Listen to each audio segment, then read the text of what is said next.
Prince William stood motionless by the tall palace window, where heavy raindrops poured down without pause, casting a cold gray shadow over everything. The light behind him stretched his silhouette across the stone floor, forming a lonely figure that seemed almost cut off from the outside world.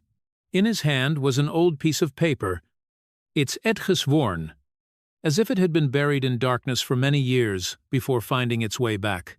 His fingers gripped it tightly, trembling without concealment, not from the chill of the rain, but from the weight of what was about to be revealed.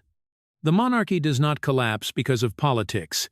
It collapses because of secrets nurtured from within the cradle of power, and at this moment, what you are witnessing is not an ordinary man. This is the rare tear of a future king. Not from loss, but from something far more cruel: betrayal. The dry sound of an envelope tearing cut through the silence like an invisible blade. William did not hesitate any longer.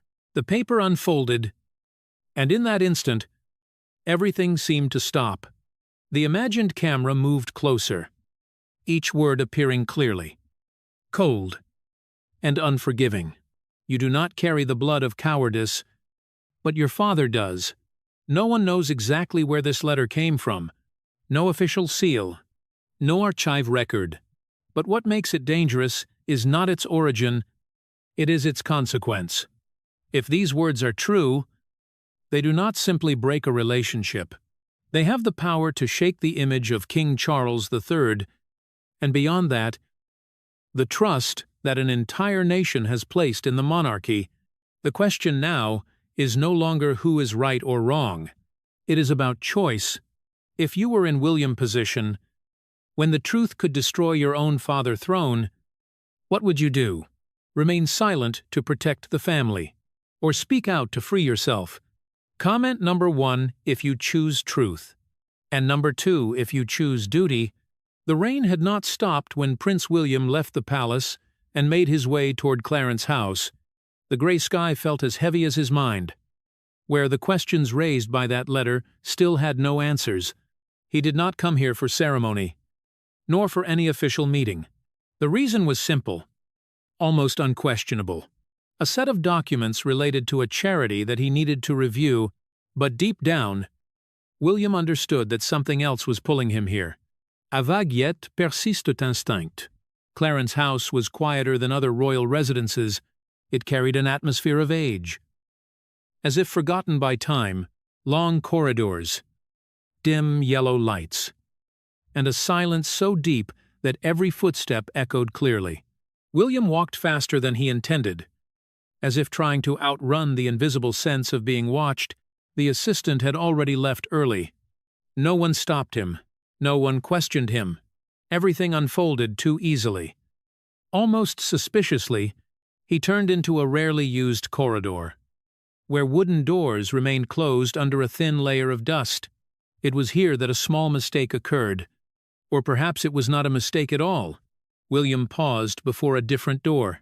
No nameplate, no sign of use. Yet the lock was not secured. He pushed it gently. The door opened with a creak that was nearly swallowed by the silence. It was the sitting room that once belonged to Queen Elizabeth, the Queen Mother. A room sealed for many years since her passing. No one had a reason to enter anymore, and no one wanted to. But now, William stood inside.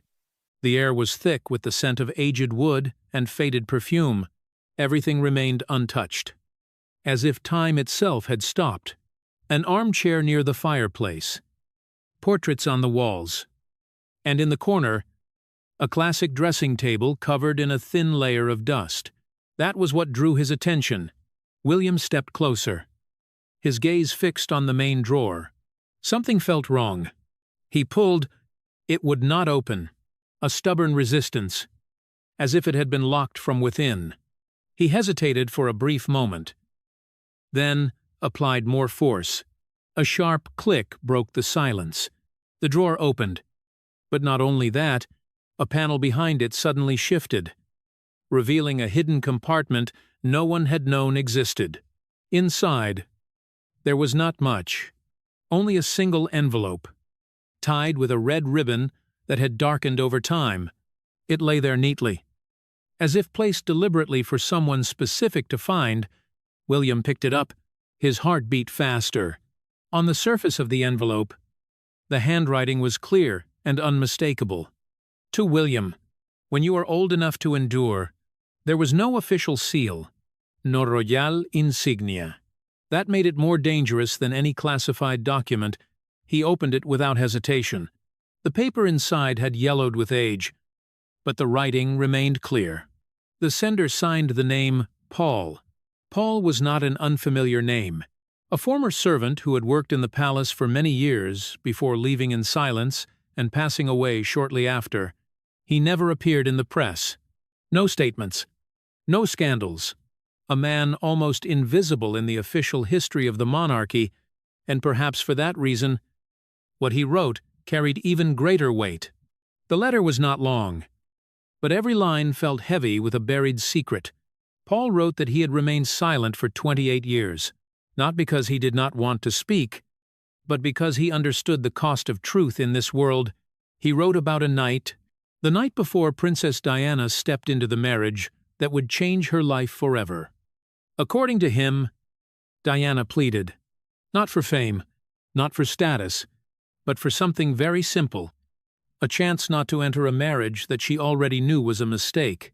But that plea was refused, not with comfort, and not with hesitation, but with a cold sentence so harsh that it haunted Paul for the rest of his life. William stopped when he reached that part. The lines seemed heavier. Paul did not write exactly what was said, but the way he described it was enough for the reader to feel the cruelty, a refusal that was not only personal, but one that reflected a system where emotion had no place before duty. What mattered most was not the story itself, but why it had been hidden. If this had only been a personal memory, it would not have been stored in a hidden compartment, inside a sealed room.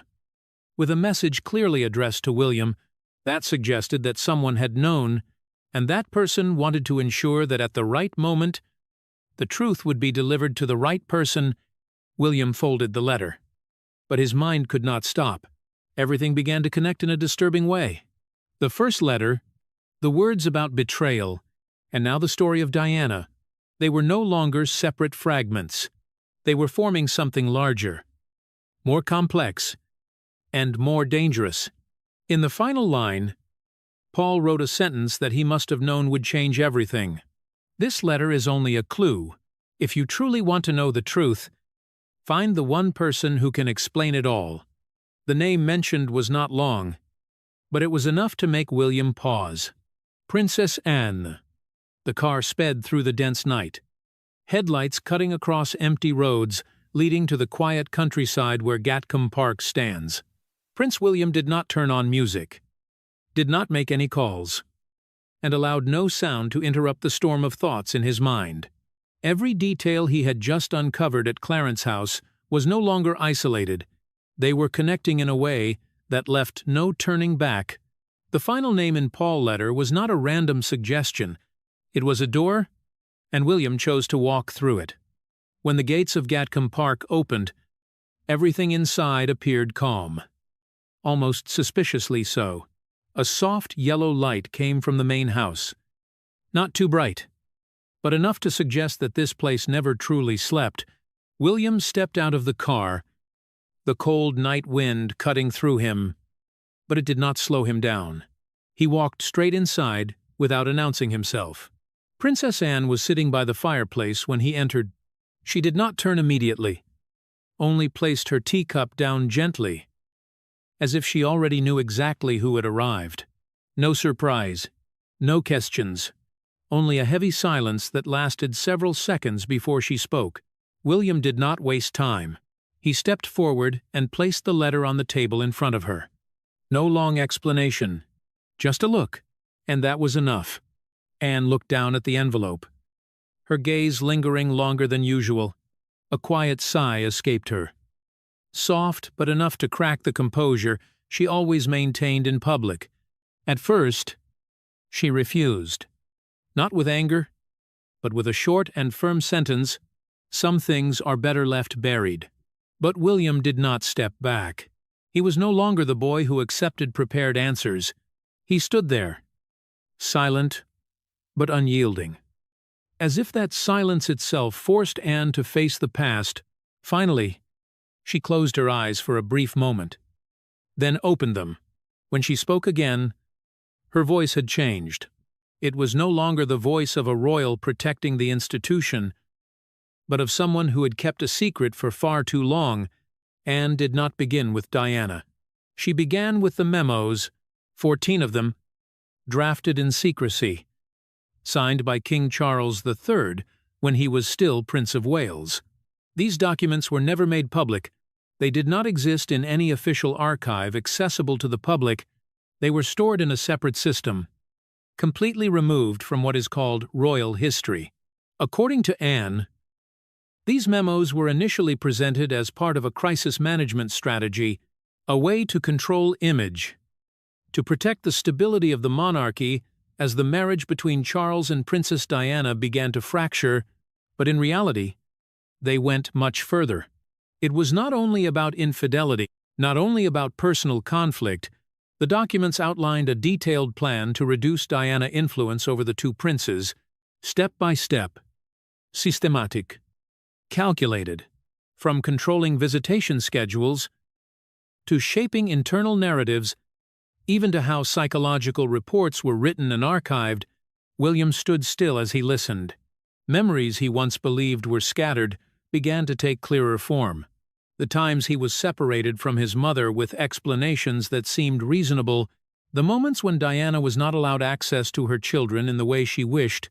According to Anne, none of it was accidental. The most shocking part was how Diana was described in those memos, not as a devoted mother, not as the beloved public figure, but as an individual redefined within internal records as unstable, lacking the ability to raise her children according to royal standards, an image constructed deliberately, so that if necessary, it could serve as a legal basis to limit her role. Anne did not justify it. She did not deny it either. She only said that at the time, those involved believed they were doing what was necessary to protect the institution. But the way she paused after that sentence said everything. Some decisions, even when justified by duty, leave consequences that cannot be erased. William felt as if everything around him was shifting, not because he had heard something new, but because he now understood his entire past in a completely different way. The gaps in his memory were no longer random events. They were the result of a script, written in advance, carried out step by step, and protected by the silence of those in power. Anne looked at him for a long time before speaking her final words. She knew that once this truth was spoken, it could never be taken back. And perhaps she had been waiting for this moment as well. William said nothing when he left Gatcombe Park, but inside his mind, everything had changed. He no longer saw the past as a series of personal memories. He saw a structure, a système, un plan, and for the first time, he realized that his childhood had not only been shaped by circumstance, it had been designed in advance, inside sealed rooms, within memos never made public. Buried deep beneath Windsor, the heavy stone gates of Windsor Castle closed behind Prince William with a dull echo, as if the place itself was swallowing the last of his doubts. What he had heard at Gatcombe Park was no longer a vague story. It had become a clear direction. And now, he stood at the place where real secrets were kept. The path to the archive led deep beneath the Round Tower, a space that even many members of the royal family had never entered. Flickering fluorescent lights cast broken reflections against the cold stone walls. The smell of old paper and damp metal filled the air, heavy enough that each breath carried the weight of compressed history. The hum of ventilation fans echoed continuously. The only sound that remained, a reminder that this place was still active, still guarding what was not meant to be seen. William did not need to ask for directions. He knew exactly what he was looking for. Rows of metal shelves stretched out, labeled by code rather than name. This was not where official history was kept. This was where alternative versions of the truth were stored. He stopped at a drawer marked with a simple code, meaningless to outsiders. But to him, it stood out. Operation Protection. His fingers touched the cold metal handle. In that moment, he understood that once he opened it, nothing could be undone. But he pulled it anyway. The file inside was thicker than expected. Pages were arranged neatly, numbered carefully, as if this was not a secret to be hidden, but a plan executed with precision. William turned each page, his eyes moving quickly, but missing nothing. The numbers appeared first, not emotional descriptions, not long explanations, just expenses, a long list of invoices, payments to media firms, image consultants, and individuals who never appeared in public. The total was clear: £2.5 million, a number too large to be coincidence. These payments stretched from 1992 to 1996, the period when the marriage between Princess Diana and King Charles III began to fracture publicly. But what made William pause was not the amount, but the purpose listed beside each entry: media influence operations, image control, reduction of Diana public impact. Each phrase was written in neutral language, almost emotionless, but when placed together, they formed a picture so clear it was chilling. This was not simply a response to crisis, it was a campaign designed to reshape how the public perceived a person. William continued turning the pages. Internal notes, meeting summaries, brief but decisive directives. There was no room for hesitation, no sign of disagreement. Everything pointed toward a single goal: protect the image of the Prince of Wales at any cost.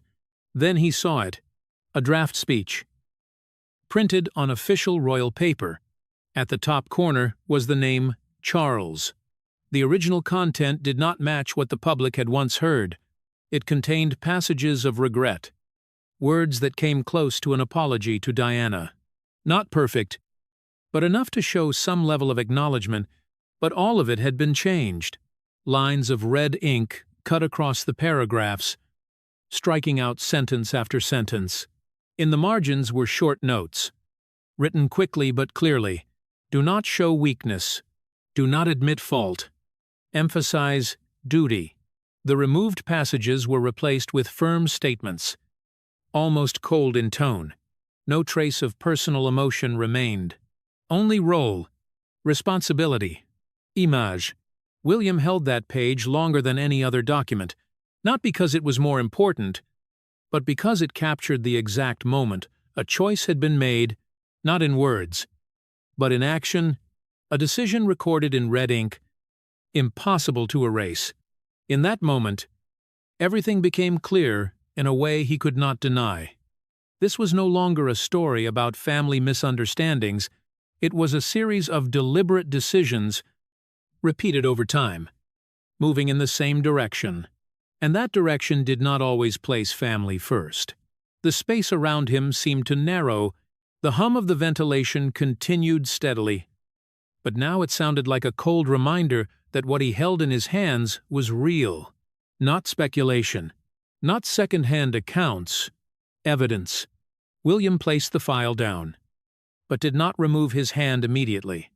He stared at the pages as if searching for something that could change the conclusion he had reached, but there was nothing. Everything was consistent. Everything led to the same point. He had grown up believing that some things were beyond control, that certain events were simply the result of circumstance, but now he had to face the possibility that many of them had been arranged, not by fate, but by people, and that person was not a stranger. When William left the archive, he did not take any documents with him. He did not need to. Every detail was etched into his mind, clearer than any copy. What he had found was not just answers, it was a burden. All the evidence was now in his hands, even if not in physical form, and for the first time, he realized that his role was not only that of an heir to the throne. He stood in the middle of a choice, with no prepared script, because to protect the institution, he might have to protect a father who had once been willing to sacrifice his own wife, just to secure the stability of the crown. The Scottish rain fell heavily as the car carrying Prince William entered the grounds of Balmoral Castle. The landscape remained as quiet as ever. But tonight, that silence carried a different weight. No longer just a royal retreat. Balmoral felt like a stage where an unavoidable truth was waiting to be revealed. William stepped out of the car without guidance. The cold stone corridors led him directly to the library, where a soft yellow light spilled through a partially closed door. When he pushed it open, the first thing he saw was King Charles III, sitting alone in an old leather chair, a book open in his hands, though his eyes were not on the pages. Charles looked older than the last time William had seen him, not only because of time, but because of a deep exhaustion, as if every burden he had tried to conceal was now visible in every line of his face. He looked up at the sound of footsteps, his gaze resting on William longer than usual.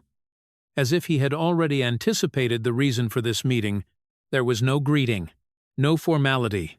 William walked straight to the table and placed the file down. The sound of paper against wood echoed sharply in the silence. "Did you spend money to make my mother look insane?" The question was not raised loudly, but it was sharp enough to cut through every layer of pretense. Charles did not answer immediately. He looked at the file, then back at William. The silence stretched to the point of discomfort. This was not ordinary avoidance. It was the moment of deciding whether to remain silent or face everything. Finally, Charles gently set the book aside. He exhaled slowly, as if each word that followed had to be drawn from somewhere deep. "I was forced. William, the crown demands sacrifices that you do not yet understand." The answer was not a denial, but it was not a full confession either. It existed in between, where responsibility and personal choice blend into something impossible to separate. But for William, it was not enough. He stepped closer, his eyes fixed on his father. "So Harry and I were part of that sacrifice too." This time, his voice was no longer fully controlled. It carried restrained anger, not only from what he had just discovered, but from memories that were now being rewritten in his mind in an entirely different way. Charles did not respond immediately, but this time, his silence was no longer defensive. It was collapse. His shoulders lowered, his gaze drifting away from William for a brief moment, as if he no longer had the strength to maintain the image he had carried for so many years. When he spoke, his voice had changed. "I was too weak." There was no immediate justification that followed, just a short sentence, but enough to break the entire wall of defense. Charles did not look directly at William as he continued, but every word was clear. "I knew what they were doing.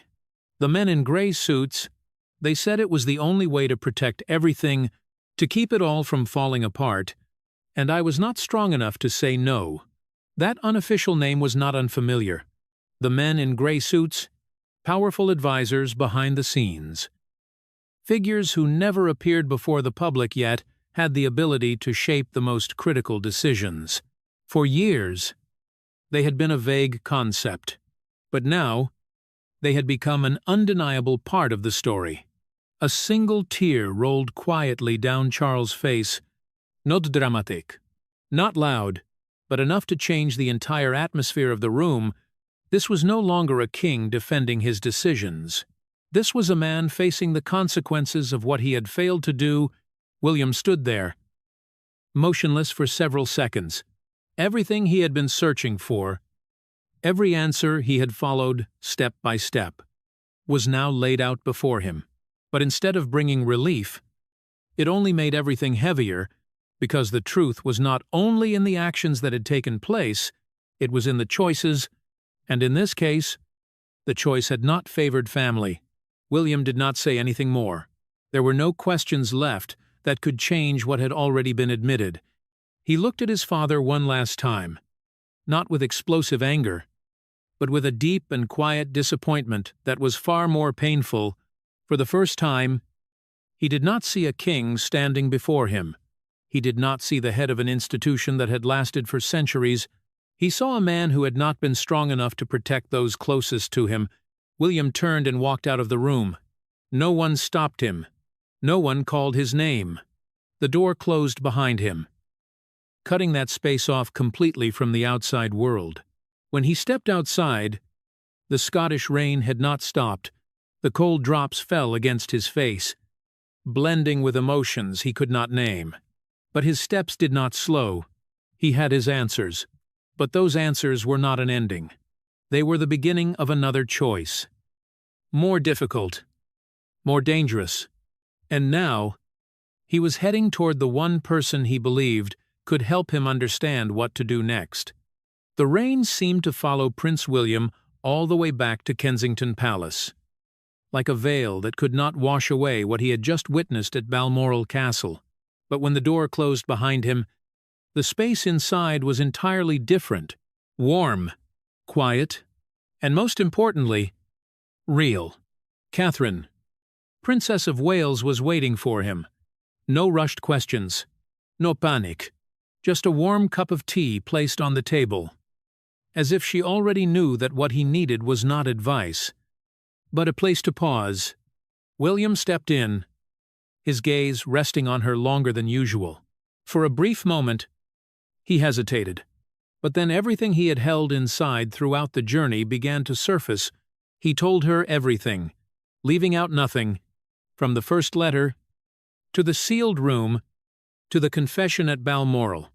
Each story, each piece, once spoken, was no longer a scattered suspicion. It became a continuous flow of truth, impossible to turn back from. Kate did not interrupt. She simply listened, her eyes never leaving him, as if anchoring him in place. When he finished, the room fell silent, not the heavy silence of Balmoral, but a necessary pause for everything to settle. Kate gently placed her hand over his. The gesture was simple, but enough to bring him back. We cannot change the past, but you can promise that George will never have to find letters like these. Her words were not comfort. They were direction, a way of looking forward instead of being trapped in the past. And in that moment, William understood that his choice was no longer only about what had happened. It was about what must never happen again. That night, William did not sleep.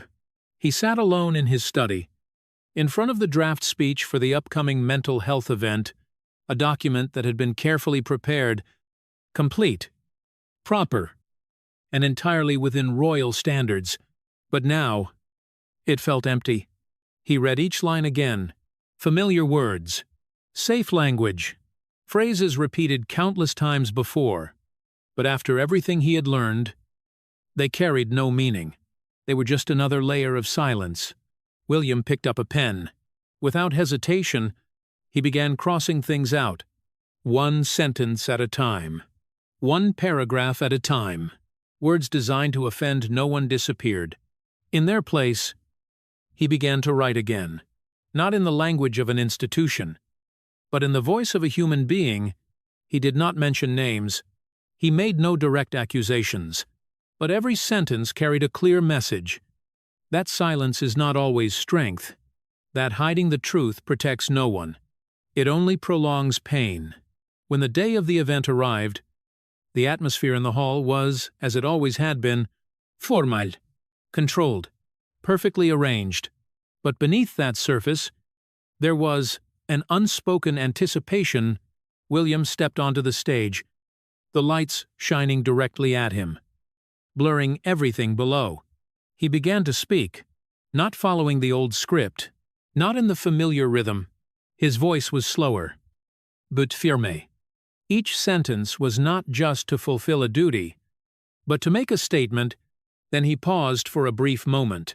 His eyes lifted, looking straight ahead, not just at the audience, not just at the cameras, but as if directed at someone specific. Silence is not strength. It is a wound.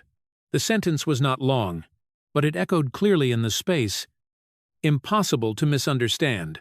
It was not a slogan. It was a declaration. a line drawn between past and future. The reaction did not come immediately, but the shift had begun, not through applause, but through the way the message spread, repeated, analyzed, and placed within the context of what many had long suspected but never confirmed. William left the stage without looking back. He did not need to see the reaction. He had said what needed to be said. That night, when he returned to Kensington, he no longer carried the same weight as before. Not because everything had been resolved, but because he had made his choice. From the ashes of buried secrets and hidden truths, a new direction had begun to take shape. Not perfect, not easy, but clearer than ever. A monarchy is not defined only by ceremony and tradition, but by how it faces itself. And this time, at least one man chose not to remain silent. The afternoon settled gently over the garden behind Kensington Palace, where Prince William walked slowly across the green lawn, his children holding tightly to his hands. There were no stage lights, no prepared speeches, only a father and his children, walking through a rare moment of peace in a world full of turmoil. Yet that simple image carried a meaning deeper than any royal ritual, because after everything that had been revealed, after the letters, the files, and the confessions that could not be taken back, what remained was not power. It was choice. William was no longer just the heir to the throne. He was a man standing before the chance to redefine how the monarchy faces truth, not by hiding it, but by acknowledging it, not through silence, but through courage. For decades, the British monarchy had survived on unspoken rules, where image was sometimes placed above people. But if there was one thing this story had made clear, it was that the cost of that exchange always remained quiet but persistent, and perhaps the next generation would no longer accept that as inevitable. The true strength of the crown does not lie in gold or ceremony. It lies in the ability to live truthfully, even when that means facing the most difficult realities. And what about you? Do you believe that William will become the king who completely changes history? Subscribe and stay with us for the next episode, where another question will be revealed. What did Prince Harry know before he left?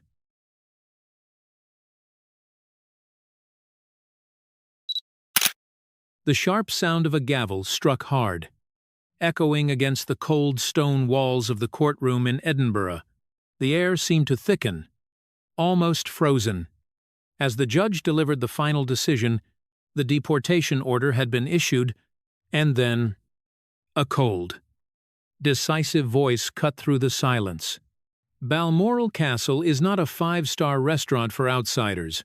The speaker was none other than Princess Anne, a woman known for her discretion, discipline, and unwavering loyalty to royal tradition.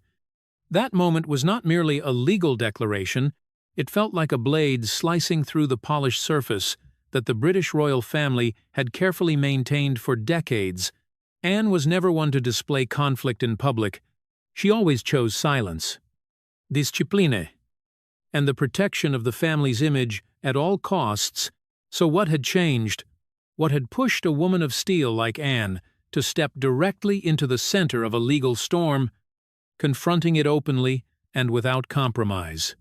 The answer seemed to be emerging around one name: Tom Parker Bowles, a figure who appeared to stand on the margins of power, yet had quietly crossed into the most sacred boundaries of the monarchy. Balmoral was not just a property, it was a symbol, a place that preserved the memories of Queen Elizabeth II, a land that carried an almost untouchable meaning. And when that boundary was disturbed, Anne's reaction was no longer a choice, but an inevitability. But the story did not end with right and wrong. It opened a deeper confrontation between duty and family, between legacy and reality. If you were Anne, what would you choose? Silence to protect the reputation of King Charles, or standing up to defend what belongs to the past at any cost? Comment 1 if you support Princess Anne, and 2 if you believe she has gone too far. In the autumn of 2026, A dense fog covered the Scottish Highlands like a curtain hiding secrets that were never meant to be revealed. The road leading to Balmoral Castle was so quiet that even the sound of tires rolling over gravel became distinct. Prince William sat behind the wheel, a trace of fatigue in his eyes after a long day. When he suddenly slowed, in the distance, through the mist, a bright light spilled out from the grand hall, a place that should have been immersed in silence and reverence. This was not the lighting of a royal ceremony. It was too bright, too lively, even carrying the rhythm of celebration. As the car moved closer, the sounds became clearer, glasses clinking, voices rising in laughter, the hurried footsteps of staff, a scene completely foreign to what had once been the most private space of Queen Elizabeth II. William did not step inside immediately. He paused, as if needing to confirm that what he was seeing was not a mistake. But it was real.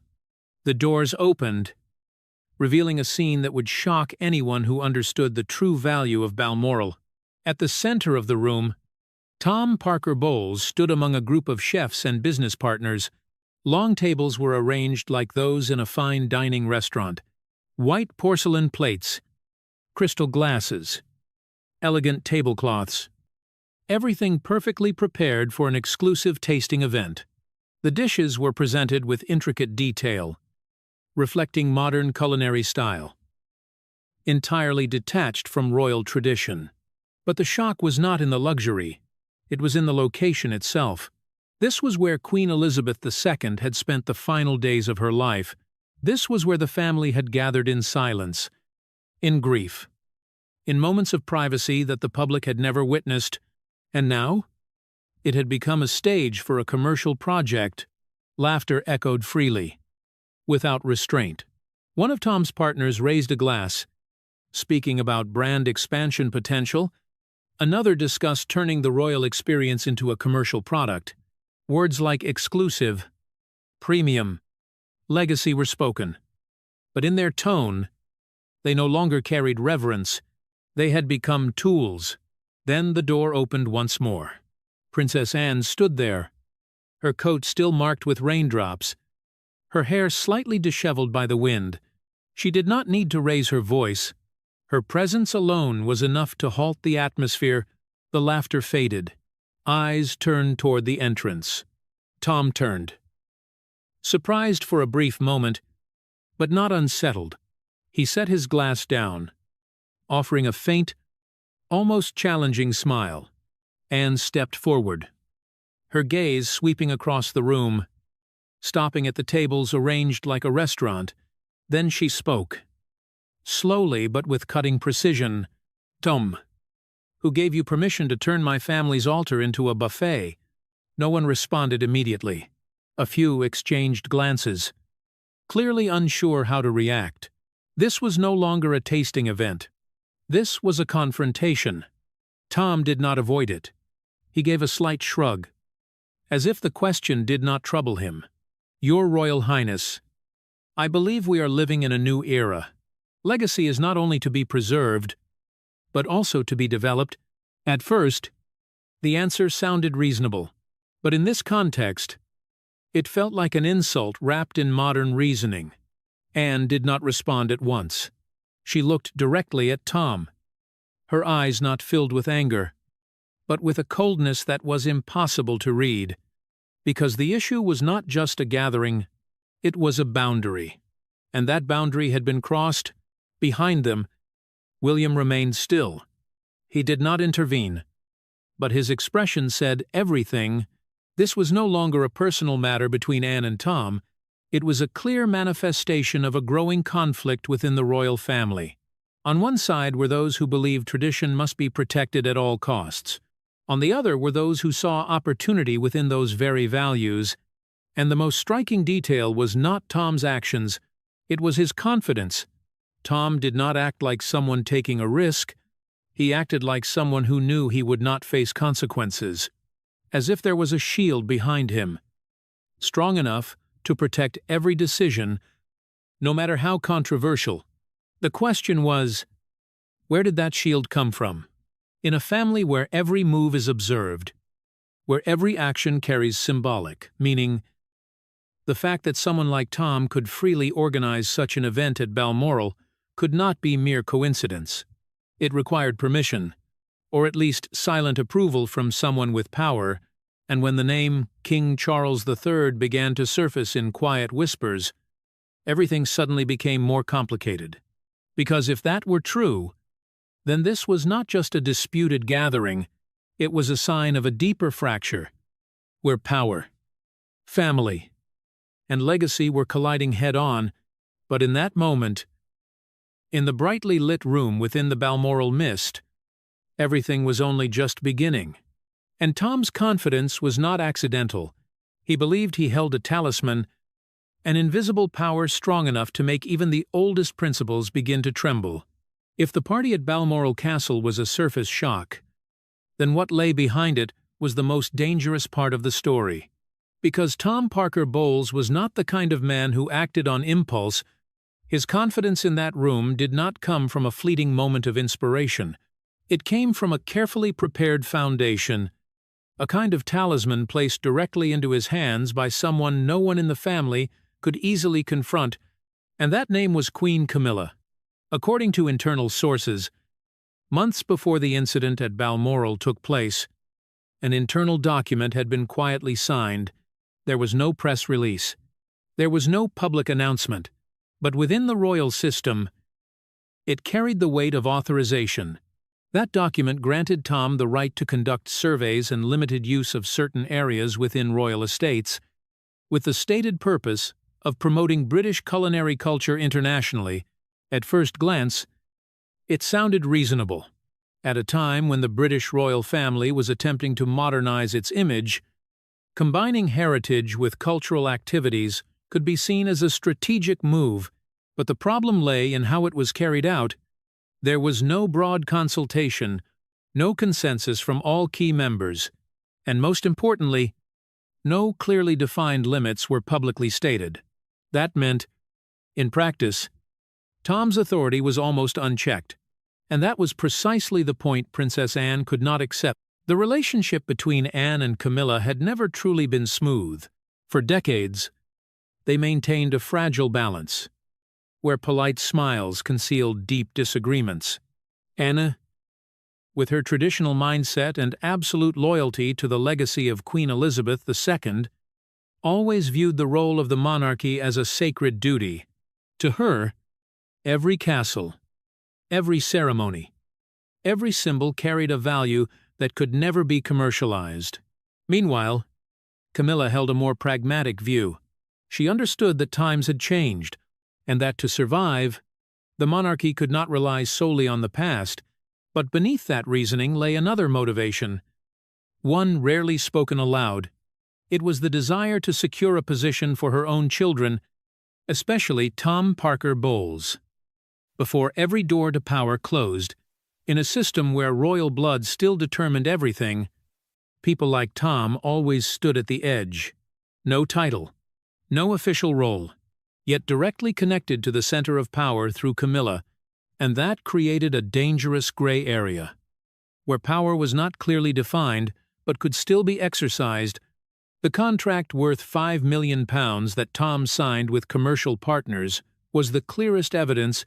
According to leaked documents, this project was not simply a chain of restaurants, it was a global brand, using the image of royal estates, especially Balmoral, as its core symbole. Photographs, stories, even spaces that once held the deepest privacy, were all included in the development plan. And that was what enraged Anne. Because Balmoral was not just a location, it was living memory. It was where the family had witnessed its most important moments, from joy to loss, turning it into a marketing tool. In Anne's eyes, was nothing short of betrayal. But what was even more striking was the response, or rather the lack of response, from King Charles III in the days following the Balmoral incident. No official statement was issued by the king. No denial, no defense. Only a prolonged silence. a silence that made every speculation grow stronger. So, Anne, that silence was not neutral. It was a signal that Camilla was not acting alone, that what was happening might have been known, even approved at some level, and if that was true, then this conflict was no longer simply between Anne and Camilla. It had become a confrontation with the very structure of power within the monarchy. In that context, the decision to bring the matter into the open was no longer extreme. It became strategic. Anne understood that if she remained silent, if she allowed everything to continue behind closed doors, then Balmoral would gradually lose its original meaning. From a symbol of privacy and tradition, it could become a brand, a product, a name used to sell, and once that process began, there would be no way to reverse it. That was why Anne's actions were not merely a personal reaction, they were a declaration, a warning that there were still boundaries that could not be crossed, no matter how strong the pressure to modernize might be. But the biggest question remained: how far could Anne go in this battle, when her opponent was not only Tom Parker Bowles, but an entire network of power surrounding Queen Camilla? And while all eyes were watching every next move, one thing had become clear: the silence of King Charles III was no longer a safe option, because to Anne, it meant permission, and if she did not act now, Balmoral would not just be changed, it would be redefined, in a way she could never accept. There were no heated arguments after the night at Balmoral Castle, no late-night family meetings, and no recorded attempts at reconciliation between Princess Anne and King Charles III. Instead, Anne chose an entirely different path, a path that was cold, precise, and irreversibly. She turned to her private lawyer. Within the royal system, that was a declaration of war, because once a matter entered the legal arena, it was no longer under internal control. It became a case, something that could be examined, analyzed, and judged by both the justice system and the public. The lawsuit was drafted with remarkable speed, no excess, no ambiguity. Every line carried clear legal meaning. Yet behind it was an unmistakable message: illegal use of royal property and violation of the privacy of national heritage. It was not just an accusation, it was a definition, and the person targeted was none other than Tom Parker Bowles. When the lawsuit was officially filed with the court in Edinburgh, everything began to move at a pace that even those involved could not keep up with. A summons was signed, a legal process was activated, and then the most symbolic moment arrived. On a gloomy afternoon, within the grounds of a royal residence, court officials appeared. They carried no hesitation, no avoidance. In their hands was a sealed and stamped court order. Queen Camilla was present. According to witnesses, the moment the door opened and the document was handed directly to Tom happened right in front of her. There was no time to prepare, no chance to control the situation, only a sudden silence filling the space. Tom, who had once stood in the Balmoral banquet hall with near-defiant confidence, was now facing a completely different reality. He was no longer the host, he was the defendant. Camilla, in that moment, was said to be unable to hide her shock, not because she did not understand the risks, but because she did not expect Anne to go that far, and King Charles III. His reaction was even more complex. When news of the lawsuit reached him, it was not just a legal issue. It was a direct strike at the family structure he had tried to preserve for years. His sister, long seen as a pillar of stability, had now crossed an unspoken line. She had not simply opposed, she had openly confronted, and that created an unprecedented situation. For the first time in centuries, a royal princess had taken legal action against a relative of the queen consort. This was no longer an internal dispute. It was a legalized battle, where every detail could be brought into the light. In that context, Charles's role became extremely delicate. He could not publicly side with Camilla without damaging his image as a guardian of tradition. But he also could not support Anne without creating an irreparable fracture in his own marriage. That hesitation, once again, appeared in the form of silence, but this time, the silence was no longer strategic. It became a dangerous void. Where speculation began to spread, the media quickly moved in.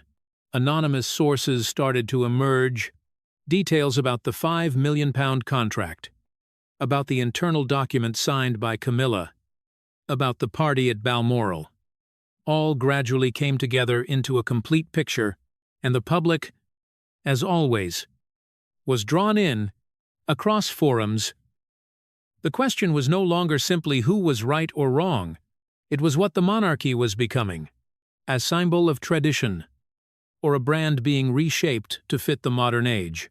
In that context, Anne's actions were seen in two completely opposing ways. Some viewed her as the last defender of core values. Others believed she had pushed the family into an unnecessary crisis. But regardless of perspective, no one could deny one thing. Anne's decision had created a shockwave. It did not only shake personal relationships, it forced the entire system to confront questions that had long been avoided. Where is the line between public and private? How far can heritage be exploited? And who has the right to decide that? As those questions still hung in the air, another detail began to draw attention. The response from Buckingham Palace. The entire nation waited.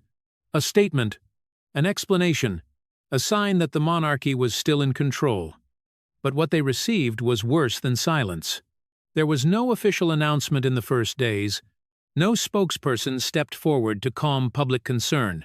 Instead, there were scattered moves, unverified sources, and a growing sense that inside the palace, everything was slipping beyond control. And in that void, the story continued to escalate. Because when power does not speak, others will speak in its place. And this time, it was not only Anne, not only Camilla, but an entire system being pulled into a confrontation with no clear end. The shockwave that began in Edinburgh was only the beginning. Its aftershocks were spreading, step by step, into places that had never been touched before. The meeting was called in silence, but its weight was undeniable to everyone in the room. Sandringham House that afternoon was filled with a cold atmosphere so deep that even the fire burning in the fireplace could not warm it. The walls, covered with portraits of ancestors, seemed to watch every movement, as if history itself were silently witnessing the moment. This was not an ordinary meeting. There was no secretary, no advisors, only members of the family, and an issue no one could avoid any longer. King Charles III stood near the window. His back to the rest of the room, the dim afternoon light filtered through the glass, casting long shadows across the floor. He said nothing. He did not turn around. But his silence this time was no longer strategic. It felt like helplessness. Across from him, Queen Camilla stood straight, her hands clasped together as if trying to steady herself, but her eyes could not hide the tension. Facing her was Princess Anne, maintaining her familiar posture, upright, composed, and almost entirely unreadable. There was no need for a long introduction. Camilla broke the silence first. "Anne, you are destroying everything Charles and I have built." Her voice was not loud, but sharp enough to cut through the stillness. It was not just a reproach. It was an accusation. Anne did not respond immediately. She let the silence linger, long enough for Camilla's words to echo once more in the room. Then she stepped forward, her gaze fixed on her opponent. "No. You are the one selling what does not belong to you. Balmoral is the breath of my mother, not a private kitchen for your son." The reply carried no anger. It was cold, precise, and almost ruthless. That was what made it heavier than any shout. Camilla tightened her hands. A brief flicker of lost control crossed her face, but it quickly disappeared. She stepped forward, her voice firmer. "You speak of legacy, but you forget the world has changed. If we do not adapt, We will be left behind. What I am doing is not destruction. It is protecting the future. A familiar argument. Modernization. Adaptation. Survival. But in this context, it was no longer just a viewpoint, it had become a line of battle. Anne tilted her head slightly, as if weighing each word. The future cannot be built by selling the past. The sentence was short, but enough to close every attempt at justification, because the issue had never been whether change was necessary, it was how far that change should go, and who had the authority to decide. While the two women confronted each other, King Charles III remained where he was pate, his back still turned. But his silence was no longer invisible. It had become the center of the tension. He was trapped. On one side was the wife he had chosen after years of struggle. On the other was his sister, who had stood beside him from the beginning, who understood the meaning of every tradition, every ceremony. And between them was a conflict that could not be reconciled. If he spoke, he would lose one of them. If he remained silent, he might lose both. It was a dilemma no king would ever want to face. But the truth was, he was already in it. Camilla turned toward Charles, her voice now carrying a note of urgency. Charles, you cannot let this continue. This is not just about Tom. This is about everything we are trying to build. There was no response. Anne did not look at him either. She seemed to have accepted that the answer would not come from him. And in that moment, the balance of power in the room began to shift. Because when the one at the top does not decide, the power to decide moves to others. Anne understood that. Camilla understood it as well. And both knew that time was running out. The confrontation did not end with an agreement. There was no handshake, no promise to resolve it internally, only a heavy silence as each person left the room, carrying their own calculations. But if one looked closely, one thing was clear. Anne had not come to persuade. She had come to confirm that her fears were real, to confirm that the changes taking place had moved beyond the limits she could accept, and most importantly, to confirm that she would have to see this through to the end. On the other side, Camilla did not retreat. The look in her eyes as she left the room was not that of defeat. It was the look of someone preparing for the next move. As for Charles, he remained there longer than anyone else. Alone, by the window, looking out at the garden, slowly fading into darkness. No one knew what he was thinking, but one thing was certain. His hesitation had created a void, and that void was being filled. Outside the room, the gears of another plan had already begun to turn, because while Charles was still caught between love and duty, another figure, the heir to the throne, was not waiting. Prince William had observed, had evaluated, and was now preparing to make a move that could determine the entire outcome, a move that would not be loud, not chauve, but powerful enough to end the conflict in a way no one in that room could have anticipated. Ladies and gentlemen, if the confrontation in the tea room at Sandringham House was where emotions reached their peak, then what followed carried an entirely different tone.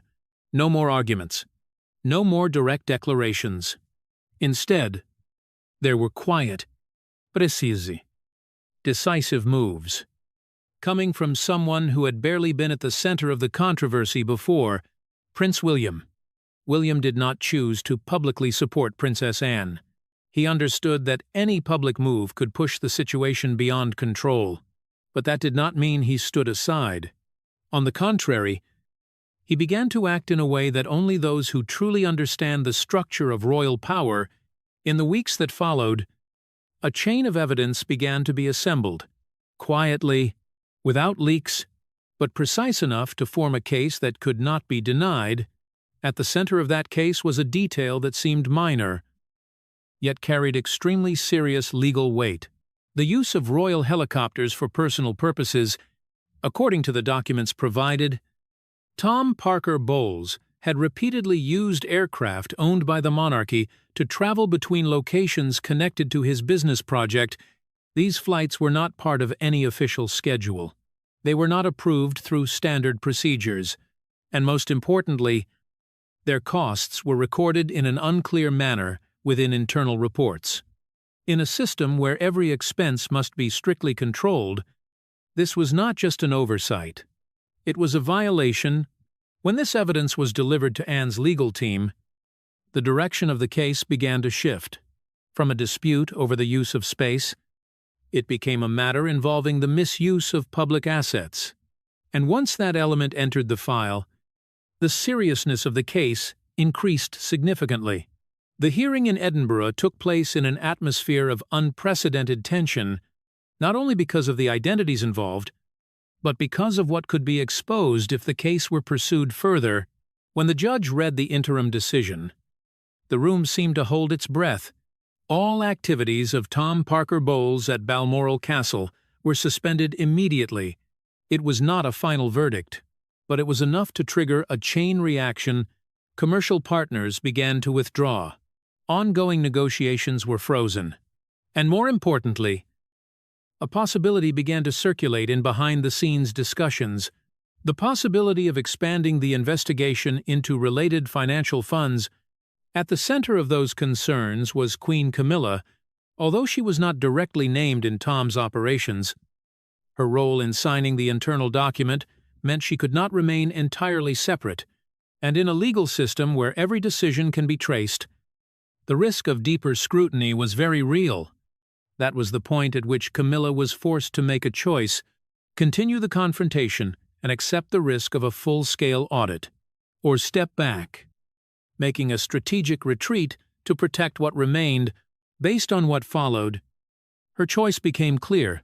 There was no official statement, no admission of wrongdoing, but sources confirmed that Camilla agreed to terminate all of Tom's access to Balmoral, at least while the case remained in effect. It was a retreat, but a necessary one. And then, the most symbolic moment of the entire story took place. On a gray morning, while mist still covered the grounds of Balmoral Castle, Tom Parker Bowles left not as an honored guest. He left under the escort of royal security. There were no crowds, no media, only watching eyes. Staff members who had served the estate for generations stood quietly observing. In their gaze, there was no anger, only a cold distance. A clear divide between those who belonged to this place and those who merely passed through. It was the moment when everything became clearer than ever. Power can be borrowed, influence can be built, but legacy, the very thing Balmoral represents, is not something that can be easily possessed. On the other side, Princess Anne did not appear. She did not need to witness it. For her, the outcome had already been achieved. It was not a personal victory. It was the re-establishment of a boundary. As for King Charles III, he remained silent, but this time, his silence carried a different meaning. It was no longer hesitation. It felt like acceptance, an acknowledgement that the balance had shifted in a way he could not fully control.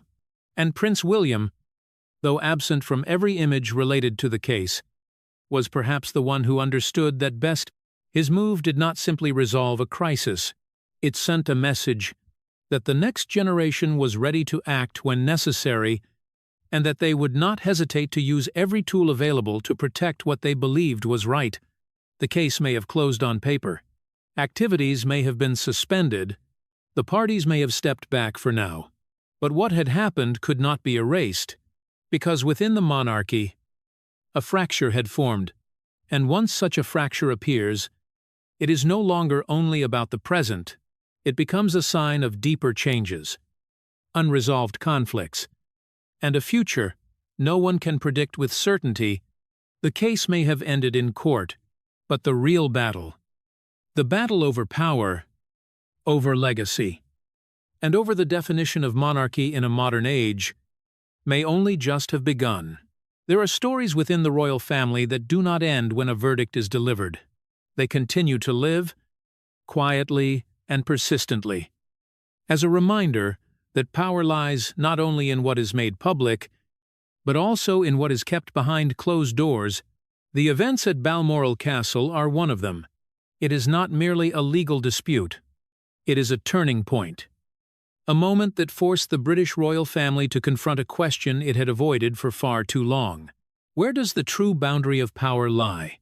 For decades, the presence of those outside the direct royal bloodline was managed with careful balance. They could enter the family through marriage, become part of its public image. But their real power was always limited by unwritten rules. That was how the system survived. A balance between tradition and adaptation, between bloodline and modernity, but the story of Tom Parker Bowles pushed that boundary to its breaking point. For the first time, a man without royal blood, without an official title, was able to access and exploit one of the most sacred symbols of the monarchy for personal purposes. And more importantly, he did not act in the shadows. He acted with confidence, with the belief that he had the right.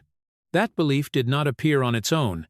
It was built on a new reality, where personal relationships began to carry greater influence within the structure of power. Queen Camilla, through her position, had opened a door that had never existed before. A door that allowed people like Tom to move closer to the center of power, but without the responsibilities that should have come with it. And that imbalance created the crisis. The response of Princess Anne was not merely personal, it was a systemic correction. By bringing the issue into the open, by using legal tools instead of internal mechanisms, she established a new precedent. That power within the monarchy cannot rely solely on relationships. It must be defined, limited, and protected. That is why this case matters. It did not stop at Balmoral. It affected the way the monarchy would operate in the future. It sent a clear message that no matter how much the times may change, there are still boundaries that cannot be erased. But behind all of these analyses, there remained another aspect, one that was rarely spoken about, yet deeply personal. One late afternoon, when all the noise had faded, Princess Anne appeared at the resting place of Queen Elizabeth II. There was no entourage, no ceremony, only silence. A light wind passed through, carrying the familiar chill of the Highlands. Anne stood there quietly for a few seconds, as if searching for the right words. Then she gently bowed her head, her voice barely more than a whisper. "I will keep this place at peace." It was not a promise for the public, not a political statement. It was a personal commitment between a daughter and the memory of her mother. From the outside, that moment might have seemed small, but within the context of the entire story, it carried profound meaning, because it showed that behind every firm decision, every decisive action, there was still a deeply human motivation. It was emotion. It was memory. It was the desire to protect what could never be replaced. That was what defined Anne's role in this entire event. She was not someone seeking power. She did not need to prove her position. But when the system was threatened, when core values were violated, she became the one who stood forward to protect them. Quietly, but with unwavering resolve, a true guardian in every sense. In a monarchy that is changing, where image is increasingly important, where media and public opinion hold greater influence than ever before, that role has become rare, and because of that, it has become even more important. On the other side, the consequences of the incident continued to spread. Internal regulations were being reviewed. Authorities that had once been granted informally were being tightened, and most importantly, a new awareness was beginning to form. Not every change is progress. Some changes, if left uncontrolled, can erode the very foundation upon which the system is built, and when that happens, the cost will not be just a lawsuit. It could be the loss of identity. The story of Balmoral, therefore, will not be easily forgotten. It will be remembered not as a scandal, but as a lesson, a warning that even in the oldest institutions, boundaries must still be protected, because in the end, The crown is not only a symbol of power, it is a symbol of responsibility. And this story will always remain a reminder that the crown may tolerate love, but it will never tolerate disrespect. The confrontation between Princess Anne and Tom Parker Bowles, on the surface, may appear to revolve around a castle, a party, or a commercial contract. But when each layer of the story is examined, what remains is not a dispute over property. It is a quiet battle to preserve the soul of the British monarchy against a wave of commercialization that is seeping into every corner of the institution. When values once considered untouchable begin to be measured in money, the boundary between heritage and product becomes more fragile than ever. In that context, Anne's actions were not simply a firm response, they were a declaration that there are still those willing to stand up to protect what cannot be replaced, not for reputation, not for power, but for a belief that tradition is not a burden of the past, but the very foundation that allows the crown to continue to shine. Once that foundation is eroded, everything that remains becomes only form, a carefully constructed stage, but one lacking depth and true meaning. And perhaps that is what makes the story at Balmoral Castle so thought-provoking, because it does not only reflect an internal conflict, it raises a question about the future of an entire monarchy. What do you think about the firm stance of Princess Anne? Is Queen Camilla being too indulgent toward her son? Share your thoughts in the comments. Do not forget to like and subscribe to follow the next episode, when all eyes will turn to Prince William and his secret plan on the path toward the throne.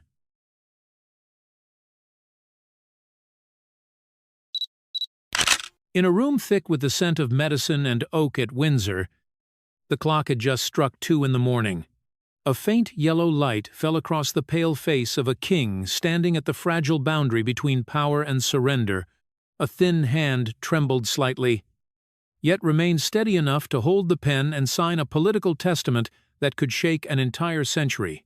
King Charles III had just formally released his grip on the scepter, but this was not a peaceful transition as the public had always been led to believe. There was no grand ceremony, no applause, only a silence cold enough to unsettle the soul, and behind those closed doors, a question quietly burned.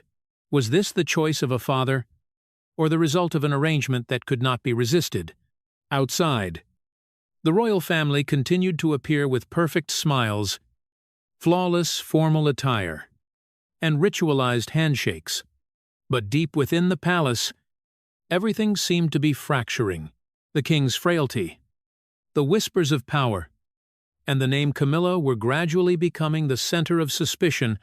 In that moment, William and Catherine appeared not as children visiting an ailing father, but as heirs stepping forward to reclaim control over the fate of an entire dynasty.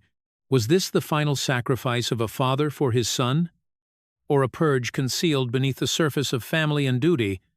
If you believe Charles acted of his own will, come on, one. If you think this was a calculated overthrow for the survival of the monarchy, comment 2. The door closed behind the last attendants, leaving a silence so heavy that each broken breath could be heard clearly. Under the dim yellow light, King Charles III sat alone before the familiar oak desk, a place that had once witnessed hundreds of documents signed with the calm authority of a sovereign. But tonight, everything was different. Before him lay a thick file, its dense lines of text blurring and reappearing. Forcing his eyes to strain to maintain focus, he reached for the pen. A gesture once effortless, now a challenge. His fingers trembled. No longer a subtle motion that could be concealed, but a visible loss of control, as if his own body were betraying the last fragments of his will. He tried to steady the pen, took a deep breath, and began to sign, but the moment the tip touched the paper, his hand slipped. A slight impact tilted the ink bottle, and within a second, the dark liquid spilled across the desk, spreading over the most important document he had to complete that day. The stain widened, consuming the lines of text like an irreversible full stop. Charles froze. He did not call for help, did not wipe it away. He simply watched the ink spread, a symbol of lost control, of power slipping from his grasp beyond recovery. Slowly, he rose and walked toward the large mirror in the corner of the room, where the light revealed a pale face marked by deep lines and sunken eyes. He looked at himself, but no longer saw a king, only a man losing everything. A king without a crown stared back at him from that unfamiliar reflection. In that moment, every layer of power seemed to collapse. There were no rituals, no titles, no praise. Only the stark truth that time had moved beyond him, and his body could no longer sustain the role history had placed upon him. He returned to the desk and opened a document he had deliberately avoided for weeks. The Regency Act of 1937. The cold words appeared without emotion or mercy, stating clearly that if a monarch was no longer capable of fulfilling his duties, power would be transferred to a regent, not through feeling or loyalty, but through process, through law. Through a silent removal, Charles read each line slowly, as if every word carried an invisible cut, and he understood exactly what it meant. To exist without real authority, to become a shadow bearing the title of king while true power rested in someone else's hands. He closed his eyes, his hand resting on his forehead, and for the first time accepted the terrifying truth that he no longer controlled his own time. There were days when he was lucid, able to read, to decide, to govern. But those moments were growing shorter. Now he had only 2 hours each day to truly be a king, 2 hours to carry the weight of an entire monarchy, while the remaining 22 hours were lost to exhaustion, to medication, to a decline no title could conceal. He knew it could not continue, and in that realization, a greater fear began to take shape, not for himself, but for what he would leave behind. The Duchy of Lancaster emerged in his thoughts as a symbol of power and stability. An immense estate, valued at approximately £1.2 billion, it was not merely wealth, but land, resources, the very foundation sustaining the royal system. Yet under the law, if the king became incapacitated without a clear mechanism of transfer, this entire estate could fall into a state of contested control. A dangerous vacuum of authority where no one held the final decision. Charles imagined tense meetings, prolonged legal disputes, competing forces stepping in, each driven by ambition, each with their own agenda. At the center stood that vast estate, leaderless. It would not only be a financial crisis, but a crisis of power, capable of fracturing the entire structure the monarchy had built across generations. A sudden cough cut through his train of thought. He bent forward, gripping the edge of the desk, his breathing growing labored, his chest tightening as if it were being crushed. It took several minutes before he could straighten again. Sweat formed across his forehead, and in that moment, fear became visible in his eyes. Not the fear of death, but the fear of losing control while still alive. He turned to look at the ink stain that had not yet dried on the desk. A small mistake with irreversible consequences, mirroring exactly his current state and that of the entire monarchy. Outside, everything continued as perfectly as ever, with ceremonies, ismails, and carefully controlled images. But inside this room, the truth was entirely different. A king slowly fading from his own throne. And within that void, other forces began to move. Watchful eyes followed every shift. Silent calculations were set into motion.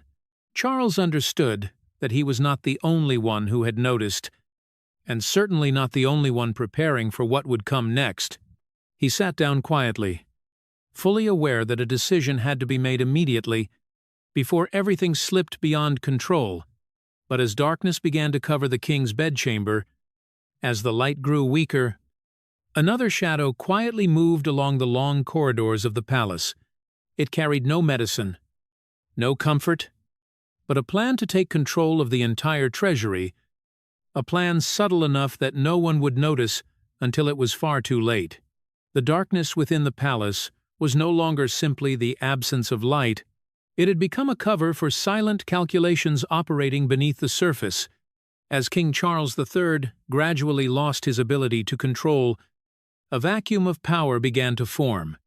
And within that vacuum, Camilla did not stand aside to observe. She stepped in, quietly, precisely, and with calculation, as if this were not an unexpected opportunity, but something prepared long in advance, no longer the image of a queen consort standing behind with a composed smile. Camilla in these days revealed an entirely different face. Private meetings began to occur more frequently, yet none were recorded in official schedules. There was no press, no statements, only cars arriving and departing in silence, carrying individuals whose identities were always kept hidden. In a small room separated from the main areas of the palace, discussions took place with increasing intensity. Legal files were opened, clauses were examined with precision, and everything revolved around a single question: how to transform the role of queen consort into real power, even into supreme regency authority. Camilla was no longer satisfied with a symbolic position. She understood clearly that if the Regency Act were activated, power would not automatically fall to her. And that was something she would not accept. Private lawyers were summoned. Every detail within the legal structure of the monarchy was dissected. Loopholes were sought. Possibilities were constructed, not to protect the system, but to reshape it in the way most favorable to her. Late one evening, when most of the palace had fallen asleep, a closed-door meeting took place. Draft documents were presented, proposals so bold that if exposed, they could trigger a political earthquake. Camilla listened without speaking much, but her eyes never left the pages. When a lawyer mentioned the possibility of reinterpreting the role of queen consort in the event that the king lost legal capacity, she gave a slight nod, not a casual gesture, but a signal that she had already moved ahead of them, that she had considered it long before it was spoken. But ambition did not stop on paper. It began to spread into the corridors, where real power was not exercised through documents, but through control of people and information. The confrontation came on a morning that seemed ordinary. A longue corridor, light filtering through tall windows, creating a space both formal and cold. William walked quickly, his gaze focused, as if he already knew what awaited him. And then Camilla appeared, without warning, without pretense. She stood directly in his path, her eyes sharp with a coldness that needed no disguise. There was no greeting, no formality, only a silence that stretched for several seconds, thick enough to weigh on the air. Camilla spoke first. Her voice was low but clear, carrying absolute control. She spoke of responsibility, of stability, of the need for difficult decisions in sensitive times, but beneath those words was a message that required no interpretation. She was asserting her position and testing William's response. William did not interrupt. He listened, his gaze steady. When she finished, he replied with a single sentence. Brief, calm, yet enough to freeze the atmosphere. Madam, this palace still bears the name Windsor, not Parker Bowles. No further words were needed. That sentence was not merely a rebuttal, it was a boundary, a reminder that no matter how many calculations were unfolding, the bloodline of Windsor remained the decisive force. Camilla did not respond immediately, but in her eyes, anger flashed for a brief instant before it was concealed again. She understood exactly what it meant. This would not be as easy as she had expected, and in that moment, her strategy shifted in another direction. Absolute control over the center of power. King Charles. Changes began quietly. Yet clearly, the king's schedule was adjusted under the reason of health. Meetings were cancelled or postponed indefinitely. Those who once had direct access now had to pass through multiple layers of control. Security personnel were replaced, protocols were tightened, and most importantly, Charles's channels of communication with the outside world began to be restricted, not completely cut off, but controlled in parts, enough to avoid immediate suspicion, yet sufficient to isolate. Camilla did not issue orders openly before many people, but her instructions moved clearly through her closest circle. A guard reassigned, a secretary replaced, a call delayed, each action small, each one reasonable when viewed alone. But together they formed a tight web of control around the king. Charles began to sense it, not immediately, but gradually, like a man waking to find his room altered. Familiar faces disappeared. Conversations were interrupted. Decisions no longer reached him directly as before. And in his rare moments of clarity, he understood that he was being pushed away from the center of the very system he once led. But he no longer had the strength to resist. That was exactly the point Camilla had calculated. A weakening king was not a risk. It was an opportunity, if managed correctly. In the days that followed, the pace of the plan accelerated. Legal meetings continued. Drafts were revised. Potential allies were approached. Every step was calculated to avoid creating a sudden shock, yet sufficient to gradually shift the balance of power. Camilla believed she was moving in the right direction. The wall around the king grew stronger, channels of resistance narrowed. And most importantly, time was on her side. Because with each passing day, Charles's capacity diminished further. But in every perfect plan, there is always a variable that tends to be underestimated. Camilla was no exception. She focused on law, on internal power, on controlling the center, but there was another factor, quieter, broader, and far more dangerous, that lay beyond her control. Support, not from within the palace, but from the outside, from forces that even the royal family could not afford to ignore, and at the center of that force stood a woman whom Camilla had not considered a real threat until it was too late. A woman who did not need to speak often, yet every time she appeared, the balance of power shifted. Camilla believed she had built an impenetrable wall around the king, a system tight enough that no one could interfere. But she underestimated the monarchy's most powerful weapon, the woman who held the support of 85% of the military.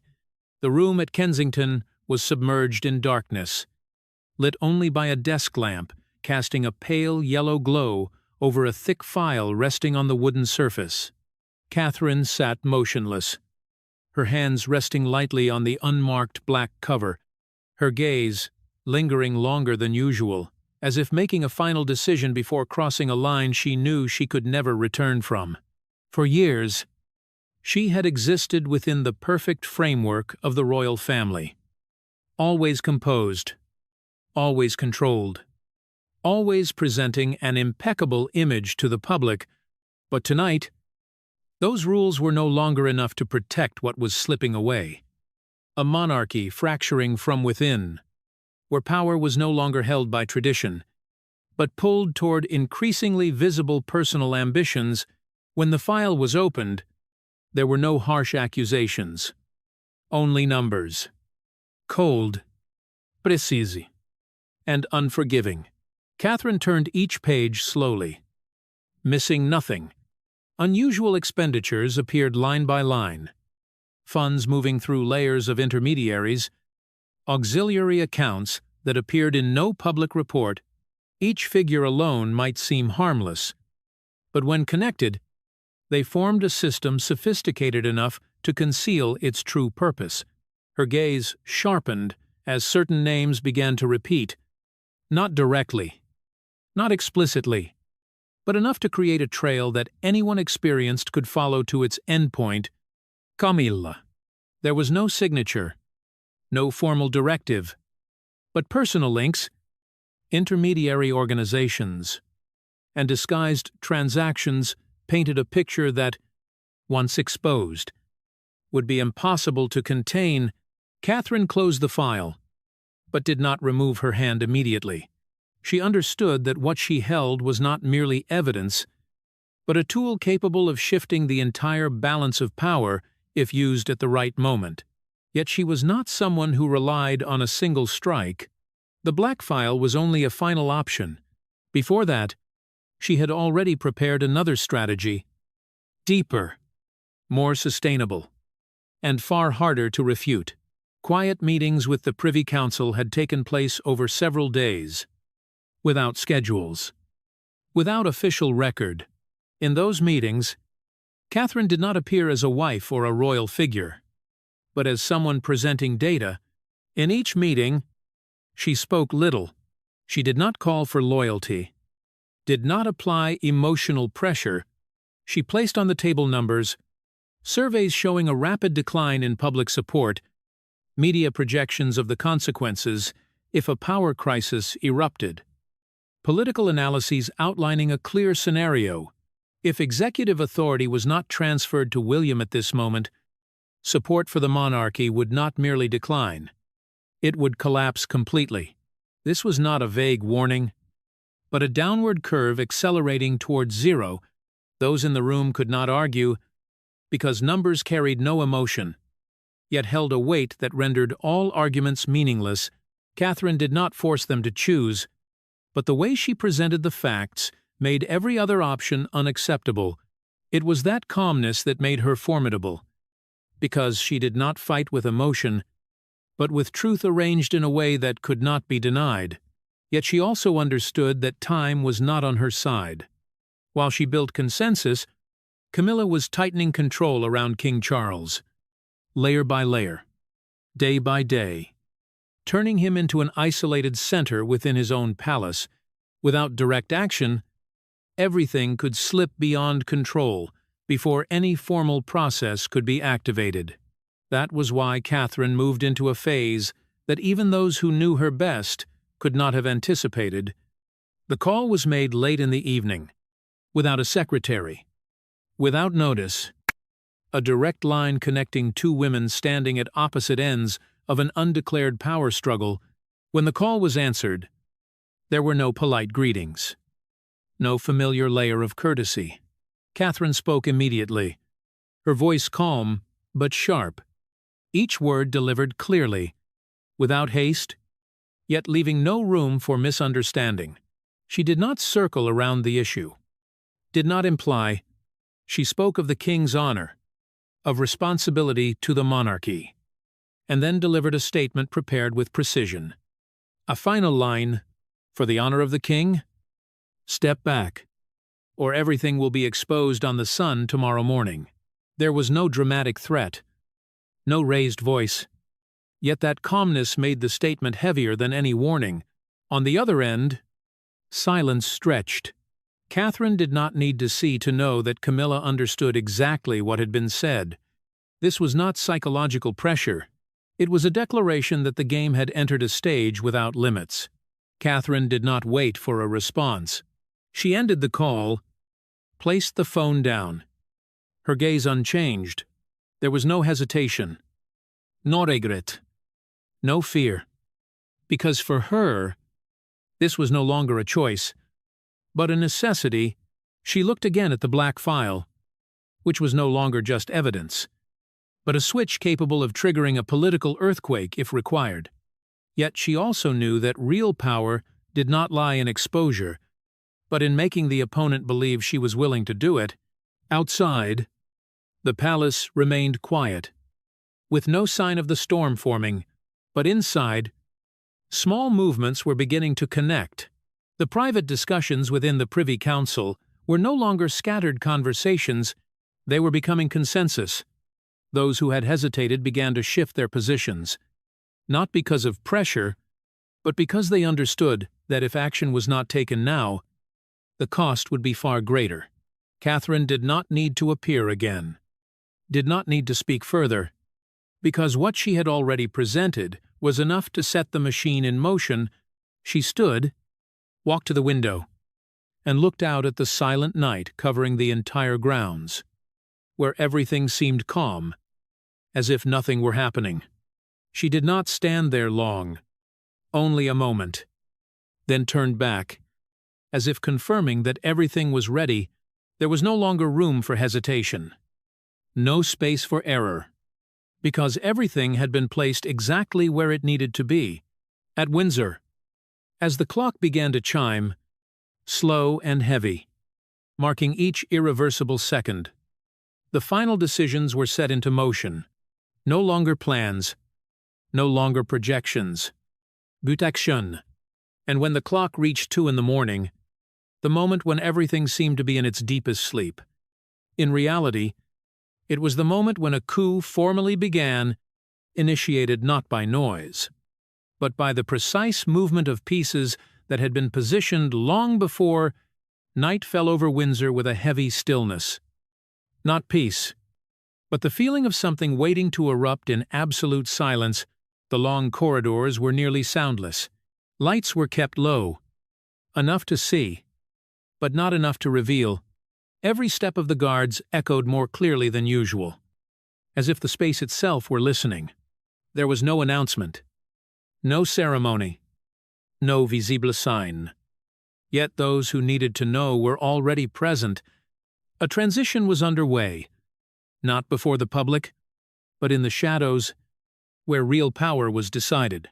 In the room where King Charles lay resting, the air was thick with the scent of medicine and prolonged exhaustion. He lay there, weaker than any image ever shown to the public, his eyes open but no longer carrying the sharpness of a man who once held absolute power. Medical devices arranged neatly around him emitted steady sounds, like a countdown to something inevitable. Beside the bed, William stood in silence, saying nothing, showing no clear emotion, yet his eyes held absolute focus. This was no longer simply a family moment, but a turning point in history, where every choice carried irreversible consequences. William slowly knelt beside the bed. No one asked him to do so, yet the gesture carried more meaning than any formal ritual.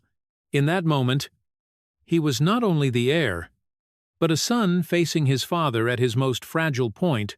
Charles looked down, a faint trace of awareness passing through his eyes, enough to understand what was happening. There were no words, no debats, no hesitation, only acceptance.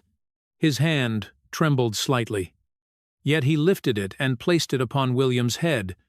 It was not a perfect gesture, but it was the most genuine one, a final transfer that needed no confirmation. That moment stretched in silence, yet the silence carried the weight of history. There were no cameras, no witnesses beyond those in the room, yet it was enough to redefine the entire structure of power. When William stood, his gaze had changed. There was no more waiting, no distance, only decision.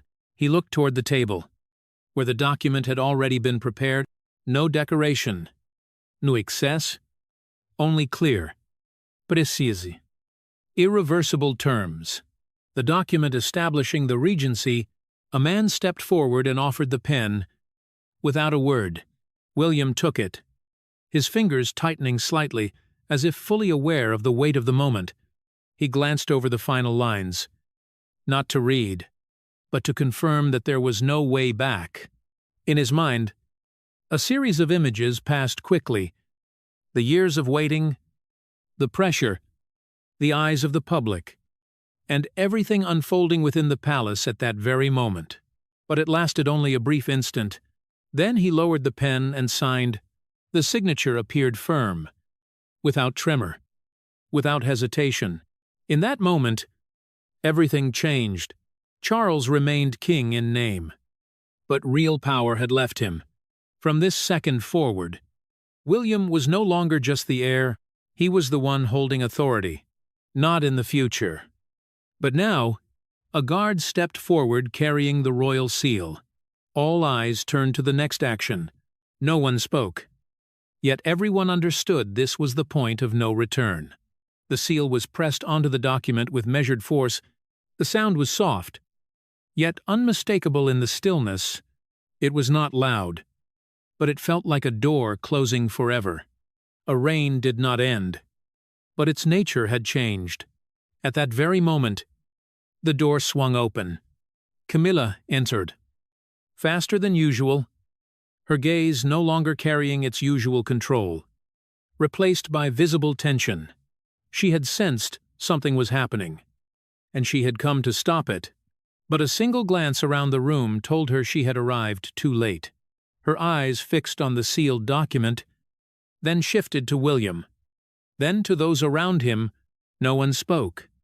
Yet the silence said everything. She took another step, as if trying to move closer, to confirm that what she saw was real. In her mind, calculations flashed. Plans. Strategies she had carefully constructed, but all of it seemed to collapse in a single instant. Not because it was wrong, but because it had come too late. The wall she believed she had built around the king had been broken from within, by decisions she had no time to control.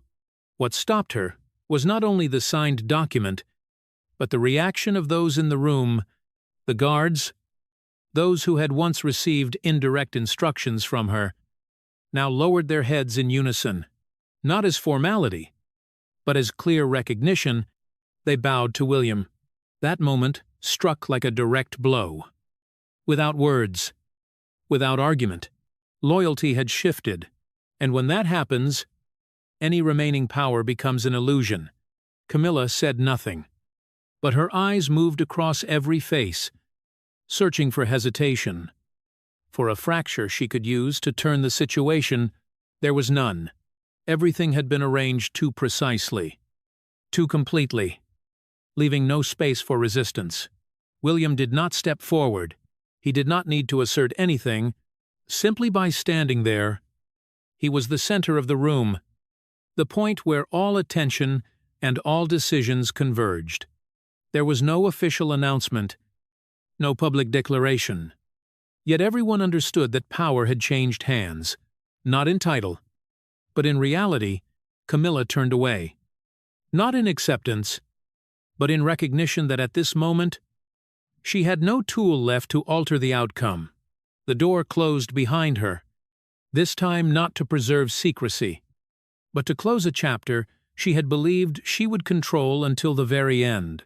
Inside, the room returned to silence. But it was no longer the silence of anticipation. It was the silence after a decision had been carried out.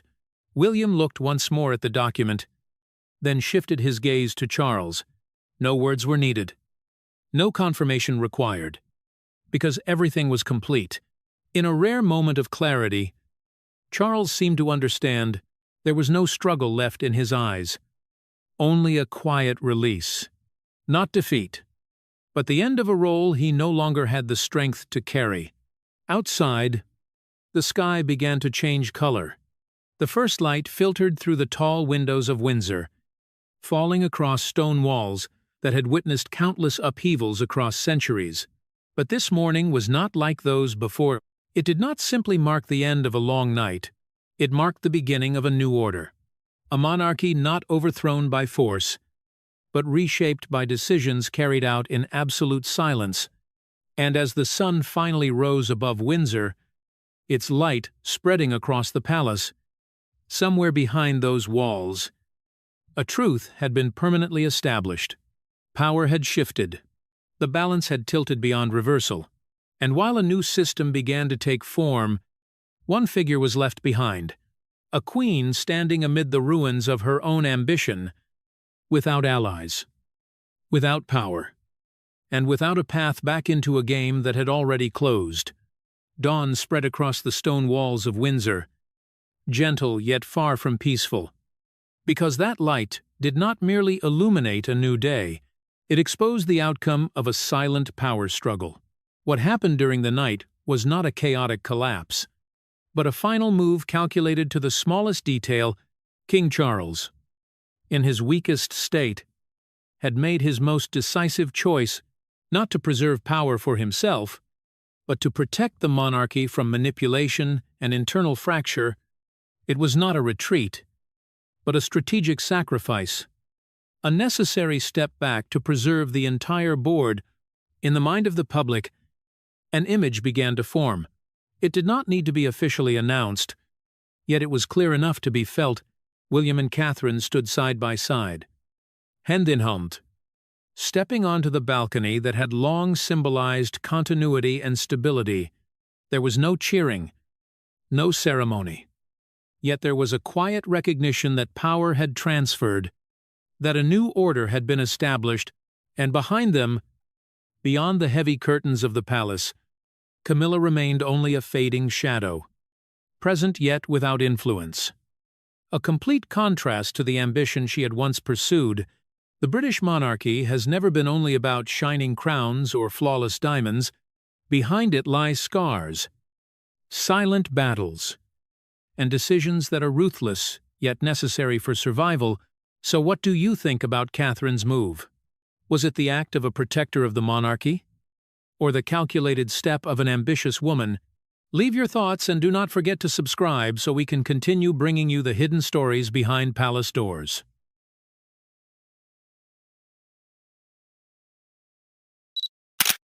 Have you ever wondered why a princess, who always appears healthy, radiant, and full of energy like Kate Middleton, could vanish from the public eye for more than 100 days without any clear explanation? Brief announcements about an abdominal surgery may sound harmless, but that very vagueness makes everything more frightening than ever. Because in the world of royalty, where every detail is tightly controlled, silence always carries meaning, and this time, it feels as heavy as a warning. While Kate is struggling with what is believed to be a life-and-death battle behind the closed doors of a hospital, in another corner of the palace, all eyes are turning toward Camilla, a woman once criticized by the entire world, once standing in the shadows for decades, now holds in her hands the very power she has waited for her entire life. And history has proven one thing: Camilla has never missed any power vacuum that appeared before her. Kate's absence is not just a story about health, it is a massive void within the structure of royal power. A void large enough to shake an order once thought unchangeable. And in an environment where every position is tied to influence and authority, the sudden disappearance of a central figure is never something minor. So what is really happening behind the thick walls of the palace? Is this merely an unfortunate medical incident, or part of a carefully calculated plan from the very beginning? If you believe Kate is being harmed, comment number 1. If you think this is simply a serious illness, comment number 2. The truth may still be hidden, but you will be the one to deliver the verdict. Day 1. A brief announcement is released from the palace. Kate Middleton has undergone an abdominal surgery and will temporarily withdraw from public duties. That is all. No images, no video, not a single moment capturing her entering or leaving the hospital. For someone who lives under constant media attention, such a complete disappearance is nothing short of an unusual void. The palace gates close tightly. Spokespeople become restrained to the point of coldness, and from that very moment, a sense of unease begins to spread, because within the royal family, everything is carefully calculated. But this time, control carries the appearance of concealment. Day 14. The prolonged silence becomes heavier than ever. According to the usual timeline, Kate should have been discharged, or at least appeared in a photo confirming her stable condition. But there is nothing. Sources close to the palace, who often provide information to the press, suddenly disappear in a puzzling way. Royal reporters begin to ask questions, but the answers they receive are only general statements without any concrete detail. Meanwhile, on the other side, Camilla appears more frequently. She attends events with a radiant presence, a confident smile, and the demeanor of someone fully in control. That contrast makes the public unable to ignore their suspicions. One person disappears in silence. Another shines more powerfully than ever. Day 30. Everything begins to slip beyond the control of the palace. Social media erupts.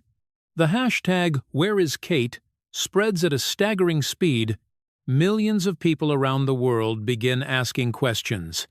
What is really happening behind those ancient stone walls? Theories begin to emerge. From speculation about serious health conditions to darker scenarios, and in the midst of that storm, something notable happens. Camilla begins to appear with a clearer message. The royal family remains stable. Everything is under control. Under her guidance, no direct statement is needed. Every appearance, every gesture sends an unmistakable signal. Power is not shaken. It is simply being transferred. Day 45. This is the critical point. A symbolic event takes place. Camilla appears in a magnificent outfit, wearing a crown long associated with the image of a queen in significant moments. But what draws public attention is not just the crown, it is her position. The center, the place where Kate should have stood, the place representing the future of the monarchy. There is no statement, no explanation. But the image speaks for itself. A replacement is taking place, quietly, unofficially, yet clearly and irreversibly. Throughout this period, the numbers begin to tell another story. 3 million searches per day related to Kate's condition, a massive figure reflecting the level of public concern and attention, but the response from the palace is completely opposite. Silence continues to be maintained. Occasionally, a few images are released, but instead of reassuring the public, they raise even more suspicion, unusual details, obvious signs of editing, and instead of calming rumors, they fuel even more unanswered questions. As time goes on, the story becomes more complex. This is no longer just about the health of an individual. It is a power vacuum that is gradually being filled in a way that benefits someone else. And royal history has repeatedly shown that such voids rarely remain for long. They are always taken quickly, and sometimes ruthlessly. Looking back at the entire timeline, a pattern begins to emerge. A sudden announcement, an unusually prolonged period of silence, the disappearance of sources, the increasingly prominent presence of another figure, and finally, a symbolic moment confirming a shift in power. Everything unfolds like a carefully arranged sequence of events. There is no direct evidence, but nothing appears to be accidental. And that is precisely what makes it most unsettling. Because when there is no clear explanation, the public imagination will fill the void. And in this case, what they see is not a simple medical story. It is the sign of a silent restructuring of power. Kate's disappearance is not merely a personal incident. It is a link in a much larger picture, a transitional phase, a test of the stability of the royal family. And most importantly, it raises a question that remains unanswered. Who is truly in control? When all the pieces are placed side by side, it becomes clear that this is not a series of isolated events. It carries the marks of a strategy, a process of replacement that unfolds slowly but steadily. No announcements, no direct confrontation, only time and silence. That silence is the most dangerous element because it does not only conceal the truth, it also creates space for power to be reshaped, and within that space, the most patient will be the ones who prevail. So when looking back at these 100 days, perhaps the question is no longer where Kate has gone, but what has changed during her absence, and who has benefited the most from that change. Kate's disappearance is not accidental. It resembles the opening phase of a personnel replacement campaign carried out with cold precision, a campaign without gunfire, yet one that could shake the very foundation of the Windsor monarchy. As the curtain of silence continues to cover Kate's disappearance, a question begins to surface among the public. Is Camilla merely filling the gap? Or is she the one controlling the entire game? In a context where King Charles is believed to be facing serious health issues, the structure of royal power becomes more fragile than ever. Gaps begin to appear, and as history has repeatedly shown, power never remains vacant. It will always be filled by the fastest, the most strategic, and the most patient. In this case, all eyes gradually turn toward Camilla. There is no official decree announced, no statement confirming a new role. Yet in reality, Camilla begins to appear with unusual frequency. She represents the king at major events. She receives high-level officials. She stands in positions that carry symbolic authority, unofficially, but clearly. Camilla is assuming the role of a regent in the shadows. The numbers begin to reflect this shift clearly. Camilla's media presence surges, estimated to increase by 300% compared to before. Her name dominates headlines. Her image appears constantly across news coverage, and more importantly, the way the media portrays her begins to change. No longer the figure behind the scenes, no longer the shadow of the king. Camilla is being shaped into a pillar of stability, a symbol of control in a time of uncertainty. But what raises questions for many is not what is seen, it is what is not said. While Kate completely disappears from public view, a new media strategy appears to be unfolding. Messages about privacy, about the right to recover in silence, are repeatedly emphasized. And the person believed to be the strongest supporter of this stance is none other than William. According to some analyses, this may simply be the action of a husband trying to protect his wife from media pressure.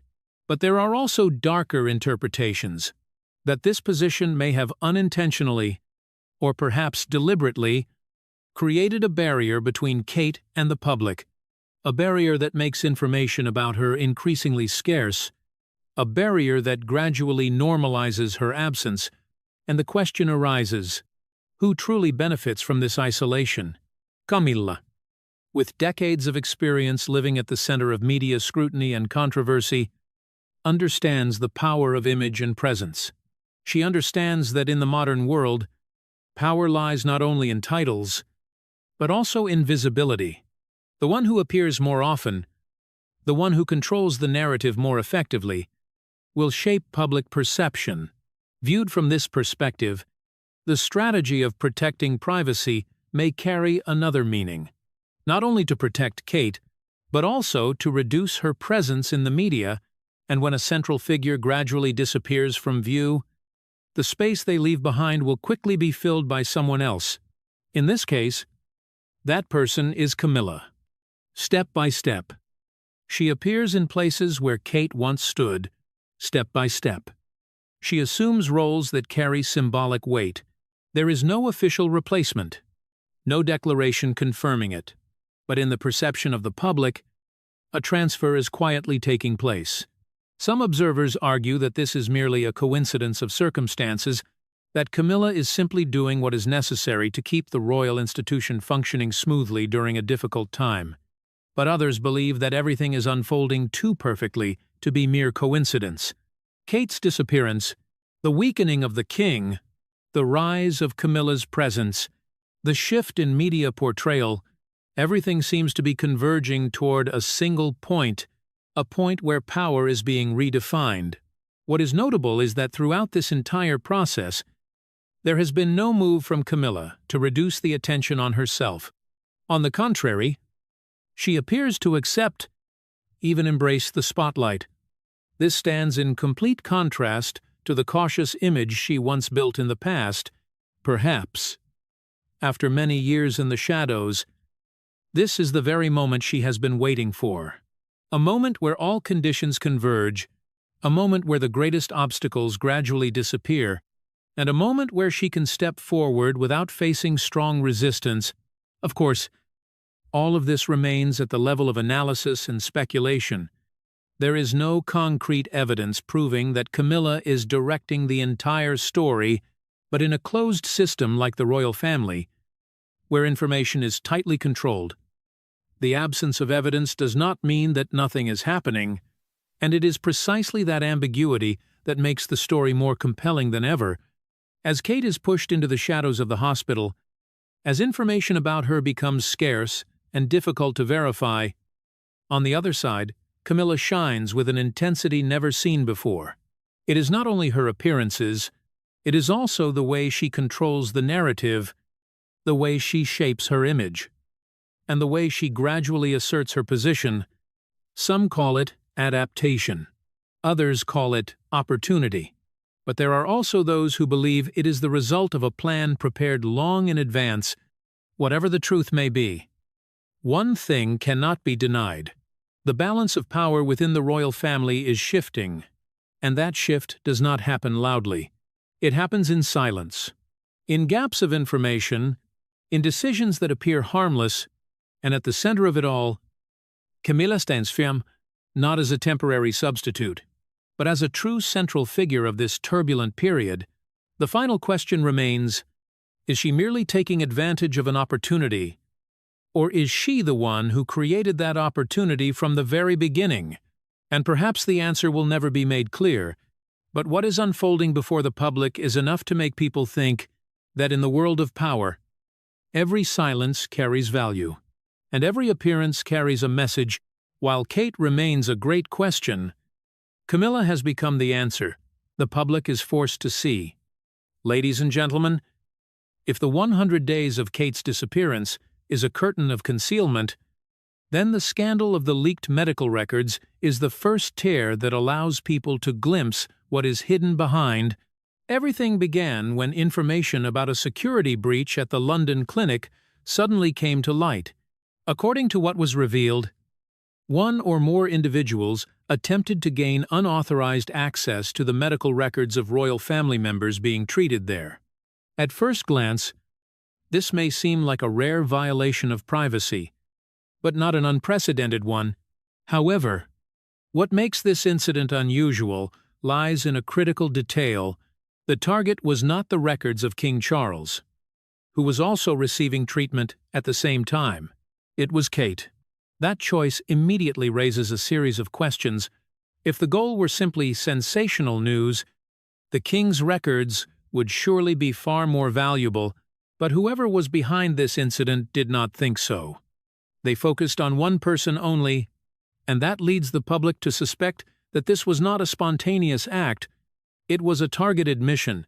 Within a short time, 3 medical staff members were suspended for their involvement in the leak. This is the official number released, but their identities have not been disclosed, nor is there any information about who commissioned or stood behind the collection of this data. Another gap in information appears, and once again, silence becomes the most striking element. In that context, theories begin to form. One of the most controversial revolves around the true motive behind accessing Kate's medical records, not to make them public, not to create an immediate scandal, but to obtain something more valuable: information. In the world of power, information is always a weapon, and it is not always used openly. Sometimes, its greatest value lies in its ability to influence from the shadows, especially when that information concerns health, not only physical, but also mental. Some analyses suggest that if there were any evidence indicating that Kate is no longer capable of fulfilling royal duties, it could become an extremely powerful leverage. There would be no need to make it public.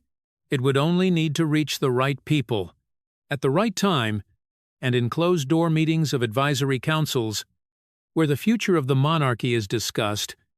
Such information could completely alter the balance, and this is where the name Camilla once again appears in speculation. From this perspective, the access to Kate's medical records is not a random act. It is part of a long-term strategy, a strategy aimed at gathering evidence, not for direct confrontation, but to create doubts deep enough, strong enough, and lasting enough to shake the confidence of those who hold decision-making power. If a key figure is placed under question regarding their ability to fulfill their role, then restructuring becomes much easier. There is no need for confrontation, no need for public removal. It is enough for that person to gradually be seen as no longer suitable, and when that happens, the process of replacement will unfold almost naturally. What is important to note is that up to this point, there has been no verified evidence released regarding the content of the accessed records. The public does not know what Kate is truly facing. Everything remains covered by a thick fog. But it is precisely this lack of transparency that gives weight to speculation, because when there is no official information, the gaps are filled with suspicion. And in this context, suspicion is beginning to point toward a colder scenario, that the objective is not only to control the narrative, but to control the future of a person within the structure of power. If Kate is considered no longer fit to continue her role, then the list of potential successors will change. And when that list changes, the entire structure of power will be affected. This is no longer the story of an individual, it is the story of a position, a symbol, a crucial link within a system, and if one link is removed, the chain will have to adjust itself. Some believe that all of this is merely coincidence, a security breach, an unfortunate incident, but others believe that in a tightly controlled environment like the royal family, such incidents rarely occur without reason. The question is not only who accessed the records, it is who is truly behind it, who needed that information, and most importantly, how it will be used. Until now, the identity of the buyer remains undisclosed. No name has been released. No independent investigation has been confirmed. Everything appears to have been handled internally. Quickly, quietly, and with very few traces left behind. That alone makes the situation even more suspicious. Because in cases involving security and privacy at this level, transparency is usually used to reassure the public, but this time, transparency is completely absent. And when the light is not turned on, the darkness becomes deeper. Looking back at the entire sequence of events, a scenario begins to take shape in the minds of many. A scenario in which the leak of the records is not the end point, but a step within a larger plan, a plan aimed at reshaping the future of the royal family by removing elements that are no longer considered suitable, whether that scenario is true or not. One thing cannot be denied. The scandal at the London clinic has changed the way the public perceives the entire story. It has turned an absence into a question, and that question into a systemic suspicion, and at the center of all those suspicions, a chilling hypothesis continues to exist that the goal is not only to control the present, but to rewrite the future. Camilla does not simply want Kate to be ill. In the way many fear, she wants Kate to disappear permanently from the list of potential successors. A statement without evidence, yet powerful enough to make people think, because in the world of power, sometimes the most frightening things are not what has been proven, but what could happen when no one is able to stop it in time. When speaking of prolonged silence, of the feeling of isolation behind palace walls, the public cannot help but recall one name, Diana, and it is the increasingly clear similarities between the two stories that have caused a haunting theory to spread. In the 1990s, Diana was gradually pushed to the margins. It began with small differences. Then came growing distances in the way she was treated, the way she appeared before the public, and the way her story was controlled. Those who were once closest to her gradually disappeared from her circle of influence. Phone calls became more difficult, information became more tightly filtered, and little by little, Diana was no longer the center of the royal narrative, even though she remained the most beloved figure among the public. Today, when looking at what is happening with Kate, many people feel a similarity that is difficult to ignore.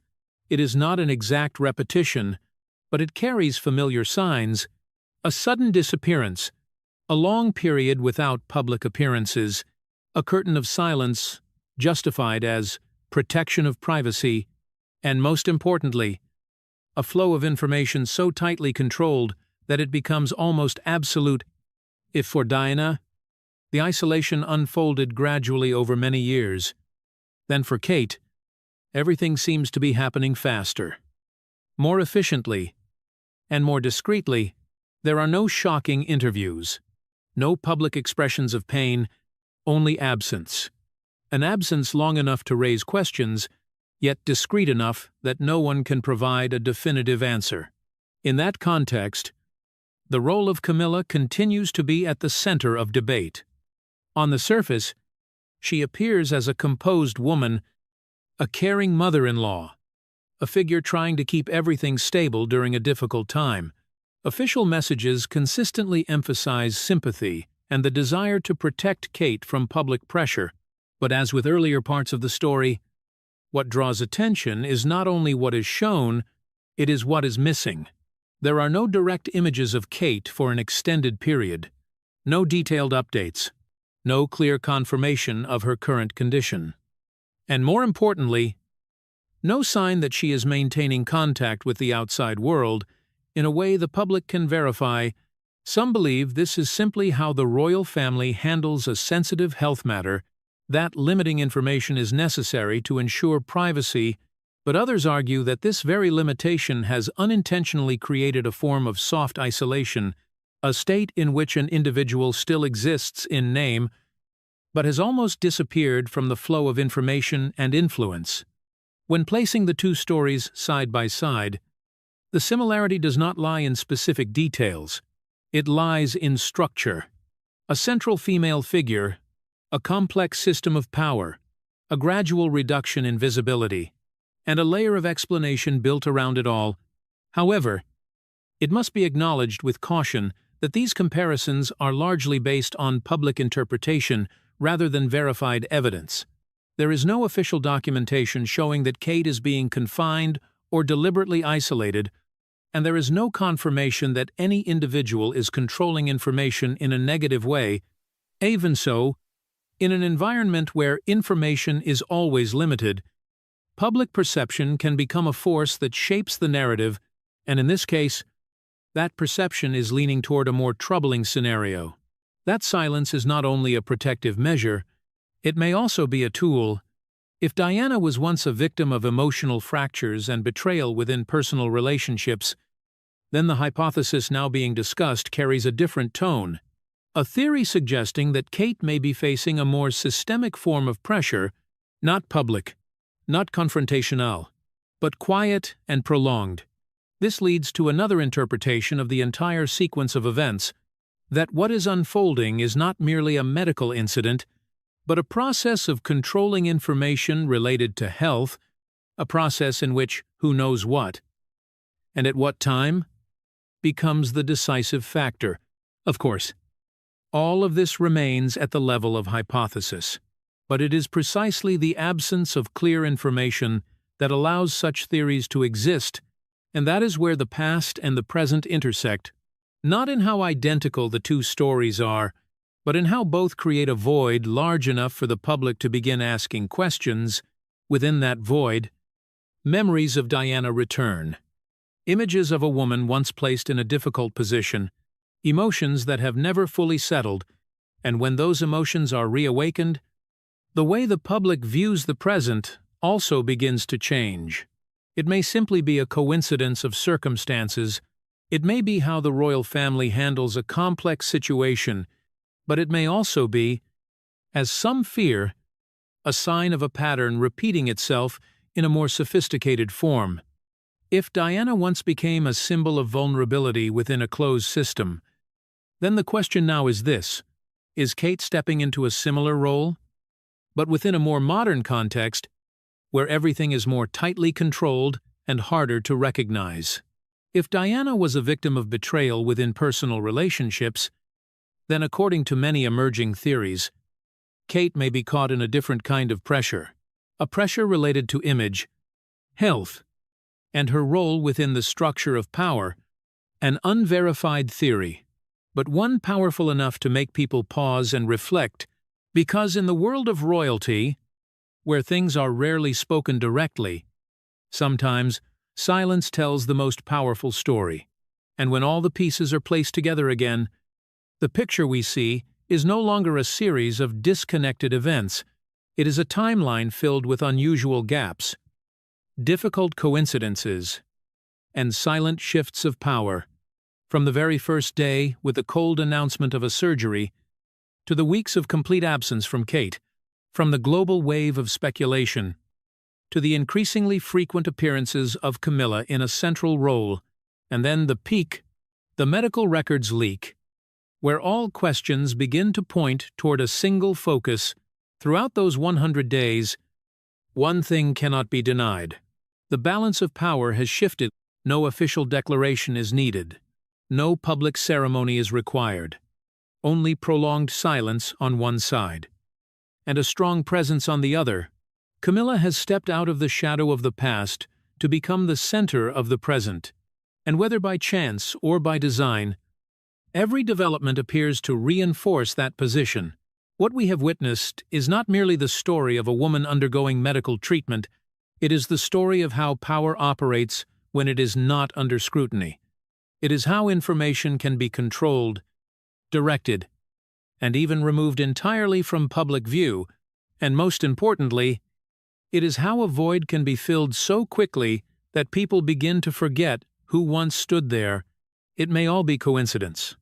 It may simply be how the royal family responds to an unprecedented medical situation, but it may also be, as we have explored, a process of restructuring power in the shadows, a process that does not rely on open conflict, but on patience, time, and absolute control over information.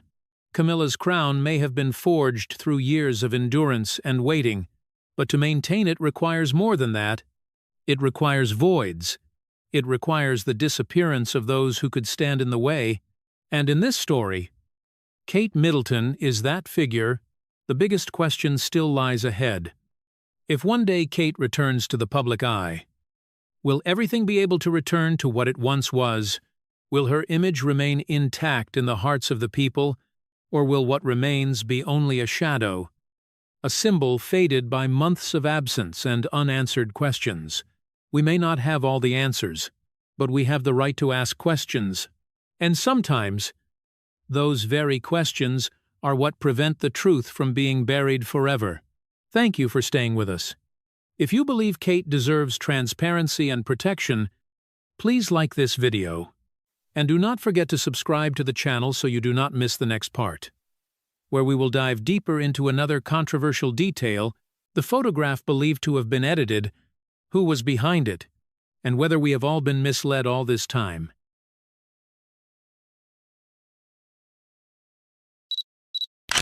All eyes are now fixed on the iron gates of Buckingham Palace, where a secret decree has just been signed by King Charles in the middle of the night. This is not a health announcement, nor is it a routine royal ceremony. It is a decision carrying the full weight of supreme authority, a cold and definitive sentence. All inheritance rights of Queen Camilla have officially been revoked, without any prior notice, without a single warning sign. Only a chilling silence now hangs over the entire British royal family. Within just a few short hours, the news spread across newspapers throughout Britain, triggering what can only be described as a true earthquake in both the media and the public. Even veteran royal experts have admitted that they have never witnessed a decision so sudden and so severe in decades. Because this is not merely a change of status, this is a direct confrontation between trust and betrayal, between buried secrets and truths slowly being dragged into the light. What really happened behind the thick stone walls of the palace? What could be serious enough to force a king to act against the very woman who has stood beside him for so many years? Could it be that a hidden secret has just been exposed? Or is this all part of a calculated move in a far greater game of power that the public has yet to fully see? In your opinion, is this decisive action taken by the king meant to protect the monarchy? Comment number 1. Or is it the result of a carefully orchestrated plot? Comment number 2. Let me know your thoughts right now. The beginning of everything did not come from a loud scandal, but from a quiet detail carrying enough weight to shake an entire structure of power. Norfolk Estate, one of the oldest and most valuable royal assets, valued at £450 million, has long stood as a symbol of lineage and inheritance. Yet it was precisely in this seemingly unchanging place that a small adjustment in a supplemental will quietly took place. Enough to change everything. Camilla discovered the truth in a way no one could have expected. Not through an official announcement, not during a private meeting, but from an overlooked detail, a line that seemed meaningless in an internal document. Her name, once listed among the primary beneficiaries, had now disappeared. No explanation. No prior signal. Only the cold reality that her position within the structure of assets was being deliberately removed, but Camilla's reaction was not what anyone had imagined. There was no outburst of anger, no direct confrontation. She remained silent, a silence that stretched long enough to become unsettling, and it was precisely that silence that became the most dangerous signal of all, because for someone who had navigated countless power struggles within the royal family, silence is never a sign of acceptance. It is the moment when every calculation begins to take shape. Within just a few days, subtle movements began to emerge behind closed doors. A name started to surface: James Hargrove, an archivist who had worked for nearly 2 decades within the royal records system. He was not a man of power. He had no voice in any decision. But he held something that even the most powerful could not do without: access to secrets that had been locked away. James had always been known as cautious, principled, and someone who almost never crossed his limits, but no one knows exactly what caused him to change. It could have been pressure, it could have been personal gain, or perhaps something deeper that no one could see. What is certain is that after a short period of time, the archive system began to show very small discrepancies, changes so subtle that they were almost impossible to detect without examining every detail. The plan was not to destroy, not to steal everything, but to replace a part of it, just one clause altered, one name added or removed. That alone would be enough to shift the entire order of inheritance, and to do that, they needed the most important thing of all: the original file. That was when Marcus Lane appeared. Marcus does not belong to the royal family. He is not part of any official system.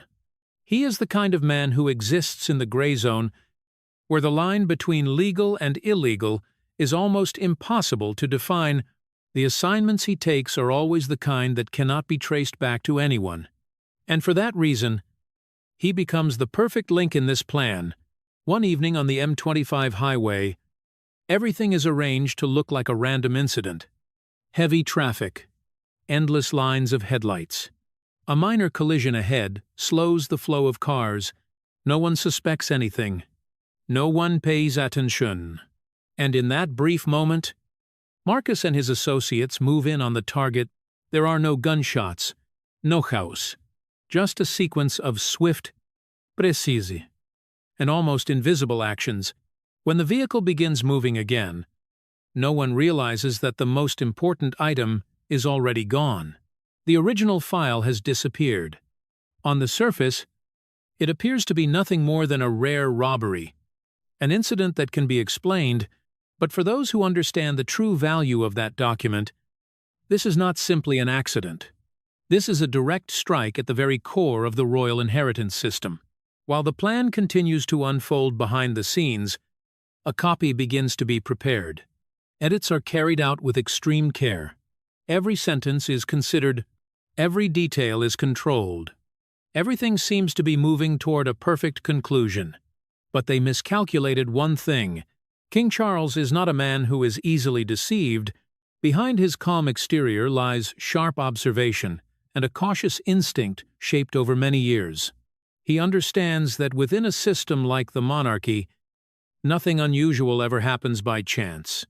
And when small signs begin to appear at the same time, it is no longer coincidence. He begins to ask questions. Why does the transport schedule remain unchanged? Yet an incident still occurs. Why do discrepancies in the archive system appear at such a sensitive moment? And most importantly, who has the closest access to those documents? No official announcement is made. No public investigation is launched. But beneath the quiet surface, a silent review process is set in motion. Every link is examined. Every detail is scrutinized. Like a chess game where every move is carefully calculated. Meanwhile, on the other side, Those involved in the plan still believe they are in control. They believe everything has been perfectly arranged. They believe no one can see the full picture, but that confidence becomes their greatest weakness, because for a man like King Charles, a single inconsistency is enough to uncover the entire truth. The plan seems flawless in every detail.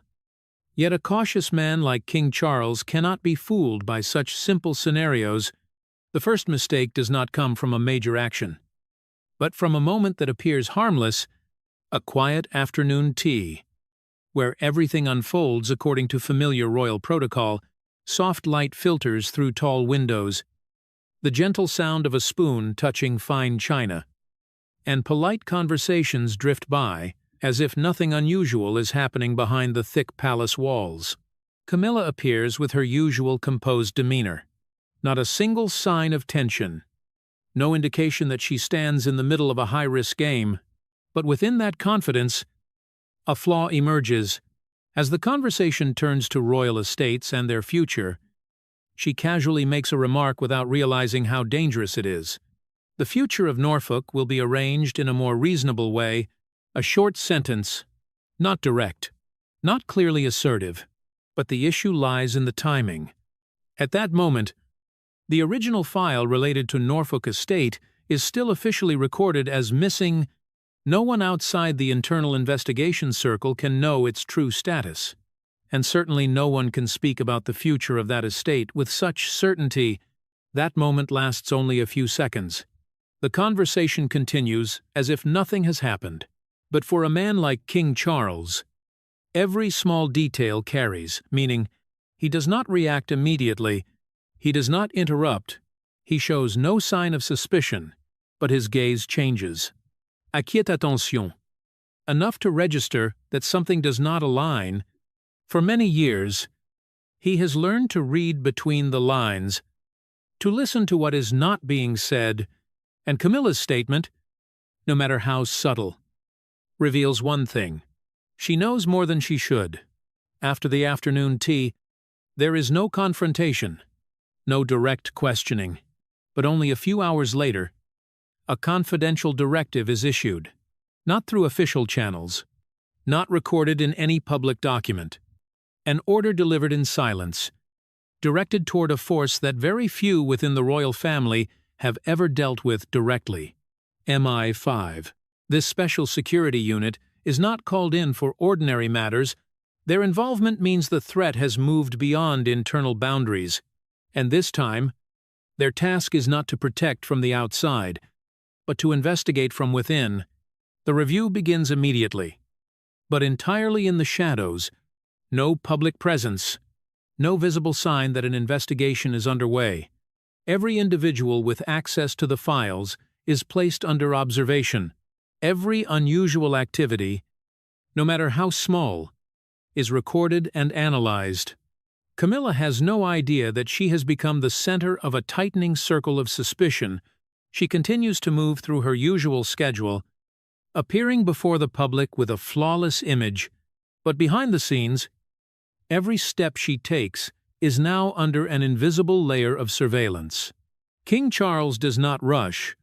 He understands that in a game like this, the greatest mistake is to act too soon.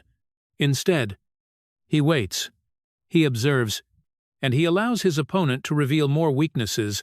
The remark during the afternoon tea, at first glance, seems like a minor detail, but it becomes the first piece that cracks the perfection of the plan. It opens a new direction of investigation, a chain of reasoning from which everything begins to connect, and from that moment, the balance of power begins to shift. Camilla may have controlled the files. She may have concealed the initial traces, but there is one thing she cannot control: the suspicion of a king who has never believed in coincidences, and once that suspicion is triggered, it will not stop until the truth is revealed. The mistake does not come from a major move, but from a moment that appears completely harmless. That afternoon tea unfolds exactly according to every familiar royal protocol. A quiet setting, soft light, polite conversations that maintain an appearance of calm. No one thinks that within such a seemingly safe space, a small detail would ignite an entire crisis. Camilla appears with her usual composed demeanor, every gesture controlled, every glance calculated. She shows no sign of standing in the middle of a high-risk plan, yet it is precisely that confidence that causes a brief lapse. As the conversation turns to royal estates, the topic quickly reaches Norfolk Estate, a name sitting at the most sensitive point of the entire system, and at that exact moment, Camilla makes a statement that later becomes a turning point. The future of Norfolk will be arranged in a more reasonable way. At first, hearing the statement seems unremarkable. Not direct, not clearly assertive, but the issue is not the content, it is the timing. At that moment, the original file related to Norfolk is still considered missing. This information has not been made public. Only a very small number of insiders understand the seriousness of the situation. That means no one can speak about the future of Norfolk with such certainty unless they know more than they should. The moment passes quickly. The conversation continues. No one in the room reacts. No one asks questions. But King Charles is different. He says nothing. His expression does not change, but his gaze lingers just a fraction longer, enough to register that something is not right. He is a man accustomed to reading between the lines, to hearing what is left unsaid, and Camilla's statement, no matter how subtle, reveals a weakness. She is one step ahead of the official information. After the afternoon tea, everything maintains its outward calm. There is no confrontation, no direct questioning, but only a few hours later, a confidential order is issued, not through normal procedure, not leaving any clear trace, a directive delivered in silence, aimed at a force rarely mentioned, MI5. Their involvement is not random. When this unit is called in, it means the issue has moved beyond internal boundaries. This is no longer an administrative error. It is a suspicion that could directly threaten the structure of royal power. The investigation begins immediately, but entirely in the shadows. No visible signs to the outside world. Every individual with access to the files is placed under surveillance. Every action, every communication, every smallest detail is analyzed. Camilla has no idea that she has become the center of an invisible circle of monitoring.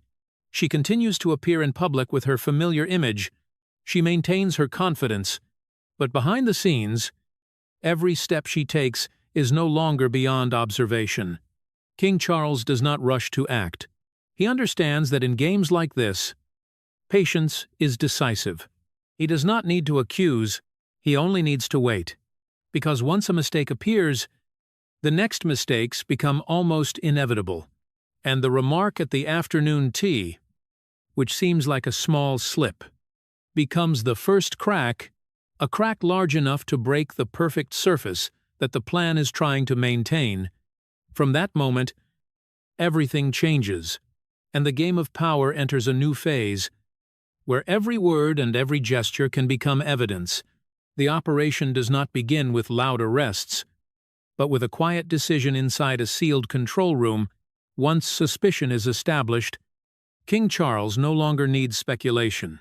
He needs evidence, and in an era where every movement leaves a trace, the answer does not lie in testimony, but in data. The first target is identified as the M25 highway, where the incident is staged with near perfection, a minor accident, a slowing line of vehicles, a moment brief enough to escape attention. Yet the places that appear most chaotic often store the most data: dash cameras from surrounding vehicles, traffic surveillance systems, location signals. Together they form a recording network that cannot be completely erased. The technical team begins to collect every small piece of data, not only from official systems, but from the private vehicles present at the scene. Dozens of video clips are extracted. Hundreds of gigabytes of data are brought in for analysis. Every frame is reviewed. Every movement is compared. A slow process, but one that misses nothing. At first, everything seems normal. Traffic moves. The collision appears minor, but as layers of data are combined, a different picture begins to emerge. A vehicle appears across multiple camera angles, with a movement pattern that does not align with the flow of traffic, a gap in the data timeline, and most importantly, a blind spot that appears to have been deliberately created. From there, they trace a device, a dash camera, not part of the public system, yet it records the most critical minutes. Its data has been partially erased, but not completely. What remains, however small, is enough to open a new path. At the same time as the reconstruction of the scene, another line of investigation is launched: signal analysis. In the area of the incident, hundreds of calls are made within the same time frame, but among those signals, a small group stands out, encrypted at a higher level than usual. Not standard civilian encryption, but something designed to avoid tracing. The technical team does not attempt to break it immediately. They collect, they store, and they wait.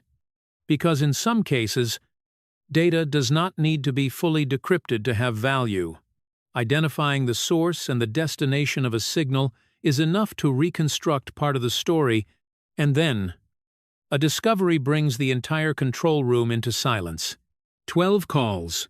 12 communications are made within the time frame before and after the incident on the highway. All of them use the same form of encryption. All of them originate from a device that is not publicly registered, and all of them lead to the same receiving point, Marcus Lane. But the most shocking part does not lie on the receiving end, it lies on the source. Experts spend hours verifying, cross-checking with location data, timestamps, and overlapping signal sources, and when everything is assembled, the conclusion becomes impossible to deny. The signal source is directly linked to Camilla.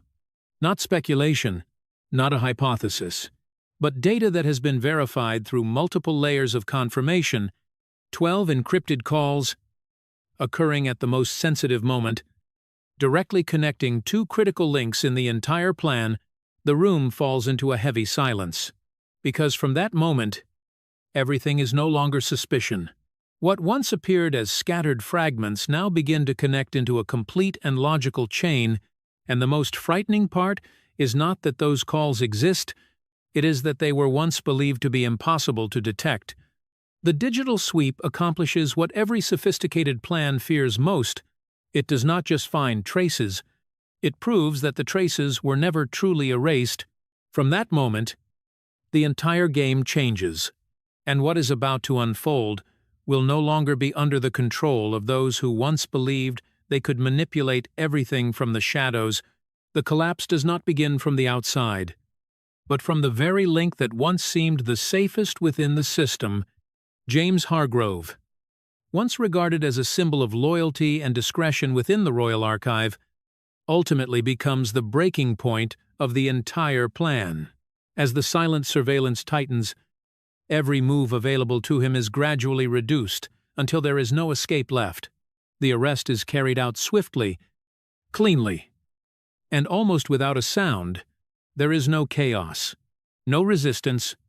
James is removed from his workplace in silence. Under the control of individuals he does not even have time to fully identify, within a few hours, the man who once held the deepest secrets of the royal family becomes the central suspect in an unprecedented investigation. At first, he tries to remain silent, a natural reflex of someone who has lived too long in an environment where words can become a double-edged blade, but this time, everything is different. The digital evidence, the discrepancies in the files, and especially the established communication links all form an unbreakable circle. The pressure does not come from threats, it comes from certainty. James understands that in this situation, silence is no longer the safe option. And then, after a short period of time, he makes a decision that even he may not have expected. He confesses. No evasion, No holding back. The entire plan is exposed with a level of detail that even the investigators find surprising. From the initial approach, the discrete exchanges, to each step in the process of replacing the files, everything is recounted like a report prepared in advance. In return, James asks for only one thing: leniency. In his world, that is the final chance to salvage what remains of his life, and for those in positions of authority, his testimony is more valuable than any silence. From what James provides, the investigation team quickly identifies the location of both sets of files: the original, taken during the highway incident, and the forged version, carefully altered with the intent of complete replacement. Both are eventually recovered. The moment the two sets of documents are placed side by side is when the truth can no longer be hidden. The small differences, the altered clauses, the names removed or added, all appear clearly like cuts across what once seemed a flawless structure, and at the center of everything, there is no longer any doubt: a deliberately constructed conspiracy. When the two files are delivered, King Charles does not speak immediately. He studies each page slowly and carefully, as if every line carries its own weight. There is no visible anger, no outburst, only a silence so deep that those present can feel the pressure spreading.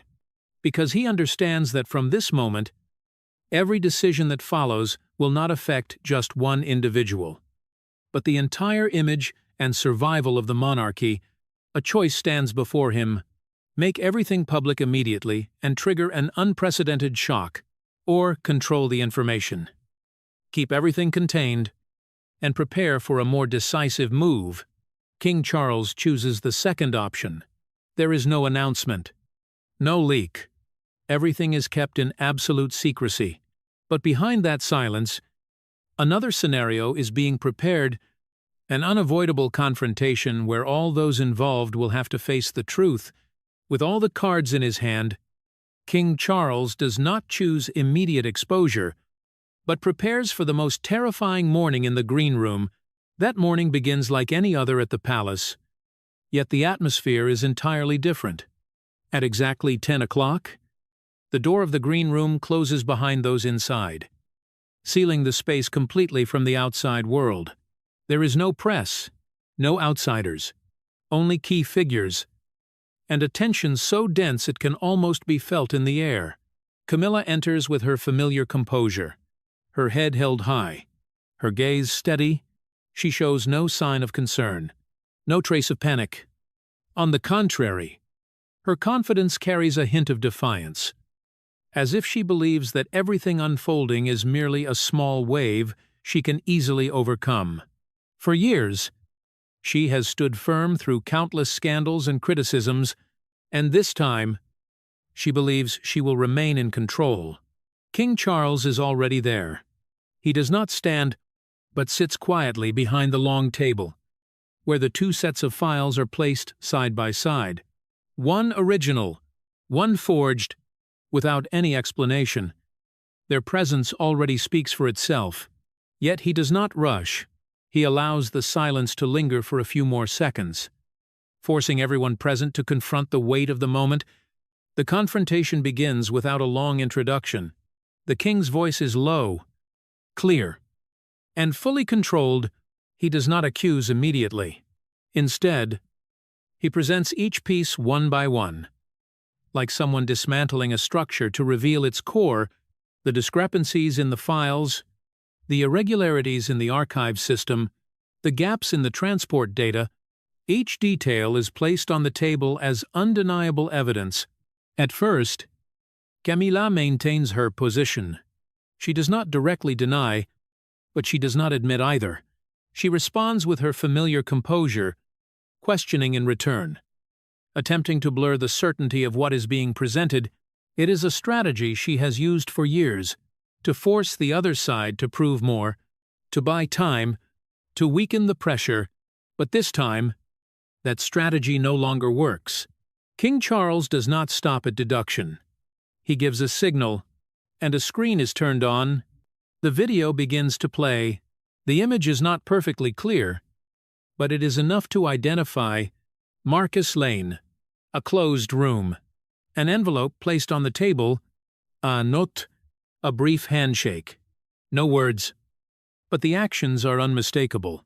A transaction has taken place, an agreement has been made, and most importantly, the timing of the video matches exactly with the period when the original file is stolen. The room falls into a silence that feels almost suffocating. For the first time, Camilla's gaze shifts, just a very brief moment. But enough to reveal the change. She no longer holds the same absolute certainty as before, yet she does not collapse. She still tries to hold on to the gaps, the points not yet fully stated, like someone trying to keep balance on a rope that is slowly breaking. King Charles continues. He opens the second file. The forged version, there is no need for many words. He simply turns each page, pausing at the key clauses, the places where signatures are falsified, the lines that have been altered, the changes that are enough to redirect the entire inheritance, and then he places it beside the original, allowing the differences to stand clearly before everyone. At this point, there is no room left for denial. Camilla does not respond immediately anymore. She looks at the two files, then back at the king. In her eyes, for the first time, appears something that has never been seen before. Unease. The air in the room feels compressed. No one speaks. No one moves. Everything builds toward the next moment. And then, King Charles reads the order. His voice is not loud. It carries no emotion. But every word is clear, like a verdict already decided. The inheritance rights related to Norfolk estate are revoked, all associated benefits are suspended. The privileges tied to Camilla's current position are to be reviewed immediately.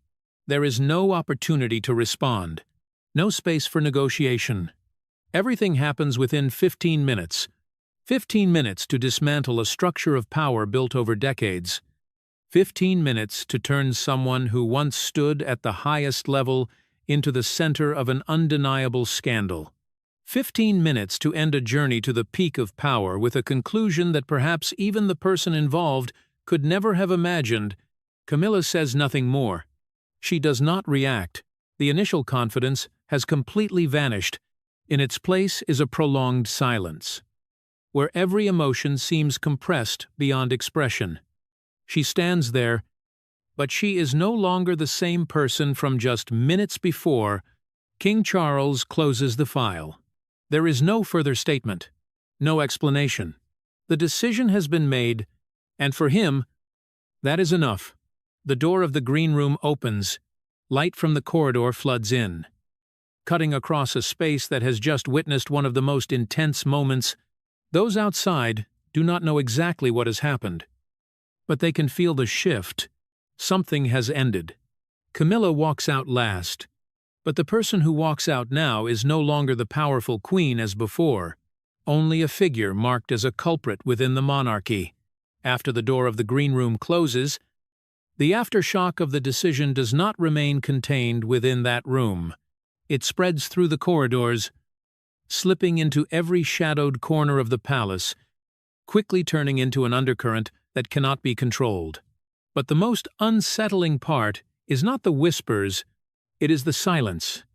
A heavy, prolonged silence, as if the entire British royal family is collectively avoiding the reality that has just unfolded.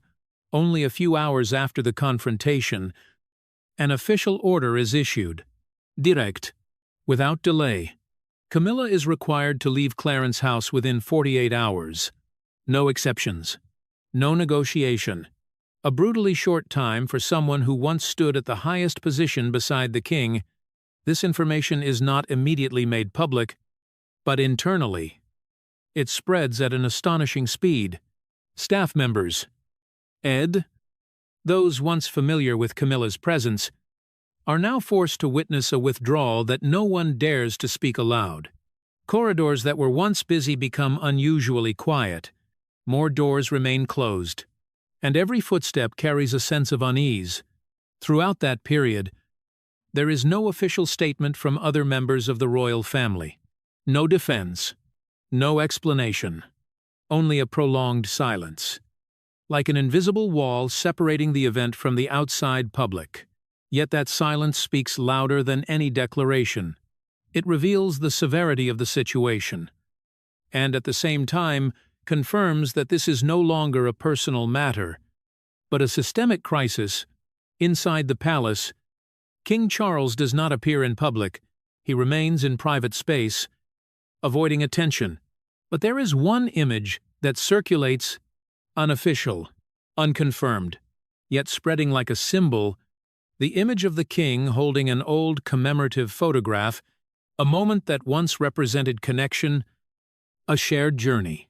And then, in a decisive motion, he tears it apart.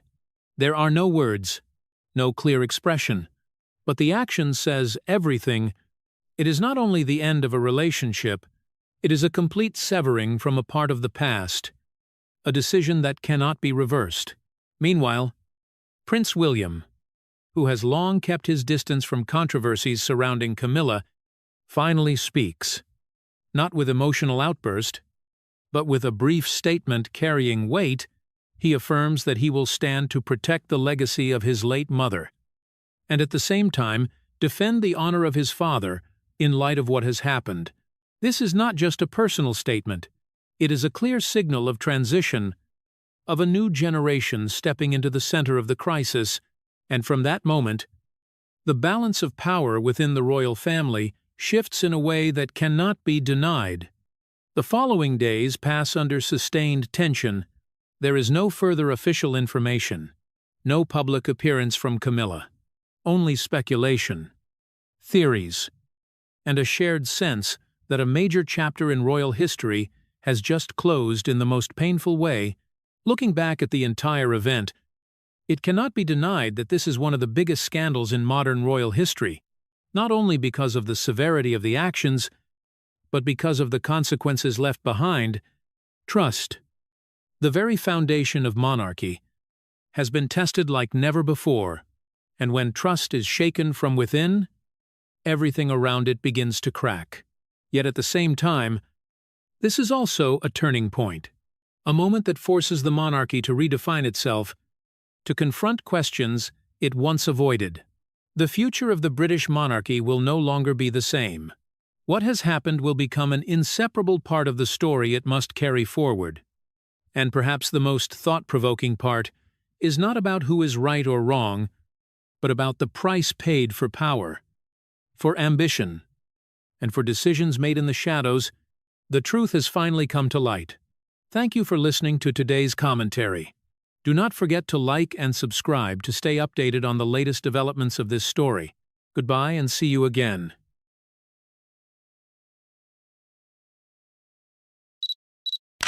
A piercing crash shattered the rain-soaked night in Gloucestershire. The motorcycle skidded across the narrow country road, its headlight tumbling before going dark in a puddle.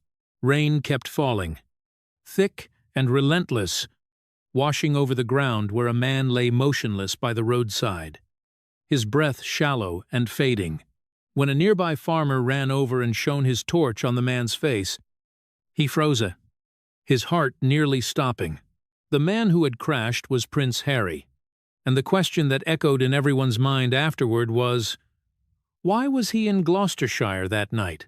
A place so deeply tied to his past, to his father, his brother, and the haunting memory of his late mother. Rain fell across the fields surrounding Highgrove House, as if trying to erase every trace. The wind howled through the old oaks. The rain beat against the tiles, blending into a mournful symphony that belonged to the quiet countryside, a place long accustomed to silence.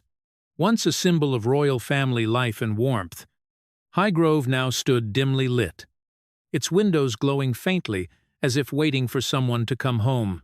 Prince Harry had returned to England quietly, no announcement. No entourage. No flashing cameras.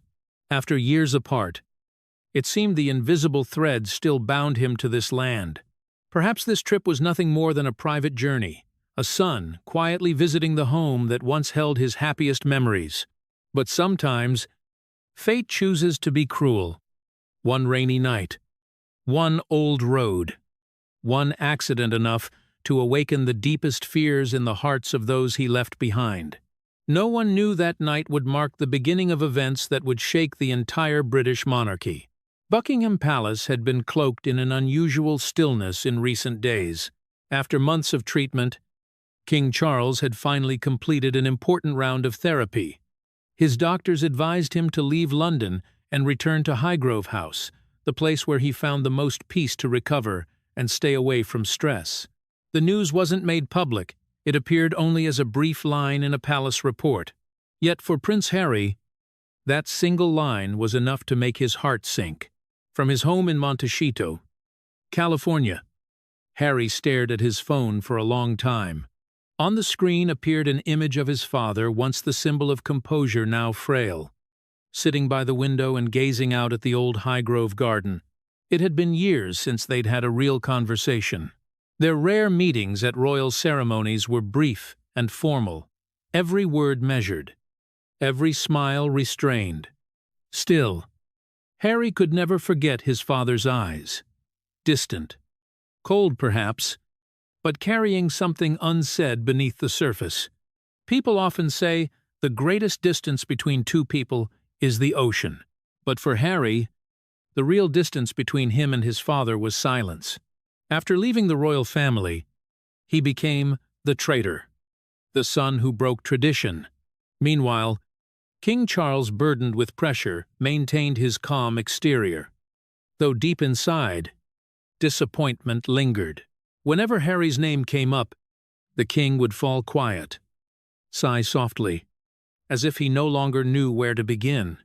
When Harry learned that his father was recovering at Highgrove, he told no one except Princess Anne. Through all the years of estrangement, Anne had been the only bridge left between him and the rest of the family. She knew everyone's nature, and she understood better than anyone that beneath Harry's stubbornness was simply a son longing to be understood. Harry flew back to England in silence. No royal flag, no motorcade, no bodyguards like before. He returned as an ordinary man, with just a small backpack and a heart full of unresolved emotions. When his plane landed in London that night, he didn't head to the palace. Instead, he drove straight toward Gloucestershire. Rain began to fall thin at first, then heavy, blurring the world outside his windshield. He said nothing the entire drive, only letting the soft murmur of old songs his mother once loved play through the car radio. Memories came flooding back. He remembered the last time he saw his father at Queen Elizabeth's funeral. Charles had just become king, and Harry stood behind him, surrounded by the cold stares of the press. There was no embrace, no word exchanged, just a brief nod, a hollow gesture between two strangers. Yet Harry could never forget the moment his father turned away. In those weary eyes, there was something unspoken exhaustion, sorrow, perhaps even regret. They hadn't spoken since. Time and distance had blurred everything between them. But when Harry heard of his father's declining health, he knew that if he didn't return now, he might never have another chance to say what he had held inside for years, that he never wanted to be the rebel. He only ever wanted to be his father's son, the little boy who once held his hand while walking through the Highgrove gardens, listening to stories about birds, blooming seasons, and the weight of responsibility. Before he left, Meghan didn't stop him. She understood that this time, Harry wasn't returning for the royal family. He was returning for himself. "I just want you to find peace," she said softly. "If you need to go back, then go. Don't wait until it's too late." When the car stopped before the gates of Highgrove, he didn't go in right away. The windows glowed with warm amber light, their reflections shimmering through the thin drizzle. He recognized the faint light from one familiar room, his father's study, where the king would read every evening. In that quiet moment, all the anger and resentment Harry had carried for years suddenly felt small beneath his rain-soaked coat. He wasn't a prince or a rebel son anymore, just a boy, standing outside his childhood home, silently hoping to hear his name again. But in the royal family, nothing was ever simple.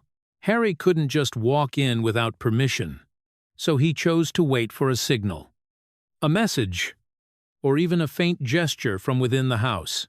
When none came, he turned away.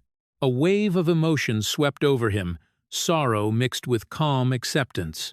He knew that no matter how distant they had become, there was still an invisible thread between father and son, one that needed no words. Perhaps that was why he couldn't bring himself to leave just yet. He wanted to drive through the countryside of his childhood, where memories of his mother, his brother, and his now frail father lingered in every field and turn. That longing, the pull to feel close to his past, was what drew him away from the palace that night. Alone on his old black Triumph motorcycle, a relic of youth and freedom. He didn't know it yet. But this ride would take him to a fateful night, one where the line between memory and reality, between love and loss, blurred into a single bend in the rain.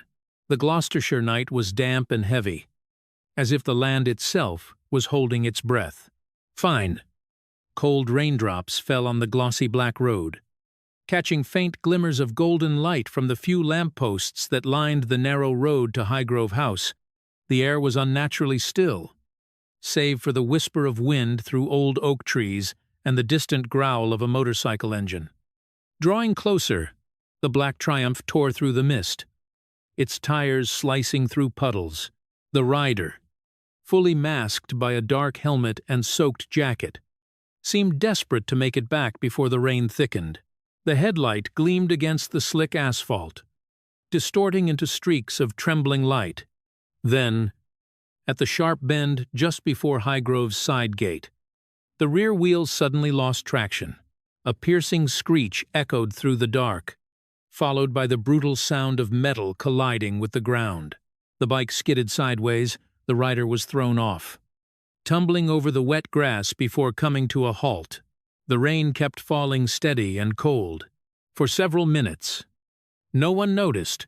Then, by sheer chance, a farmer driving his truck down the road caught sight of the scene in his headlights. He slammed the brakes, jumped out, and ran forward in panic. "Dear God, someone's down!" he cried, freezing as he lifted the helmet off the unconscious man. The face beneath was pale but unmistakable. His hands trembled. "No, it can't be. It's Prince Harry." An emergency call was made instantly. Within 10 minutes, police cars and an ambulance arrived. The narrow road was sealed off. Flashing red and white lights cut through the rain, casting chaos across the quiet countryside. Harry was placed on a stretcher, his face streaked with mud and scratches. The paramedics worked swiftly and silently, their professionalism hiding the tension in their eyes. No one dared say his name. One young officer whispered, "Are we sure it's—" His superior interrupted sharply, "Not a single word leaves this scene. Understood?" When the ambulance pulled away, its siren wailed through the mist, fading into the rain-soaked distance. The press knew nothing. Every record of his admission was encrypted with a special code, no names, no titles. At Gloucestershire Hospital, lights still burned in the emergency wing. Near midnight, the operating room doors swung open. A nurse rushed to the chief physician. "The special patient has arrived," she said quietly. "High security protocol requested." Confused glances were exchanged, but orders were followed. Only a handful of staff were permitted inside. Phones were surrendered. Confidentiality forms, signed silence demanded. Inside the dim room, Harry lay still, his face marked by pain. The doctors examined the head and shoulder injuries thankfully. No fractures, but his 10-minute unconsciousness meant they would keep him for close observation. A young nurse looked at him and murmured softly, "He looks so lonely." Outside, the rain continued to fall. A police car waited by the entrance. Two officers standing guard, eyes fixed on the empty road ahead. No journalists were allowed near. Every call from Highgrove House was routed directly to the Royal Security Division. At Highgrove, the news of the accident arrived in silence. A guard whispered to the butler, who immediately called Princess Anne, the only one who knew Harry had returned. No one could tell whether King Charles had been informed, as he was resting in his private chamber after another exhausting round of treatment. A heavy stillness hung over the estate. The wind slipped through the window frame, stirring the white curtains ever so slightly. A young maid murmured, "If Diana were still alive, this would have broken her heart." Her words fell into the air, cold and sharp, like the rain-soaked night itself. Meanwhile, at the hospital, the doctors continued their careful monitoring. They all knew they were standing in the eye of a story that could shake the nation. Someone whispered, "Should we inform Kensington Palace?" But the answer was only silence. Everyone was waiting for a decision from higher up. That night, Gloucestershire was wrapped in a dense fog of secrecy. No one outside the inner circle knew what was happening. But when a discreet message finally traveled through the Royal Security Network, only one person at Windsor reacted instantly, leaving the palace without an escort. Without ceremony, it was Prince William. He slipped away quietly, wearing a long coat, his face drawn tight. No one stopped him. No one asked. Everyone understood that beyond titles and protocol, there was something greater, something older, brotherhood. And that was something even the crown could not replace. In the stillness of the rain, two paths were about to meet, one man recovering from a fall, the other racing through the night. It was the beginning of a new chapter, one that would force the royal family to confront not just an accident, but the deepest wounds in their hearts. The message had come through hours earlier, only 8 words long. "He's been in an accident." At the hospital, the sender was a former royal guard who had once served King Charles, a man William trusted completely. He didn't need to ask who he was. His heart stopped. In an instant, every image from the past, the years of distance, the arguments, the stubborn silences dissolved. What remained was a primal fear, a hollow ache he thought he'd buried long ago. Without calling anyone, William threw on a coat, grabbed his keys, and drove out of Windsor into the pounding rain. No motorcade, no security detail, only the glare of headlights cutting through the darkness, and the relentless wind whipping against the glass. He drove for 2 hours through slick roads and heavy rain, memories flashing with every passing mile. In his mind, the year 1997 came back in haunting detail. It had been another dark, rainy night when his father had gently knocked on his bedroom door. Charles's voice had trembled as he spoke just a few words. "Your mother. There's been an accident." William still remembered standing frozen, unable to believe what he'd heard. And the next morning, the world learned that Princess Diana, the mother he adored, was gone forever. He had been only 15. Beside him was 12-year-old Harry, clinging to his hand throughout the funeral. Together they walked slowly behind the coffin, surrounded by thousands of weeping strangers. 2 boys, motherless, under the gaze of a grieving world. That feeling, the terror of losing someone you love, had never truly left him. And now, more than 20 years later, it was back. He gripped the steering wheel tighter. Rain pounded against the windshield in rhythm with his racing heart. "Not again. I can't lose anyone else," he muttered, forcing his hands to steady. Every mile was a battle between reason and fear. He knew how far apart he and Harry had grown, how words and silence had both cut too deep. But none of that mattered anymore. If Harry was truly hurt, if fate was about to take his brother too, could he bear it? When William reached the gates of Gloucestershire Hospital, the rain had just stopped. The parking lot was nearly empty, lights shimmering across puddles. He hurried down the quiet corridor, past security staff who recognized him but said nothing. The air was thick with antiseptic and the steady hum of machines. His footsteps echoed down the sterile hall until, finally, the door to the emergency ward opened, and there he was. Harry lay motionless on the bed, his face pale, one cheek bandaged, his shoulder wrapped in gauze. He was breathing steadily, eyes closed, traces of rain and mud still on his clothes. The doctors explained it was only a mild concussion, a short blackout from the fall. But to William, that didn't matter. The sight alone made his chest tighten painfully. In that moment, he wasn't the heir to the throne, just a brother. Terrified that if he'd arrived minutes later, everything might have changed, he stepped closer, silently watching. All the bitterness, all the distance, faded into nothing. William reached out and gently clasped his brother's cold hand. Harry didn't wake, but his fingers twitched faintly. A reflex, perhaps. Yet, to William, it was everything. A sign of life, a whisper of hope. In that moment, there were no cameras, no monarchy, no divide. Only two brothers once inseparable, once estranged, now reunited under the harsh hospital lights. Their silence said more than any apology ever could. William sat down by the bedside, still holding his brother's hand, his gaze fixed on the window where the rain fell softly outside. In the cold white light of the hospital room, his eyes carried a deep sadness, the kind of sorrow only someone who had lost a mother to tragedy, and now nearly lost his only brother, could understand. He wondered if this was fate's way of forcing them to stop, to look back at all the years gone by, the words left unsaid, the wounds left unhealed. A doctor quietly entered, checking Harry's vital signs. "He's going to be fine," the doctor said gently.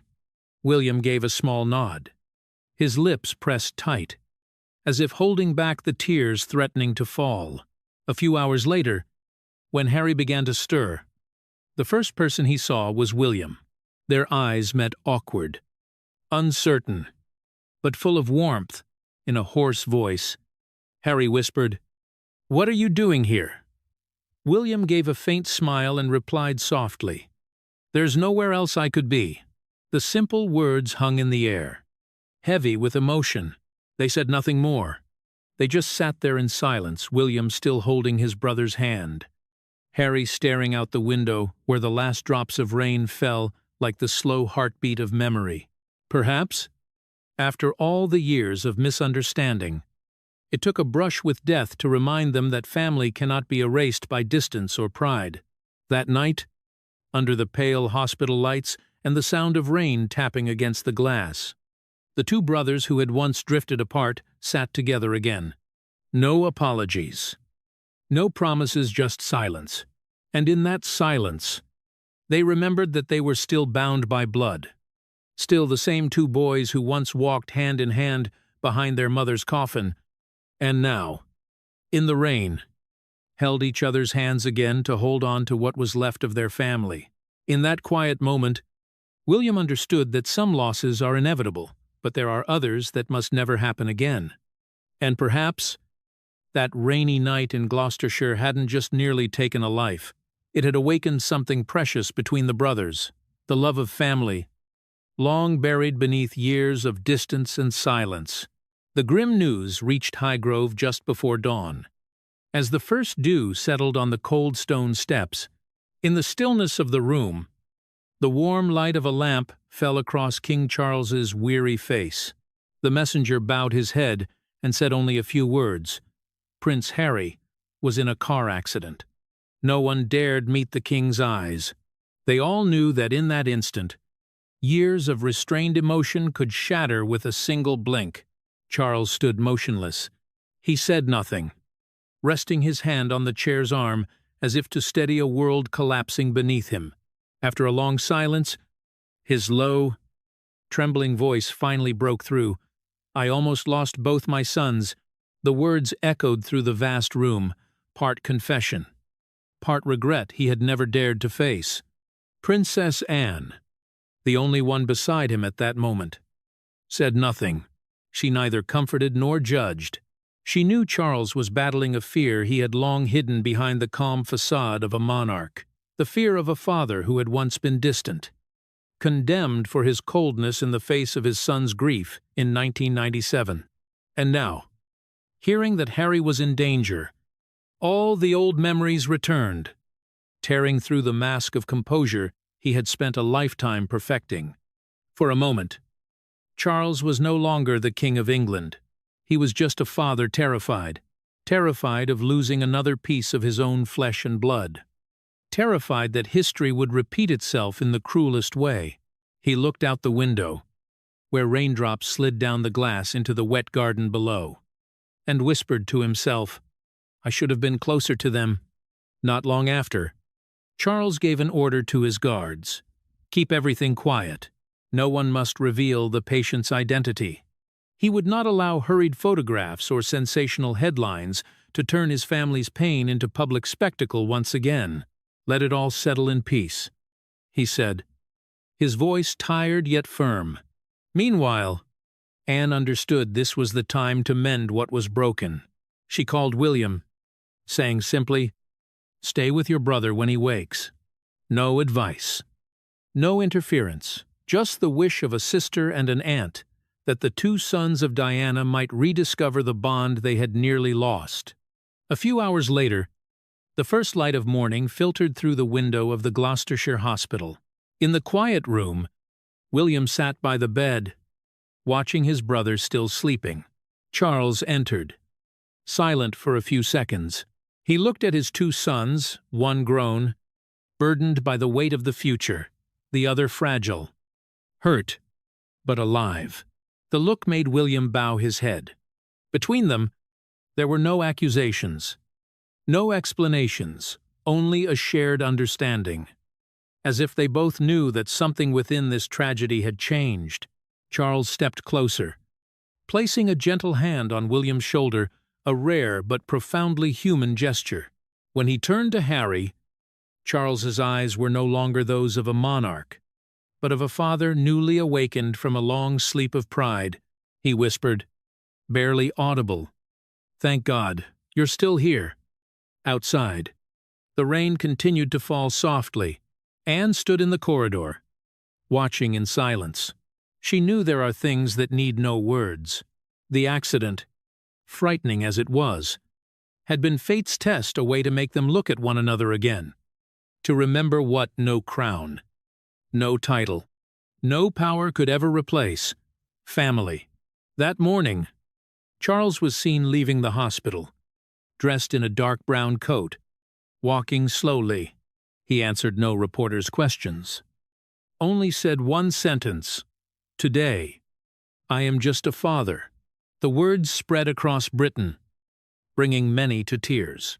For the first time in years, people saw a different King Charles, not the symbol of duty and reserve, but a man who could love, fear, and regret. As the car turned onto the narrow lane leading to Highgrove, the sun began to break through the rain-soaked trees. The landscape shimmered faintly, as if the world itself had just weathered an emotional storm. In the distance, the quiet fields stretched wide and endless, whispering of new beginnings. And perhaps, on that very morning, when the soft light spilled through the hospital window, the story was no longer just about an accident. It was about the awakening of a father, and beyond that, the awakening of a royal family that had, for years, seemed to lose its heart amid duty, ceremony, and the invisible walls between them. The morning in Gloucestershire was unusually still. Dew clung to the window panes, catching the pale sunlight of dawn. In the sterile white of the hospital room, the steady beeping of the heart monitor echoed like the rhythm of time itself, slow, deliberate, yet profoundly meaningful. On the bed, Prince Harry slowly opened his eyes. The world around him was a blur for a few seconds before his vision cleared, revealing a man in a dark coat sitting silently beside him, eyes shadowed with exhaustion. It was William. The two brothers locked eyes, saying nothing. They simply looked at each other, as if trying to confirm whether this was real or just a dream after a long nightmare. Light filtered through the curtains, falling across William's face, revealing both weariness and relief. Harry shifted slightly, his voice hoarse. "I've caused trouble again." "Haven't I?" William smiled, a rare, gentle smile the public seldom saw on the stoic Prince of Wales. His voice trembled slightly as he replied, "I used to think I didn't need you. But last night, I was scared." The words hung in the air, heavy and tender. Harry stared up at the ceiling, his gaze distant. Maybe his mind was still replaying the night before, the sound of rain, the sharp turn, the helplessness as everything went dark.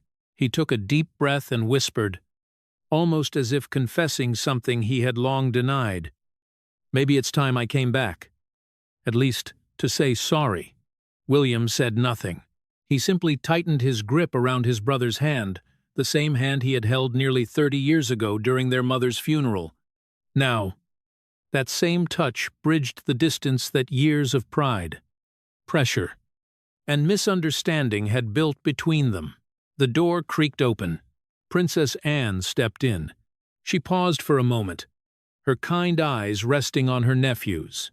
A faint smile crossed her face, one of those rare, gentle smiles that had become scarce in these tense royal days.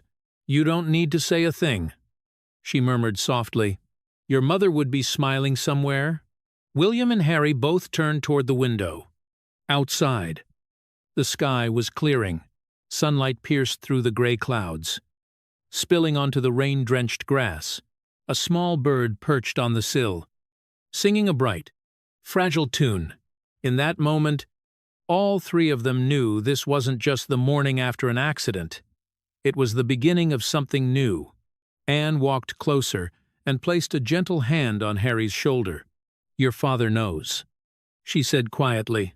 "He isn't angry." He only said, "I almost lost both of them." Harry said nothing, but his eyes glistened.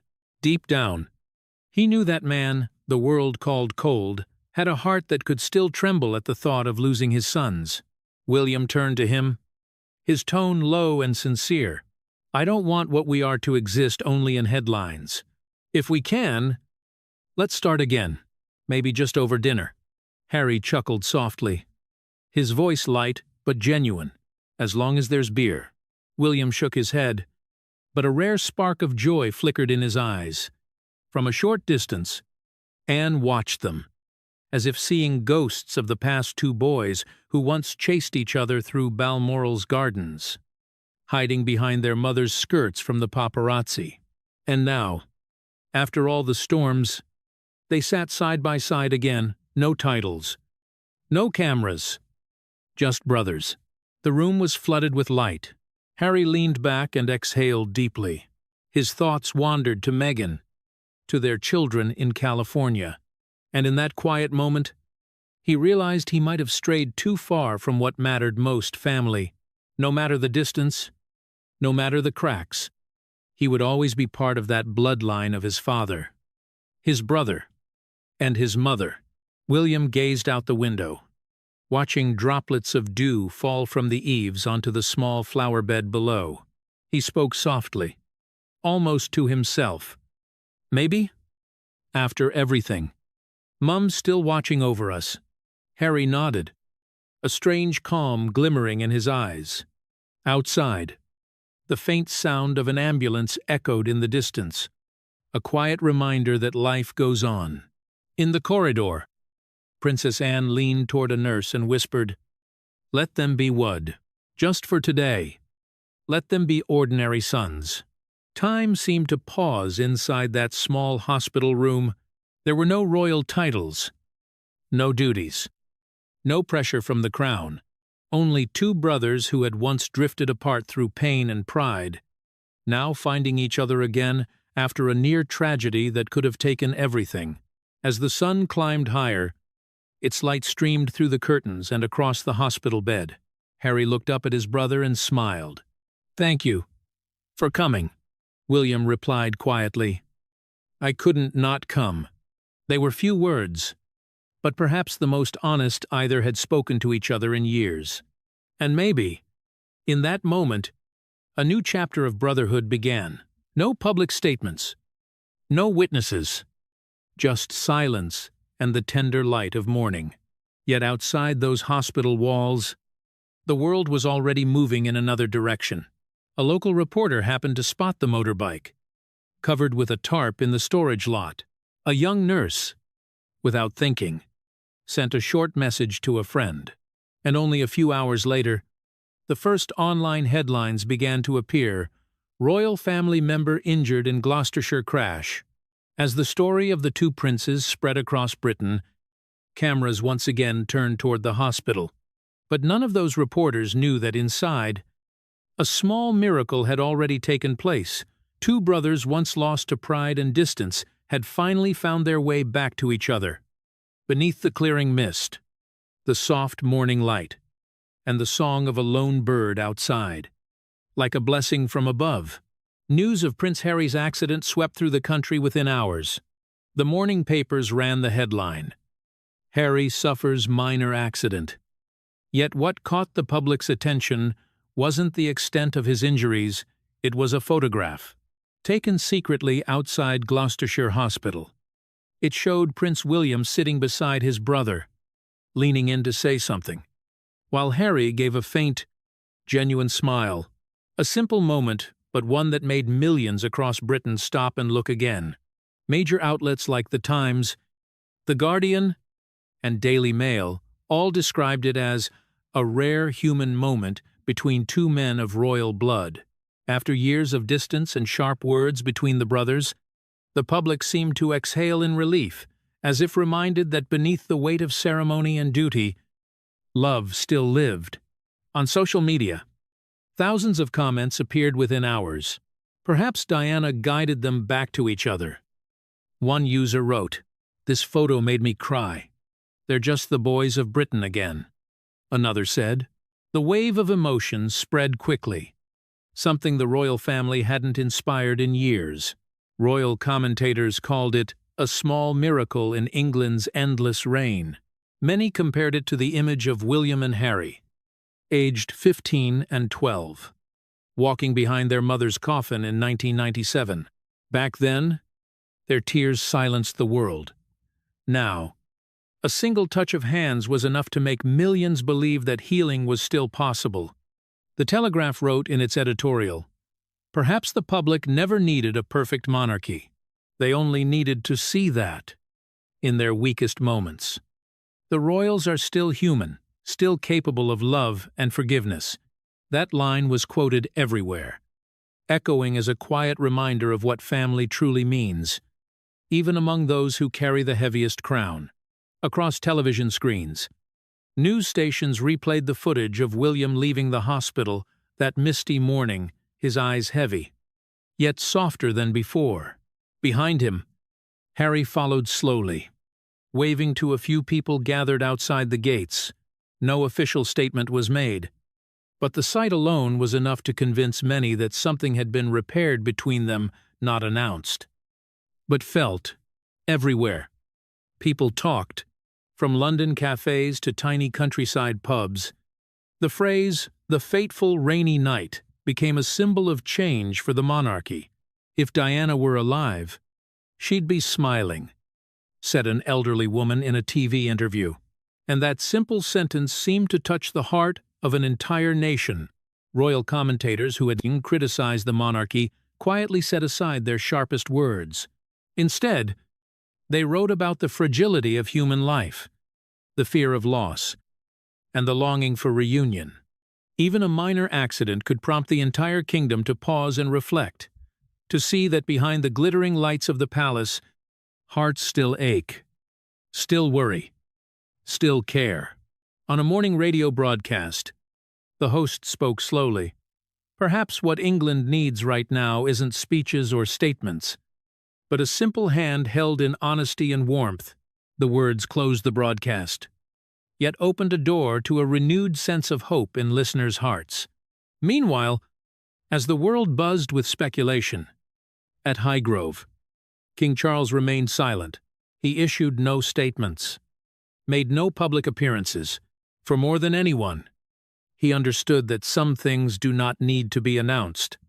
They only need to be felt. Like the bond between a father and his sons, like the blood tie that had once frayed, now quietly reconnecting on a rainy English night. The morning in Gloucestershire was unusually calm.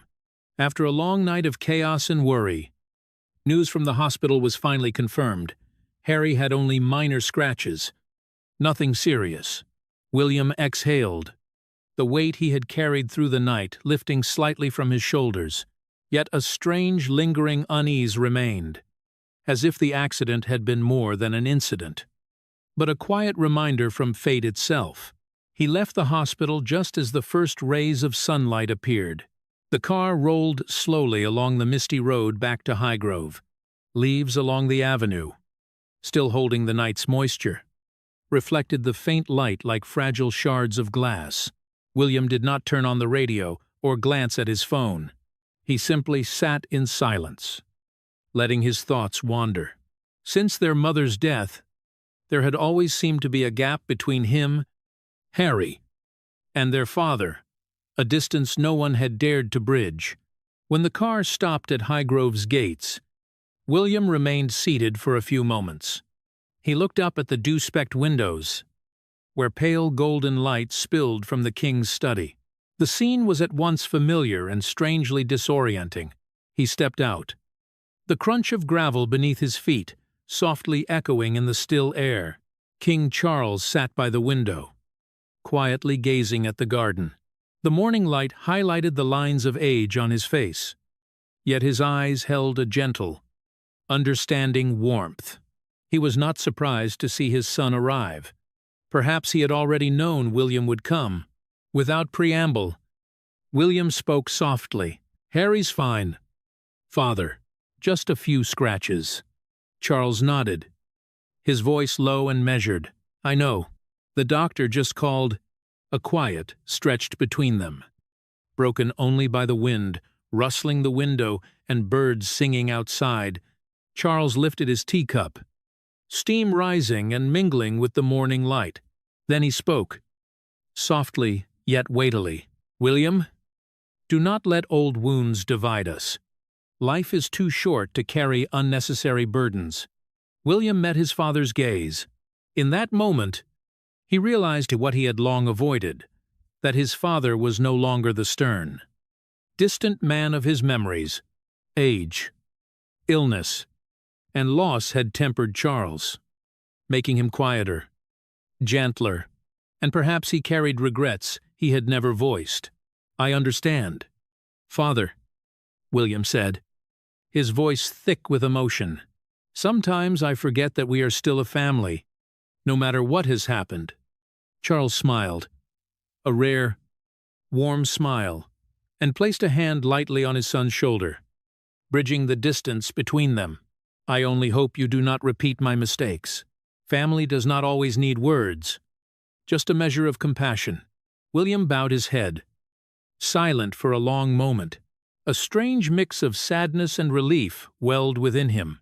He thought of Harry, of the moment they had held hands in the hospital. That memory shone like a light piercing through the mist of years. Perhaps fate had orchestrated the accident to bring them back together, to remind them that blood ties are never truly broken. As William left Highgrove, the morning mist began to lift. Sunlight filtered through the trees, glinting off the remaining droplets on the grass like diamonds. He paused along the path, glancing back at the stately house. His father's silhouette remained at the window, calm and steady, mirroring the quiet of a soul that had weathered many storms. A small, gentle smile touched William's lips. In the corner of his eye, the early light mingled with a falling tear, but these were no longer tears of grief. They were tears of release, of healing after years of fractures. Above Highgrove, sparrows began to sing. Their clear notes echoed through the damp morning. The world seemed to recognize what had just unfolded in this quiet dawn. The three men of the British royal family had found a missing piece of their hearts. Sometimes, a small accident can heal great wounds. And on that morning in misty Gloucestershire, Charles, William, and Harry seemed to have rediscovered what they thought was lost. Family. A new beginning was arriving, not with grand announcements, but with a quiet, peaceful smile.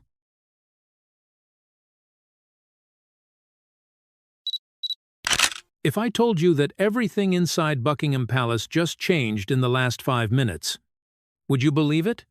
Because according to multiple insiders, King Charles has quietly set into motion a decision that will transform the future of the monarchy. And the person at the center of this political earthquake is none other than Prince William, while the palace is scrambling to maintain silence. Sources confirm that the king has begun the formal process of passing the crown to his eldest son, a move so sudden and so disruptive that Queen Camilla is reportedly furious beyond words. The tension has been building for months, behind the polished balcony appearances and carefully arranged public smiles. The royal household has been fighting a silent war. Charles's declining health, William's rising authority, and Camilla's increasing attempts to consolidate power have collided into a breaking point. But no one expected the king to move this quickly. No one expected William to be summoned to a private meeting just hours before the decision leaked. And certainly no one expected Camilla to be completely excluded from the discussion. Insiders claim that Camilla confronted the king immediately after discovering the truth, accusing senior courtiers of orchestrating a palace coup to sideline her permanently. But the reality may be far more complicated. Some say Charles wants stability. Others say William demanded clarity. And a few believe that damaging information about Camilla's political influence pushed the king to act before it was too late. What we know for sure is this: a transition of power is unfolding, a queen is enraged, a future king is stepping forward, and the entire monarchy is bracing for impact. Because tonight, the crown has shifted, and nothing inside Buckingham Palace will ever be the same again.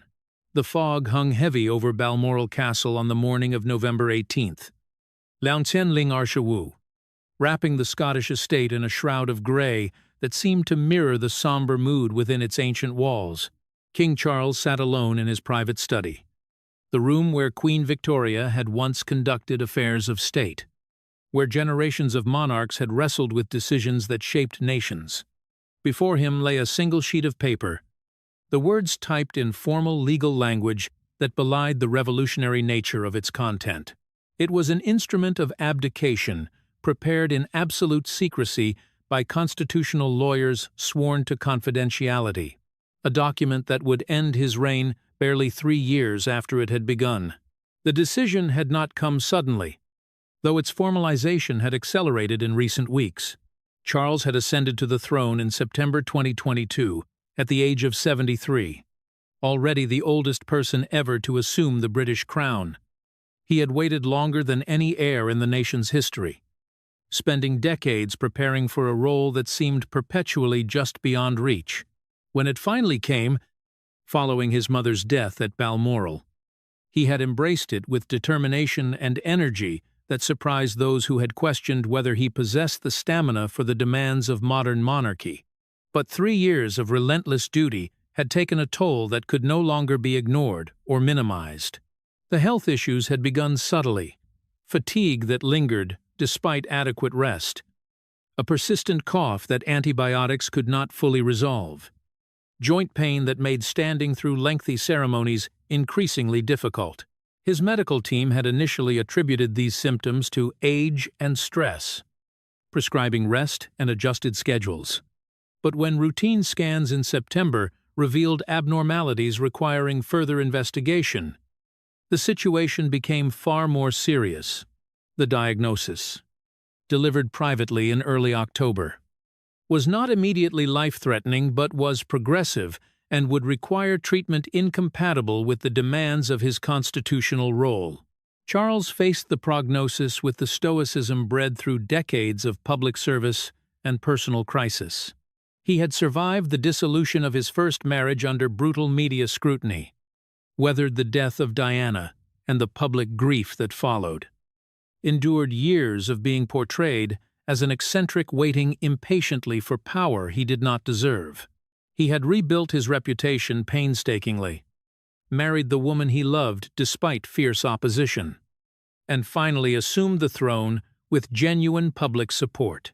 The idea of surrendering the crown after such a brief reign felt like cosmic cruelty, a final joke at the expense of someone who had already endured more than his share of humiliation and disappointment. But Charles was nothing if not dutiful. He understood constitutional monarchy in ways few others could.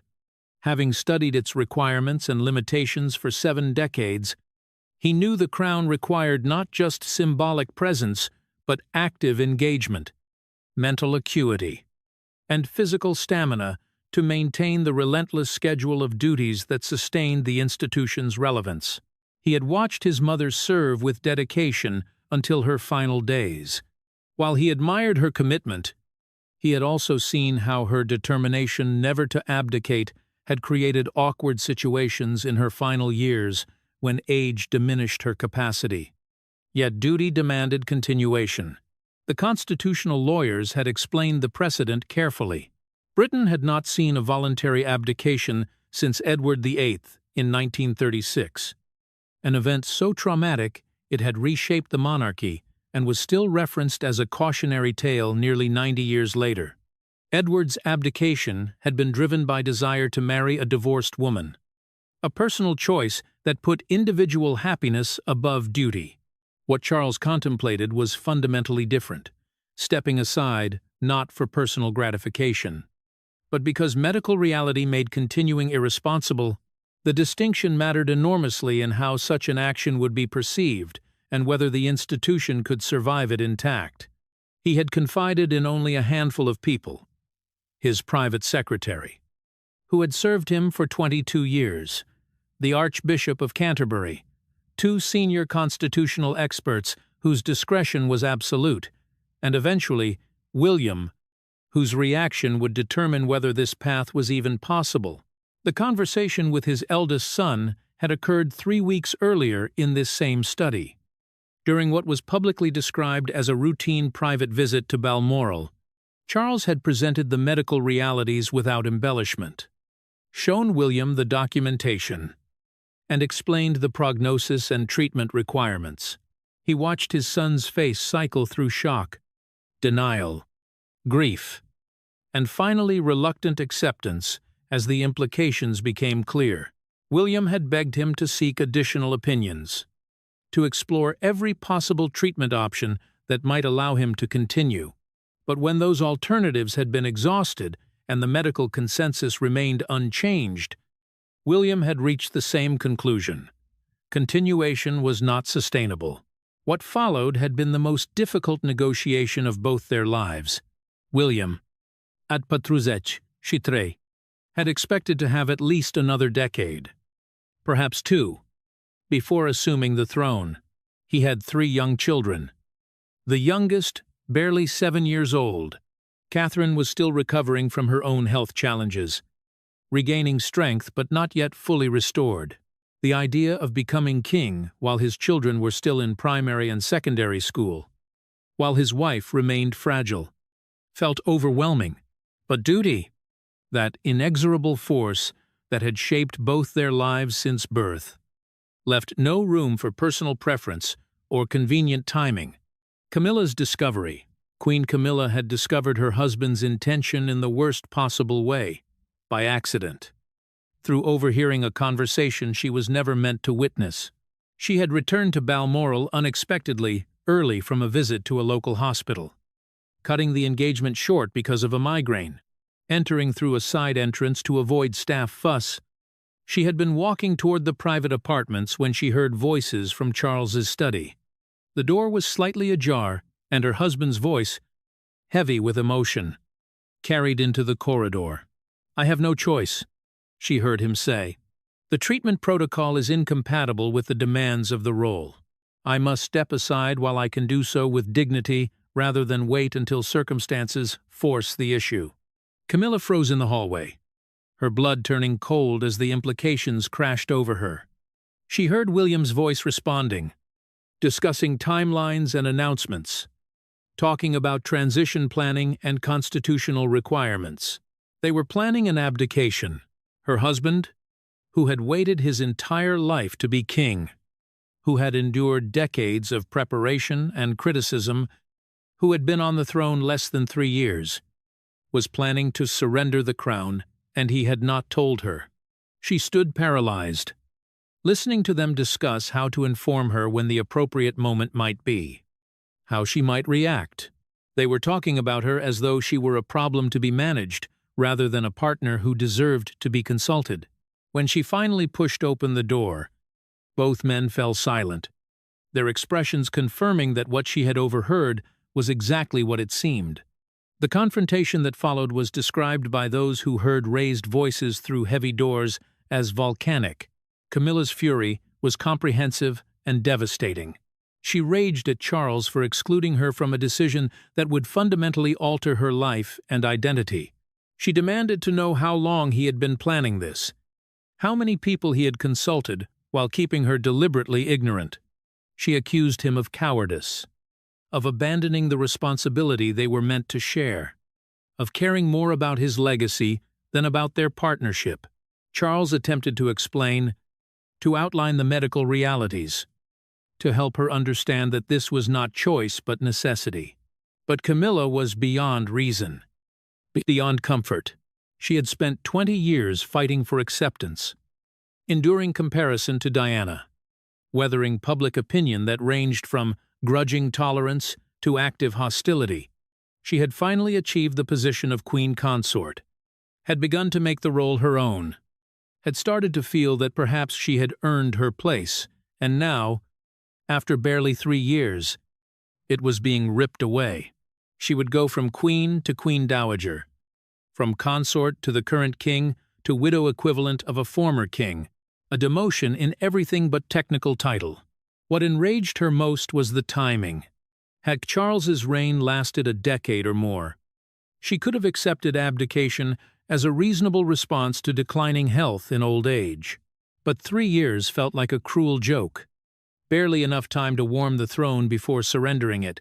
She felt cheated of the role she had sacrificed so much to obtain, robbed of the opportunity to truly make her mark as queen. The charities she had championed, the causes she had promoted, the carefully constructed public image she had built, all of it would be diminished by the brevity of her tenure and the manner of its ending. Her anger toward William was even more intense. She accused him of pushing his father toward abdication, of being impatient to assume power, of prioritizing his own timeline over his father's well-being. The accusation was unfair, and she likely knew it even as she made it. But rage seeks targets, and William was conveniently present. He attempted to defend himself, to explain that he had argued against abdication, that he had begged his father to explore every alternative. But Camilla was not interested in his explanations. She saw in him the person who would benefit from her loss, who would ascend while she descended, whose wife would become queen while she became a footnote. The confrontation ended with Camilla storming from the study, retreating to her private rooms and refusing to see or speak to Charles for 3 days. The household staff moved carefully through the castle, aware that something catastrophic had occurred, but uncertain of details. Meals were sent to separate rooms. Schedules were adjusted to prevent accidental encounters. The King and Queen of the United Kingdom were not speaking, and the tension radiated through every corridor and chamber of the estate. Charles, miserable and guilt-ridden, threw himself into finalizing the abdication plans, perhaps finding in bureaucratic details a distraction from emotional devastation. When Camilla finally emerged from her self-imposed isolation, it was not with acceptance but with strategy. She began making calls to her own advisors, to friends with legal expertise, to people who might help her understand her options and rights. She discovered that as queen consort, her position was entirely derivative of her husband's. If he abdicated, She had no independent constitutional role. She would retain the title Queen Camilla for life, as the widow equivalent of a former king. But she would have no official duties, no platform, no purpose beyond that which she could construct independently. Everything she had built was tied to Charles's position. And when he stepped down, her relevance stepped down with him. The institutional machinery engages. While the personal drama unfolded at Balmoral, the machinery of constitutional transition began grinding into motion. The Prime Minister was briefed in a private meeting at Downing Street. The conversation protected by protocols that ensured no record would be kept and no staff would be present. The governmental response was carefully neutral. Ministers understood that the Crown's continuity mattered more than any individual monarch, and a smooth transition from father to son posed far fewer constitutional complications than a prolonged decline in a king unable to fully execute his duties. Political calculation favored support for abdication, though no politician would say so publicly. The Archbishop of Canterbury convened a small group of senior clergy to discuss the theological and ceremonial implications. The coronation of Charles had occurred barely 2 years prior, an elaborate ceremony costing millions and watched by billions globally. The idea of conducting another coronation so soon felt excessive. Yet William's accession would require formal recognition and blessing. Discussions began about creating a modified ceremony, something that acknowledged the solemnity of the moment, without the full pageantry of a traditional coronation. The balance between maintaining appropriate dignity and avoiding the appearance of wasteful repetition required careful consideration. Constitutional experts grappled with questions that had no modern precedent. What would be Charles's title after abdication? Would he remain a Councillor of State, or would that role pass exclusively to working royals in the new reign? Where would he live? Given that sovereign residences would transfer to William, what financial arrangements would apply, and how would they be funded? The sovereign grant was designed for the reigning monarch, not for a living former king. Every question spawned additional complications, each requiring resolution before any public announcement could be made. The palace communications team, brought into the planning at this stage, began crafting the narrative that would accompany the announcement. The messaging needed to emphasize duty and continuity, to present the abdication as responsible stewardship rather than abandonment. They drafted statements highlighting Charles's dedication to the crown, his determination to ensure the monarchy's strength by facilitating transition while he could still guide it, his confidence in William's readiness to assume the throne. Every word was tested against potential public reaction, adjusted to minimize shock while maintaining honesty about the medical realities driving the decision. Security services conducted their own assessments. An abdication would create a period of vulnerability, a moment when the established order was in flux and various groups might seek to exploit uncertainty.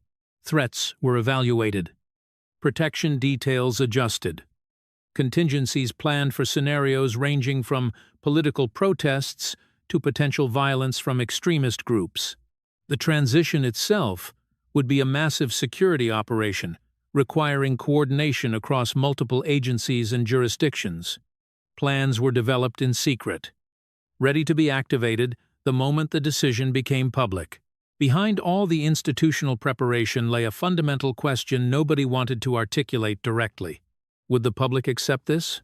Edward VIII's abdication had traumatized the nation, created a constitutional crisis, and permanently stained the monarchy's reputation. That abdication had been driven by selfish desire. But even a medically necessary abdication carried risks. Would the public understand Charles's reasoning, or would they view it as weakness? Would they accept William and Catherine as king and queen despite their relative youth, or would resentment at losing Charles so soon poison the transition? Public opinion research conducted carefully to avoid revealing the true purpose provided mixed signals that reassured no one. The decision was made to inform certain key family members before any public announcement. Princess Anne was told first, her practical nature and institutional knowledge, making her feedback valuable. Her reaction was supportive of Charles but concerned about Camilla, whom she had come to genuinely respect despite their complicated history. She volunteered to speak with the Queen to help her understand that this was not betrayal, but medical necessity. Prince Edward was informed next. His response was characterized by sadness for his brother, but acceptance of the logic. Sophie immediately began thinking about how to support Catherine through the transition, knowing the younger woman would need guidance from someone who had navigated royal life successfully. Prince Harry presented a unique challenge. Relations remained strained despite occasional reconciliation attempts. But his position as son of the former king and brother of the incoming king meant he could not be left uninformed until the public announcement. The notification was handled delicately, with assurances that his security concerns would be considered in transition planning and that he would be welcomed at any ceremonial events he chose to attend. His response, conveyed through intermediaries, was supportive of his father's decision while maintaining distance from institutional matters. He would not oppose the abdication, but neither would he involve himself in planning or public advocacy for it. Camilla's campaign. As the abdication planning progressed toward an announcement date tentatively set for mid-December, Camilla launched her own campaign to prevent or at least delay the transition. She began with appeals to Charles's sense of duty, reminding him of the sacred vows made at his coronation, the promises to serve until death. She argued that medical treatment had advanced remarkably, that his condition might be manageable with proper care, that abandoning the throne after such brief tenure would damage the institution he claimed to be protecting. Her arguments were passionate and grounded in genuine belief that abdication was wrong. When appeals to duty failed, Camilla shifted to personal arguments. She spoke about their relationship, the decades they had waited to be together openly, the short time they had served as king and queen. She reminded him how hard she had worked to earn public acceptance, of the causes she had championed, of the difference she was beginning to make. The abdication would truncate all of that, reduce her tenure to a historical footnote, waste the goodwill she had painstakingly accumulated. Did he not owe her the chance to complete what she had started? Charles, torn between love for his wife and conviction that abdication was necessary, tried to show her alternative paths forward.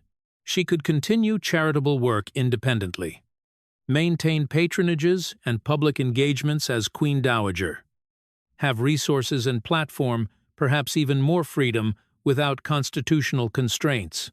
But Camilla rejected these reassurances as hollow comfort. Queen Dowager was a title for widows, she argued, a designation that emphasized what had been lost rather than what remained. She had not fought for decades to be queen, only to have the role stolen after 3 years. Her most potent weapon was emotional manipulation, deployed with the skill of someone who understood Charles's vulnerabilities intimately. She wept about feeling abandoned, about being excluded from a decision that affected her profoundly, about watching her husband surrender the position he had been born to occupy. She questioned whether his medical team was being overly cautious, whether he was using health as an excuse to escape responsibilities he found burdensome, whether he was sacrificing their partnership to smooth William's path to power. The accusations hurt precisely because they contained slivers of uncomfortable truth Charles could not entirely dismiss. She also began lobbying others who might influence the king's decision. She appealed to Princess Anne, arguing Charles deserved support from his siblings in resisting pressure to abdicate. Anne, characteristically blunt, told Camilla that while she sympathized, Charles's health had to take precedence over anyone's desires, including Camilla's own. She reached out to longtime friends of Charles, hoping they would counsel him against abdication. Most responded with sympathy, but refused to interfere. Most controversially, Camilla attempted to appeal directly to William, requesting a private meeting without Charles present. The meeting at Clarence House. With only the two of them present, was later described as intensely uncomfortable. Camilla asked William to refuse the crown, to insist his father continue ruling, to prioritize Charles's emotional well-being over institutional convenience. William, maintaining respectful composure despite the awkwardness, explained that he could no more refuse his constitutional duty than she could demand his father continue in a role his health made unsustainable. Camilla left convinced William was eager to become king regardless of the cost to his father or stepmother. The campaign created an impossible situation for Charles. He loved his wife deeply, understood her anger and disappointment, wanted desperately to give her what she sought. But he could not ignore medical reality or subordinate constitutional responsibility to personal desire. The tension between these competing demands left him exhausted and miserable, caught between the woman he loved and the duty he could not escape. Friends who saw him during this period described a man aging visibly, the stress compounding the health issues that had prompted the abdication in the first place. The announcement and its aftermath. The announcement came on 10 December in a televised address from Windsor Castle that interrupted regular programming across the nation. Charles sat alone at a desk, the setting deliberately intimate rather than grand and ceremonial. His appearance shocked those who had not seen him recently. He looked older than his 77 years, tired and drawn, the toll of recent months evident in his face. When he spoke, his voice carried the weight of emotions barely held in check. He began by expressing love for his country and gratitude for the privilege of serving as king. Even briefly, he acknowledged that his reign had been shorter than anyone anticipated, shorter than he had wished. Then he detailed the medical realities that necessitated his decision. Speaking with candor, unusual for royal communications, he explained that his condition required treatment incompatible with the demanding schedule and responsibilities of monarchy, that continuing would be irresponsible to the nation and unfair to the institution. He had consulted widely and assured viewers the decision, while painful, was correct. Charles spoke with evident pride about William, describing his son's preparation, dedication to duty, and deep love for the nation. He expressed confidence that William and Catherine would serve with distinction and honor, that the monarchy would be strengthened by the transition despite its unexpected timing. He asked the British people to support the new king and queen with the same loyalty and affection they had shown him and his mother before him. His voice broke as he thanked Camilla for her partnership and patience in supporting him even through this difficult decision that affected her so profoundly. The response was immediate and overwhelming. Social media platforms crashed under the volume of traffic. News organizations scrambled to provide context and analysis. Constitutional experts were dragged from dinner parties to television studios to explain what would happen next. The public reaction was complex and divided. Many expressed sympathy for Charles's health situation and admiration for his willingness to prioritize the monarchy's strength over personal desire to continue ruling. Others felt cheated, having waited so long for his reign only to see it end almost before it began. Some questioned whether abdication was truly necessary or whether he was being pushed out by younger royals eager for power. Camilla was conspicuously absent from the announcement, her absence noted by every commentator and observer. Official statements said she was supporting her husband privately, but those close knew she had refused to appear alongside Charles, had insisted she could not pretend to support a decision she believed fundamentally wrong. Her absence spoke volumes about the state of their relationship and the depth of the rift the abdication had created. In the days following, she maintained her scheduled engagements but appeared diminished, going through the motions with none of her usual energy or warmth. The transition period was set at 6 weeks, allowing time for necessary constitutional procedures and ceremonial preparations without drawing out the process unnecessarily. William and Catherine moved into intensive briefings, absorbing information about constitutional responsibilities, security protocols, international relationships, and the thousands of details that comprised modern monarchy. Both appeared overwhelmed but determined, understanding that circumstances had forced upon them a role they had expected to assume decades in the future. Catherine, still not fully recovered from her own health challenges, visibly struggled with the demands while maintaining a composed public presence. The ceremony of transition, held on 25 January 2026, was deliberately understated, not a full coronation, but a solemn service of recognition at Westminster Abbey, attended by dignitaries and family without the elaborate pageantry that had marked Charles's coronation. Charles himself participated, formally transferring authority to William in a moment fraught with symbolism and emotion. When father placed the crown on son's head, both men had tears streaming down their faces. The personal pain of the moment overwhelmed protocol and dignity. Camilla watched from the congregation, her expression a mask that revealed nothing of her internal turmoil. In the immediate aftermath, Charles and Camilla retreated to a private estate in Scotland, away from public view and media speculation. The plan was for rest and adjustment, allowing them both to process the magnitude of what had occurred and to find new equilibrium in their changed circumstances. But those close to the couple reported that the relationship remained strained, that Camilla's anger had not dissipated, that she struggled to accept her diminished role and continued to blame both Charles and William for what she viewed as an unnecessary surrender. Charles, meanwhile, faced his own adjustment challenges, having spent his entire life preparing to be king, having finally achieved the role. Stepping away created an identity crisis no amount of planning could fully prepare him for.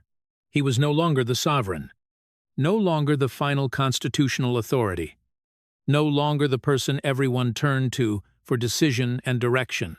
He was a former king, a living reminder of abdication, a figure without clear purpose or defined role. The loss of identity was profound and disorienting, compounded by guilt over how his decision had hurt Camilla and disrupted William's family life. The new reign and old wounds. King William V's reign began under circumstances no one had anticipated. At 43, he was young by monarchical standards, yet burdened by responsibilities that would challenge someone decades older. Catherine, now Queen Consort, faced even steeper challenges. She had expected years to prepare, time to fully recover her health and strength, a gradual transition into increased duties.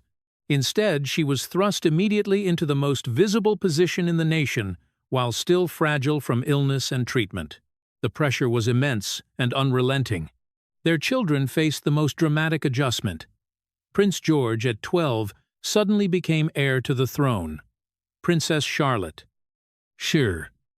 and Prince Louis, found their lives transformed overnight. Security increased dramatically. Media attention intensified. The families struggled to maintain normality while adapting to a new reality that intruded on every aspect of their lives. William's first months as king were characterized by careful continuity mixed with subtle changes. He maintained most of his father's appointments and policies while quietly beginning to implement his own vision for a streamlined, more focused monarchy. The number of working royals was reduced. Public spending on royal activities was scrutinized more carefully. The emphasis shifted toward younger generations and future sustainability, rather than honoring traditions that no longer served clear purpose. These changes were presented as natural evolution, but everyone understood they represented William's distinct vision, different from what Charles had pursued during his brief reign. The relationship between William and his father remained cordial but complicated. They spoke regularly, with William seeking Charles's advice and Charles offering guidance when asked. But an underlying tension persisted, unspoken but palpable. Charles struggled with watching someone else occupy the role he had prepared for all his life and occupied so briefly. William felt perpetual guilt about benefiting from circumstances he had not created or desired. Both tried to maintain an appropriate relationship while navigating emotions that protocol and family loyalty required them to suppress rather than fully express or resolve. Camilla's situation became increasingly difficult as months passed, and the reality of her changed circumstances settled in. As Queen Dowager, she maintained certain patronages and continued some public work, but the platform and resources available to her were dramatically reduced. She was no longer a central figure in national life, but rather a historical footnote, the woman who had been queen consort for 3 years before her husband's unprecedented abdication. The brevity of her tenure and the manner of its ending defined her legacy in ways she found unbearable. Her relationship with Charles deteriorated further during the first year after abdication. Living together in reduced circumstances, no longer united by shared public role, they discovered that the partnership that had endured scandal and opposition struggled when stripped of the purpose that had sustained it. Camilla could not forgive Charles for the abdication, for ending her time as queen before she felt she had truly begun. Charles, dealing with his own grief and identity crisis, had little emotional reserve to support his wife through her parallel struggles. They grew distant, maintaining appearances when necessary, but living increasingly separate lives within their shared household. The most painful aspect for both was watching William and Catherine succeed in roles that had been theirs so briefly. Every successful engagement, every positive media coverage, every public triumph for the new king and queen felt like an implicit criticism of what Charles and Camilla had surrendered or lost. Rationally, they understood institutional success was positive, regardless of who occupied the throne. Emotionally, it was agonizing to watch others flourish in positions they had barely begun to make their own before circumstances forced them aside. Public perception of the abdication evolved over time. Initial shock gave way to acceptance, then to something approaching appreciation for Charles's willingness to prioritize institutional health over personal pride. His decision was increasingly viewed as selfless rather than weak, as evidence of devotion to crown over ego. But this positive reframing offered little comfort to Camilla, who remained convinced the abdication had been unnecessary and premature. The divergence between public narrative and her private conviction deepened her sense of isolation and bitterness. The health issues that had prompted the abdication proved more manageable than the initial prognosis, suggested a development that both validated Charles's caution and made Camilla's anger more acute.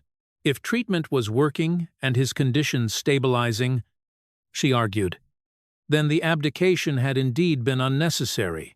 Charles could have continued ruling while managing his health, could have given them both more time to serve and solidify their legacy. That the abdication could not be undone. That William was now king and would remain so regardless of Charles's health improvements, made the situation even more frustrating and irreversible. 2 years after the abdication, Charles and Camilla separated quietly. The arrangement was announced through a brief palace statement that emphasized it was an amicable decision to pursue different paths while maintaining respect and affection. The truth known to those close to them was that Camilla could not forgive or move past her anger, and Charles could not bear the constant reminder of how his decision had destroyed his wife's dreams and damaged their relationship beyond repair. The separation was sad, but inevitable. The final casualty of an abdication that had been medically necessary but personally devastating. Charles lived out his remaining years in increasing isolation, maintained contact with his sons, but never fully recovered his sense of purpose or identity. He pursued scholarly interests, wrote extensively about environmental causes he had championed for decades, and occasionally appeared at ceremonial events when protocol required. But he remained a figure out of time, a king who had ruled too briefly to be remembered for accomplishment and who had abdicated under circumstances that, however justified, marked him permanently as the monarch who had given up the crown. When he died at 84, the public mourning was genuine but muted. Recognition, of a complicated figure who had served dutifully, but whose reign would always be overshadowed by its unprecedented end. Camilla outlived him by several years, maintaining her separate existence, continuing charitable work, and cultivating relationships with her children and grandchildren, who remained her primary source of joy and purpose. She never reconciled herself to what had been taken from her, never fully accepted that the abdication had been necessary, never stopped believing that she had been cheated of the role she had fought so hard to obtain and had barely begun to truly occupy. In her final years, when asked about her time as queen consort, she would simply say it had been too brief. The words heavy with all the bitterness and regret that 3 years on the throne in a lifetime of longing could not resolve or redeem.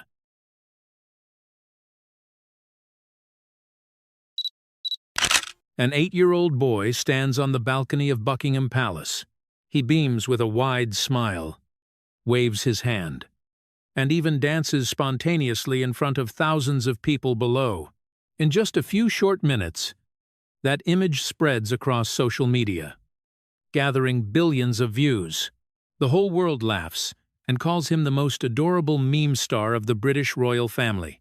And that boy is none other than Prince Louis. But pause for a second.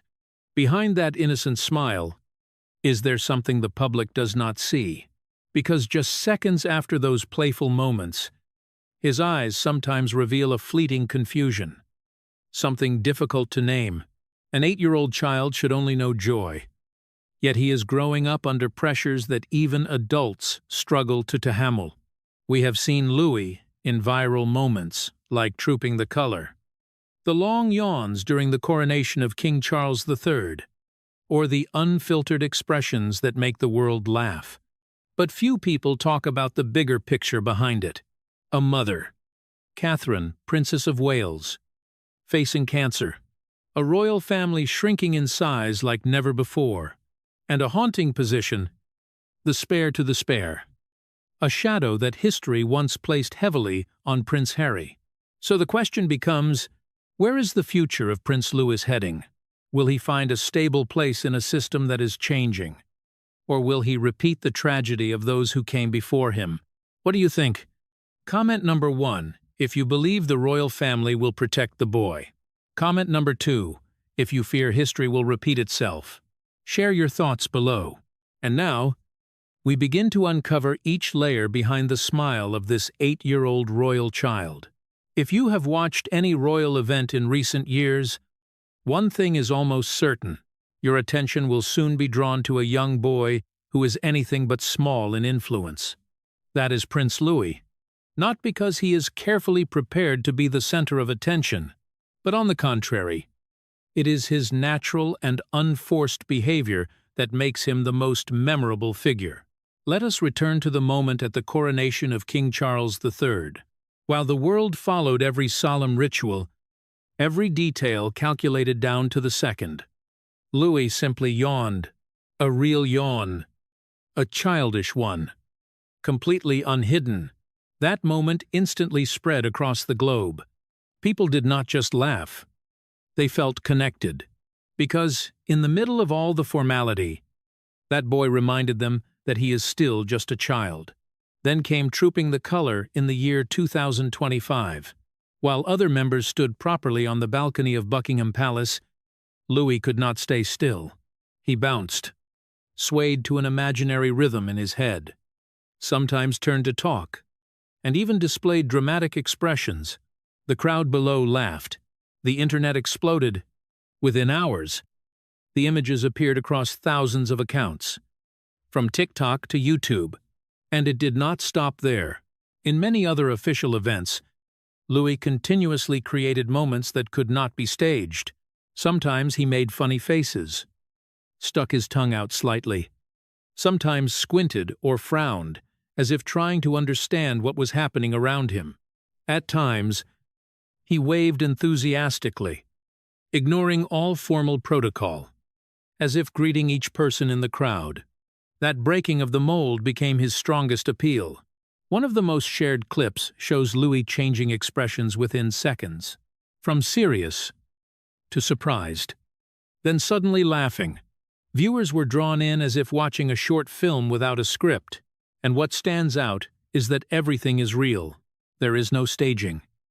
No perfect control. According to many unofficial statistics, in the year 2025 alone, clips related to Louis gathered more than 2 billion views on social media, a number that even many entertainment stars would dream of. But Louis is not an entertainer. He is just a child.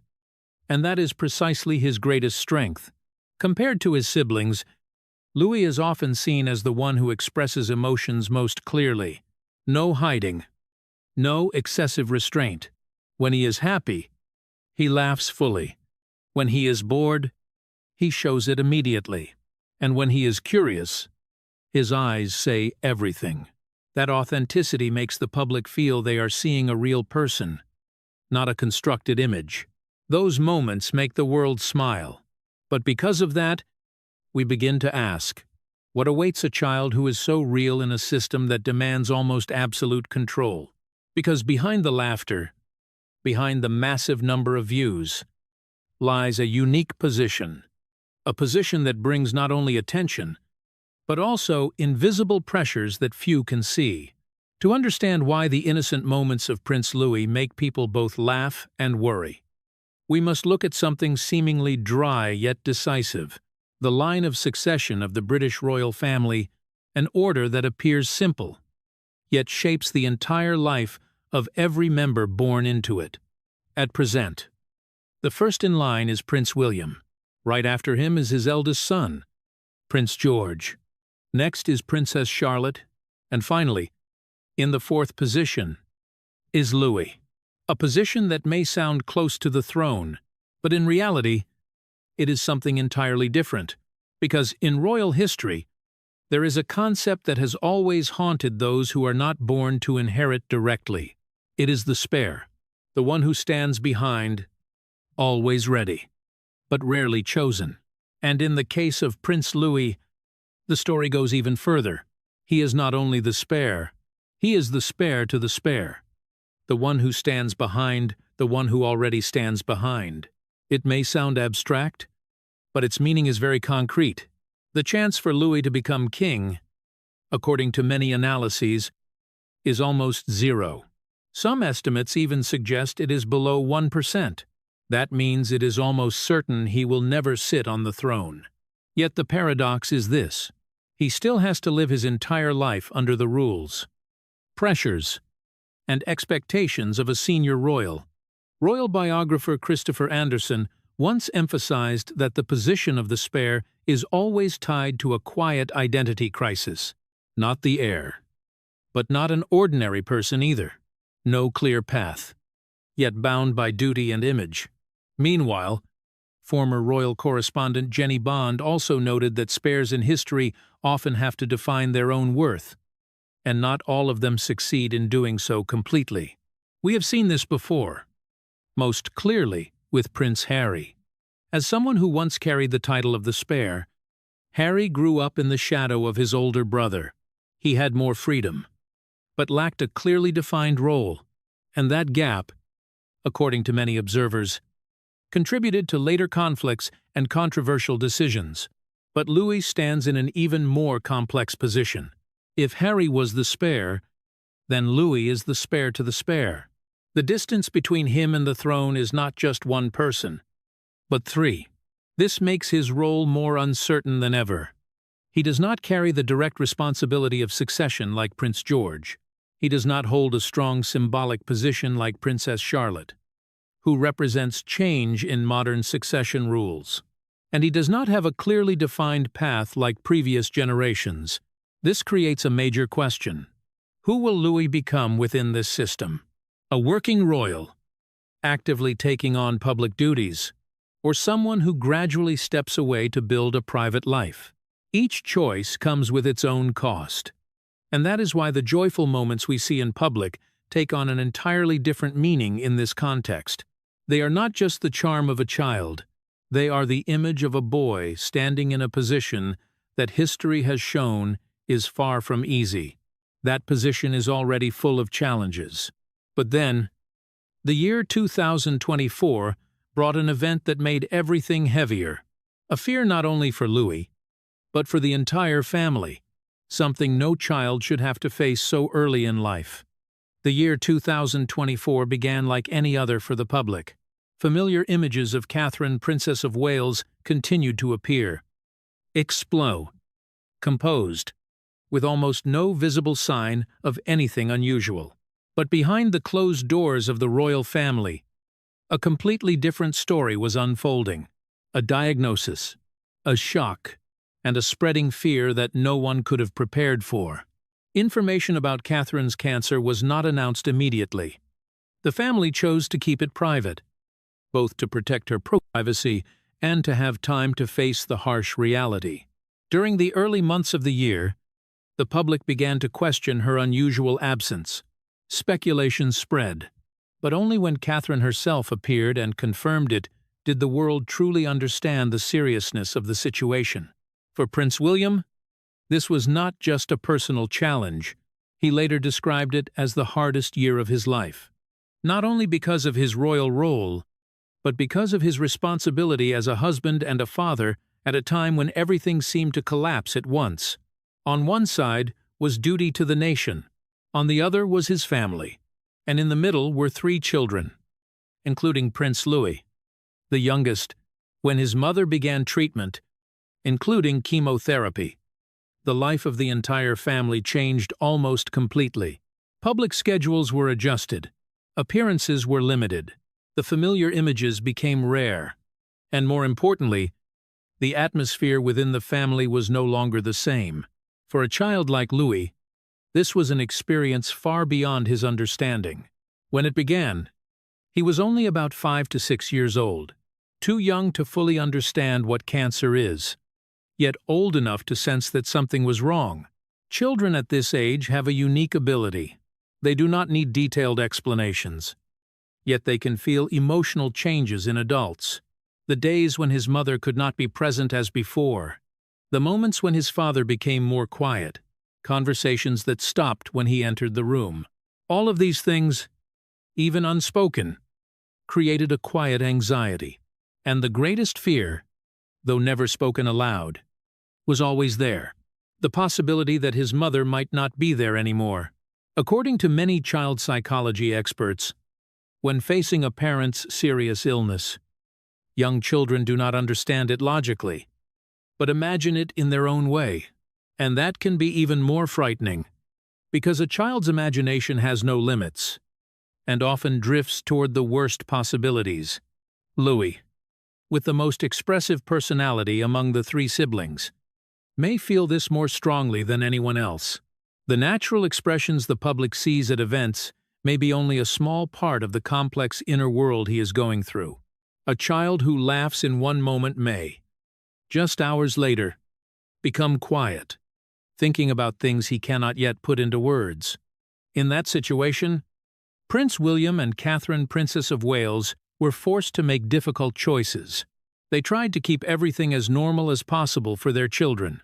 They explained just enough, not too detailed, but without hiding everything. They created private family moments, away from media attention, and most importantly, they made sure their children always felt safe, even as the world around them seemed to shake. By the years 2025 and 2026, the situation gradually showed more positive signs. Catherine was reported to be in remission and began adjusting her lifestyle. Fewer appearances, more selective, with a focus on health and family. But what happened in the year 2024 could not simply disappear. It left a mark, not only on the adults, but especially on the children. For Prince Louis, this may have been the first time he faced a very big concept: fragility. Even those who seem strongest, closest, can still be hurt, and once that feeling appears, it does not easily go away. While the family was still trying to heal those invisible wounds, another event from the adult world began to spread. A scandal not directly related to Louis, but one that could affect his future in ways few expected. And that is what truly raises the bigger question. Not only how this boy will grow up, but whether he will be able to keep the position, the title, and the path he was born to follow. To understand why an adult scandal could directly affect the future of Prince Louis, we need to return to a long-standing tradition of the British royal family. The title Duke of York is not just a title. It is a symbol, a part of history stretching back to the 15th century, usually granted to the second son of the monarch. Across generations, this title has been closely linked to the role of the spare, the one who does not inherit the throne but still holds an important place in the royal structure. For many decades, this title belonged to Prince Andrew. The younger brother of King Charles III was once seen as a prominent figure, with a military career and certain public contributions. But everything began to change when a series of personal scandals came to light. Serious allegations, controversial associations, and especially the case connected to Jeffrey Epstein caused his public image to collapse rapidly. At first, the royal family tried to distance itself, limiting Andrew's public appearances. But by the period from 2025 to 2026, the situation escalated beyond control. According to many sources, Andrew not only lost his public role but also almost all honorary titles. From a prince, a duke, he was gradually pushed out of the official system. The name Andrew Mountbatten Windsor began to be used more often, as a way of emphasizing that he had become a private individual, no longer representing the royal family as before. There were even shocking rumors in the year 2026, suggesting that Andrew could face more serious legal issues, including the possibility of arrest. Although these claims were not officially confirmed, their mere existence was enough to make the title Duke of York appear deeply tarnished in the eyes of the public. And this is the key point. In royal tradition, the title Duke of York would normally be passed down to the next generation, likely to someone like Louis when he comes of age. But now, that is no longer simple. A title once seen as an honor is now tied to controversy. A symbol once respected has become a burden of image. Many royal experts believe that reassigning this title in the near future will be extremely difficult. When Prince William becomes king, he will have to consider very carefully, because every decision carries not only personal meaning, but also affects the image of the entire new reign. And at a time when the royal family is trying to rebuild public trust, attaching his son to a heavily damaged title would be a major risk. This leads to a striking reality. A decision made by adults in the year 2025 may have completely changed the future of a boy who was only 7 years old at the time. Louis may never receive the title that tradition had almost predetermined for him. And without such a title, he also loses part of the definition of his role within the system. Because in the royal family, a title is not just a name. It is a position, a duty, a path. When a title is removed or no longer suitable, the one who was meant to receive it must face a void. A difficult question. Who will I be? And for Louis, that question becomes even more complex when placed in the context of being the spare to the spare. There is no throne ahead, and now not even a guaranteed symbolic title behind. This makes his path more uncertain than ever. But the story does not end there. Because as a new reign begins to take shape under Prince William, the changes are not only about titles, they are about how the entire system operates. A more streamlined monarchy, fewer members, fewer roles. And that is the greatest challenge waiting for Louis ahead. If the earlier parts showed pressure coming from the past and family events, this part reveals something even more thought-provoking. The future, not a distant future, but one being shaped right now by Prince William himself. A clear and decisive plan that could completely change how the British royal family operates for decades to come. The concept of a slimmed-down monarchy is no longer a rumor. It is a strategy that has been mentioned many times. A smaller royal family with fewer working members, focusing on key figures to reduce costs, increase efficiency, and meet modern expectations. It sounds reasonable, but behind that logic are significant consequences, especially for people like Prince Louis. In this new structure, the central role almost certainly belongs to Prince George. George's path has already been set, step by step, stage by stage. Everything leads to one destination: to become king, clear, direct, with very little ambiguity. And paradoxically, that is an advantage, because at least George knows who he is and who he will become. But for those who stand behind, the story is completely different. Princess Charlotte and Prince Louis are no longer part of a large system where every member has a defined role. In a slimmed-down monarchy, the number of working royals will be strictly limited, and that leads to a very real possibility. Charlotte and Louis may grow up with the titles of prince and princess, but without official roles. One striking reality: while Prince George has a clear path to becoming king, Charlotte and Louis face the risk of becoming royals without roles. No real power, no clear function, yet still carrying public attention. A position that is both privileged and empty. In that picture, Charlotte may have a certain advantage. As the only daughter, she is often seen as someone with the potential to become an active working royal. Her image aligns with modern expectations: confident, composed, and capable of representing a new generation.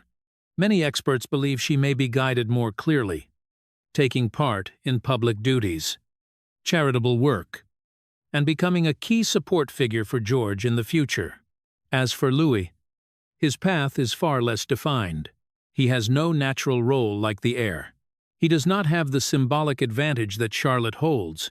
What remains is a range of open choices, but also deep uncertainty. The military, like many royal members before him, charitable work, if he chooses to stay close to the system, or even a semi-independent life, gradually stepping away from royal duties. But each of those choices comes with its own pressure. If he stays, he must accept an unclear position, always on the margins. If he leaves, he will face a question of identity. Who is he without a royal role? And in both cases, the shadow of the family will always remain. What makes this story even more intense is an undeniable reality. Louis has lived in the spotlight since birth. Every expression, every action, every moment has been recorded, analyzed, and shared. From a child becoming a viral phenomenon to growing up under the constant observation of millions, that pressure does not disappear as he grows older. It only changes form, from laughter at his charm to more serious expectations, from viral clips to questions about role, responsibility, and future. And for someone in the position of the spare to the spare, those questions become even heavier. So what happens when a child grows up in a system that is shrinking, with a role that has never been clearly defined? When every path is open, but none is certain. The answer may not depend only on Louis himself. It will also depend on how an entire reign chooses to define itself in the years ahead. From the very first moment he appeared in public, Prince Louis had no choice. He did not enter the world as an ordinary child. He emerged from the hospital doors in the arms of Catherine, Princess of Wales, in front of dozens of waiting cameras. Flashlights burst continuously, and from that moment, his life has almost been recorded frame by frame. What does it mean to grow up in that environment? It means that every first step, every expression, every private moment risks becoming public property. Even though Prince William and Catherine have done everything they can to create a normal childhood for their children, there are limits. They can choose schools, control appearances, reduce media exposure, but they cannot completely turn off the curiosity of the world. That is the paradox. The more loved Louis is, the more he is watched. The more natural he is, the more he becomes the center of attention. The moments the public loves most are the moments he is not performing at all. And that creates an invisible pressure as he grows up. Because one day, He will realize that every action is being observed, judged, and even interpreted in ways he cannot control. What makes Louis special, as many have noted, is the authenticity in his expressions. He does not hide his emotions. He does not try to fit a perfect royal mold. When he is happy, he laughs fully. When he is bored, he shows it clearly. When he is uncomfortable, his eyes and face say everything. That is what makes the public feel close to him. But at the same time, it also makes his path to adulthood more complicated, because the royal family, to a certain extent, always demands control of words, behavior, and emotion. And when a child who is used to expressing himself naturally has to learn restraint, that transition is not easy. It can lead to a very early question in life. Should I be myself, or the version that others expect? This is the beginning of a form of identity conflict, not dramatic at first, but gradual, step by step. As Louis becomes more aware of his position, his family, his role, and the way the world looks at him, inner tensions may begin to appear. One side is his true self, the other is the image he is expected to maintain. In that context, there is one person who understands this feeling deeply: Prince William, not only because he also grew up under constant flashes, but because he has witnessed what happens when those pressures are not handled well. Through his younger brother, Prince Harry, William has seen a path he likely does not want Louis to follow. And that is why the real question is no longer whether Louis will remain the adorable meme boy. It is whether he can grow up without losing himself, in a world that has never stopped watching him. If there is one lesson the British royal family cannot forget, it is the story of Prince Harry, a classic spare, growing up in the shadow of his older brother, loved, noticed, yet lacking a clear role. For many years, Harry was both inside the system and somehow on its edge, and that contradiction, according to many experts, built up into deep emotional wounds. When the memoir Spare was released, it was not just a personal story, it was a warning, a view from the inside of how the feeling of being unnecessary in a system can shape psychology, relationships, and ultimately life-defining decisions. For the royal family, it was not only a media crisis, it was a costly lesson. And that is why the way Prince William and Catherine, Princess of Wales, are raising their children appears to be moving in a very different direction. At least from what the public can observe, they are trying to build a more balanced family environment, a place where Prince George, Princess Charlotte, and Prince Louis are not overly separated in daily life. Even though everyone knows their future roles are different, small but telling details, the children are taken to and from school like any normal family. They take part in outdoor activities. They are encouraged to express their individuality. And most importantly, they are kept at a certain distance from public pressure in their early years. These are things the previous generation did not always have. According to some royal observers, the palace understands one thing very clearly. They do not want a second book.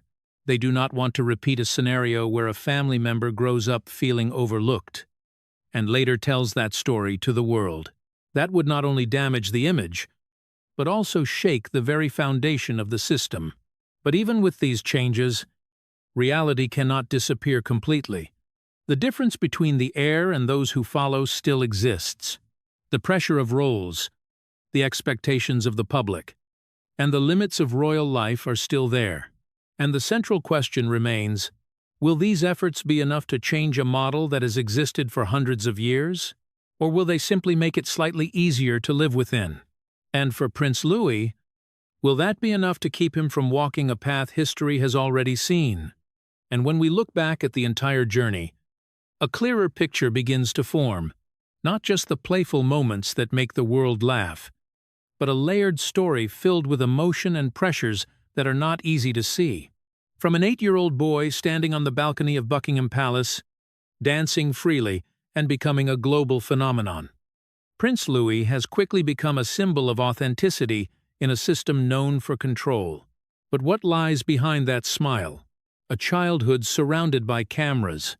A year 2024 marked by fear, when his mother, Catherine, Princess of Wales, faced cancer, a position as the spare to the spare, which history has shown is far from easy, and a future filled with uncertainty.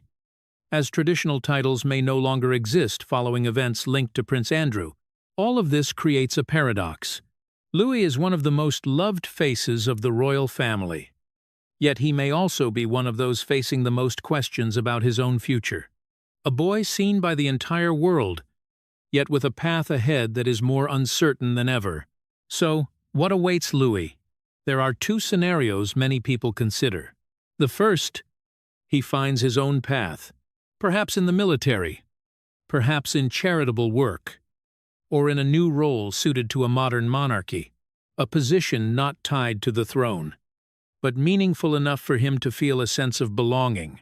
In that scenario, Louis grows up, keeps his authenticity, and learns to balance it with responsibility and expectation.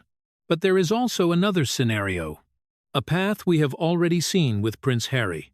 When pressure builds over time, when the question, "Who am I?" has no clear answer, when the gap between the real self and the public image becomes too wide, and eventually leads to controversial decisions and fractures that are difficult to repair. What matters is that neither scenario depends entirely on Louis himself.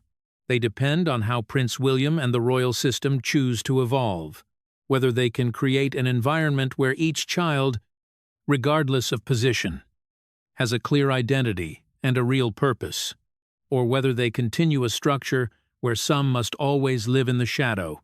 Because in the end, the biggest question is not who Louis will become, it is whether the royal family will truly give him the chance to become himself. And now, I want to hear your thoughts. Which scenario do you believe in? Comment number 1, if you think Louis will find his own path and succeed. Comment number 2, if you fear history may repeat itself. If you want to explore more hidden sides of the British royal family, do not forget to like, share, and subscribe so you do not miss the next analyses. Thank you for following the story of Prince Louis today.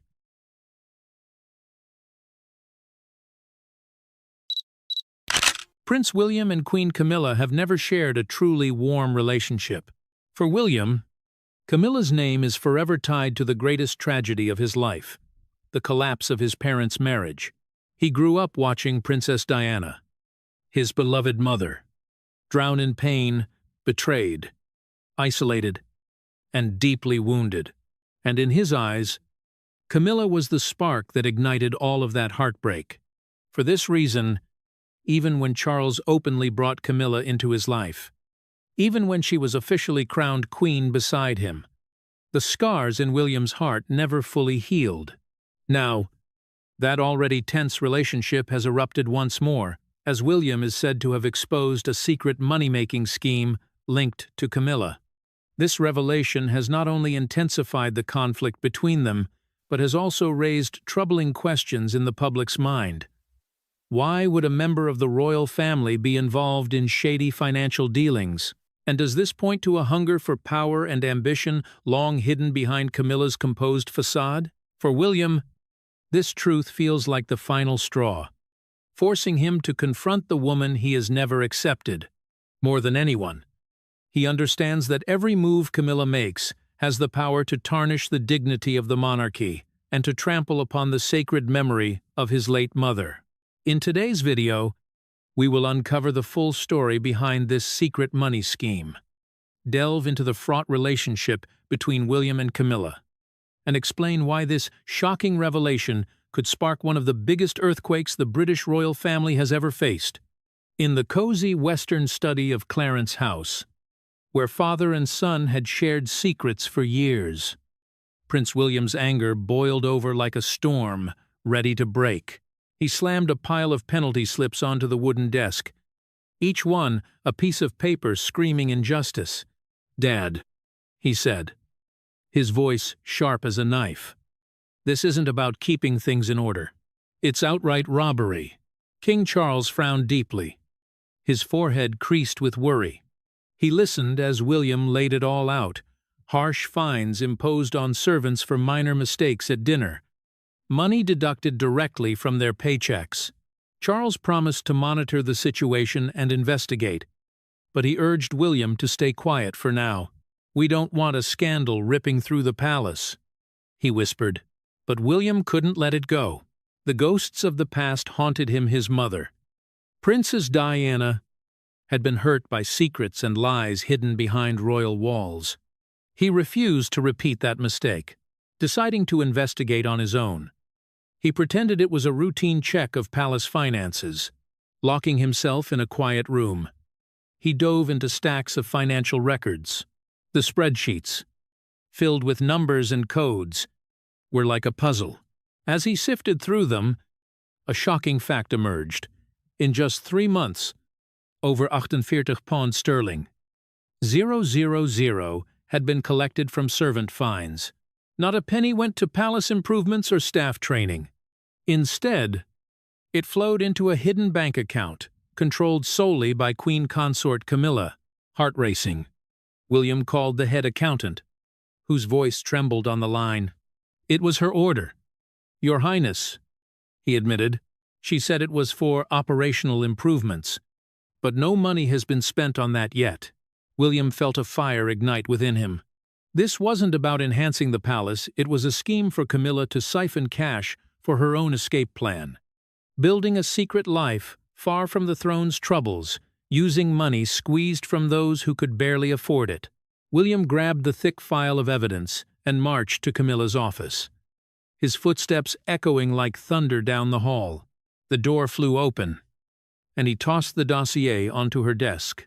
"Look at this," he growled. "Almost 50 pounds. 000, taken from hard-working servants who are scared stiff. All sitting in an account you control. What kind of upgrade is that?" Camilla didn't flinch at first, leaning back with a sly smile, as if dealing with a petulant child. "Oh, William," she said mockingly, "you're making a mountain out of paperwork. I'm just enforcing rules, something your dear mother never quite mastered." The jab at Diana hit like a punch, but William stood tall. "Don't you dare bring her into this," he shot back. "If you think this is a witch hunt, fine, but without real proof. Stop now, or you'll regret it." His eyes burned with resolve. "I'll uncover every dirty secret you think you can hide behind that smile." Camilla's words only fueled his determination. Quietly, he enlisted Tobias, a sharp financial expert from the royal treasury he trusted implicitly. Together, they followed the money trail like hunters tracking prey. It led to a fake company in Thailand, a shell to hide shady deals. From there, the funds were funneled to build a lavish villa in Cornwall, complete with a hidden tunnel to the sea perfect for slipping away unnoticed. The smoking gun, emails from Camilla's office, signed with her name, instructing, "Take the funds from the dinner rules and send them out on time." It all clicked. The cruel penalties weren't about discipline, they were a money-making machine, turning servants' sweat and fear into bricks for her private dream home. A sanctuary free from Charles and the palace's crumbling power games, built on the suffering of those she exploited. William compiled every piece of evidence into a thick folder labeled simply, "The Truth." He sealed it and hid it in a safe spot, his mind made up. When Kate asked that night, her voice soft with concern, "What now? Love?" he replied firmly, "I'm calling a press conference. The whole world needs to hear this." The air crackled with tension. Family bonds were about to snap under the light of honesty. Would the throne survive the fallout? Or would this spark change everything forever? The explosive reckoning. The morning sun spills over London. But inside Clarence's house, a storm brews. The grand hall pulses with restless energy, its golden chandeliers casting a glow over 30 journalists from Paris to Prague. their cameras locked on the royal emblem above. Today is no ordinary press call. Never before have King Charles, Queen Consort Camilla, and Prince William faced the world together on such a stage. The air crackles with secrets waiting to burst. A tension so thick it could choke the room. What truth is about to unravel the monarchy's polished facade? William strides to the podium first, clutching the thick file, his face resolute. A man driven by a fire no one saw coming. Camilla follows, her blue gown a mask of elegance, but her eyes betray a flicker of exhaustion, as if sensing the ground shifting beneath her. Charles enters last, his step slow, heavy with dread, as if whispering, "This cannot be stopped." The trio sits, the silence deafening, every gaze fixed on what comes next. William seizes the microphone. No notice, no hesitation. His voice rings clear, slicing through the hush like a blade. Today, we lay the truth bare for the people, for history, for our family. He flips open the file, revealing a bombshell.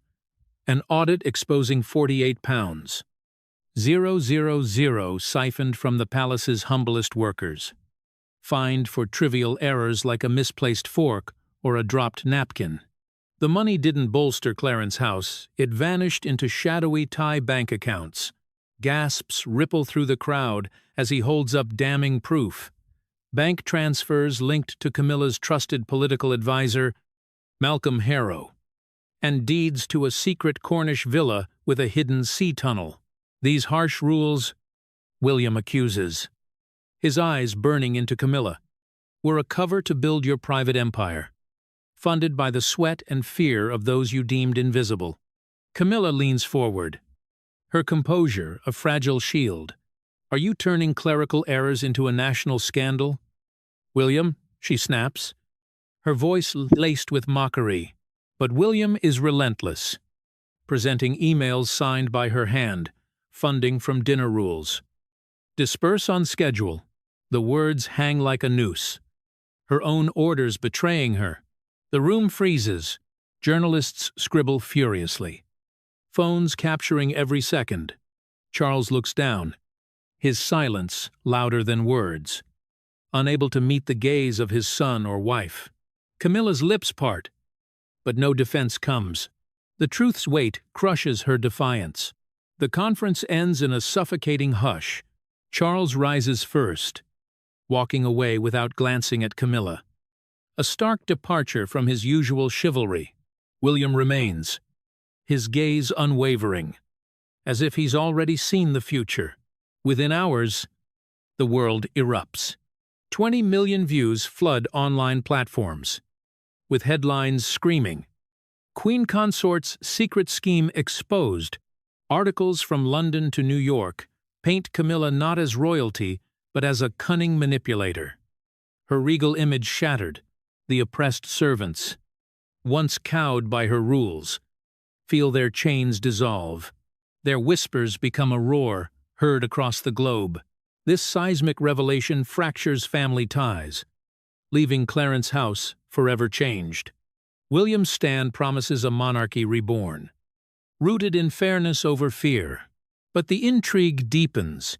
Can a crown endure when built on hidden betrayals? What would you do if a leader you trusted preyed on the vulnerable for personal gain? The shadowy spark. Picture Clarence House, that grand old palace in London where kings and queens have lived for centuries. Every hallway and sparkling chandelier murmurs tales of love, betrayal, and power plays. But now, beneath the opulent facade, a sneaky fight brews quiet and cutting, like a knife hidden in the dark. At its center stands Camilla, the formidable queen consort, wielding her authority to control the palace's everyday workers' maids, butlers, and cooks who keep things running smoothly. With strict new rules, she's forcing them to toe the line, docking their hard-earned wages for minor mistakes. Why? To secretly amass cash for her dream hideaway. A cozy retreat far from the throne's uncertain future, independent of anyone's approval. She's cunning, twisting loyalty into fear while smiling as if nothing's wrong. But there's a twist. Prince William, the heir, watches from the shadows. His heart still aches for his mother. Princess Diana, lost too young, her kindness, her defiance of rigid royal ways, and her advocacy for the underdog fuel him now. With fire in his eyes and Diana's spirit guiding him, William is ready to pull back the curtain on the lies. He's no longer just observing, he's digging deep, piecing together clues that could blow everything open. A showdown brews. On one side, honor, doing what's right, and protecting the weak. On the other, a hunger for control, no matter who gets hurt. It's a nail-biter with the royal world at stake. Who will emerge victorious? And who will crash under the weight of their schemes? Clarence House isn't just a building, it's a living storybook. Built in the 1820s, witness to wars, weddings, and scandals. Its lights, like warm hugs from the past, cast long shadows where secrets hide. Imagine walking its polished floors, feeling history's weight, while London's buzz fades outside. Camilla, once the other woman in Charles and Diana's messy split, has climbed to the top. But power can corrupt. Her rules are invisible chains. A servant drops a spoon. Fined, coughs at dinner. Pay cut. It's all under the guise of maintaining class. But really, it's her way of stocking a secret piggy bank for a villa abroad. Sunny beaches. No paparazzi. No palace drama. She's playing a long game, thinking no one notices the staff's scared eyes or her growing pile of cash. Enter William, the hero in waiting. Not your typical prince trained as a pilot. Father to 3. Husband to Kate, but Diana's loss haunts him. She was the people's princess, embracing the sick, fighting for fairness. Seeing Camilla's tricks, William feels that old anger rise. He gathers proof quietly. Notes from upset workers. Odd money trails. It's a detective story, with him as the sharp-eyed sleuth. Honor means standing tall, speaking truth. As Diana taught, ambition is Camilla's drive to grab what she wants. Stepping on toes. As whispers turn to shouts, the palace shakes. Will Charles side with his wife or son? How far will William go? Perhaps a global reveal.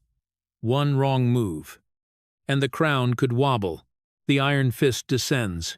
Imagine Clarence House's dining hall, glowing like a fairy tale. Golden chandeliers drip light like molten honey, bathing a 2 6-foot table draped in creamy silk with golden threads.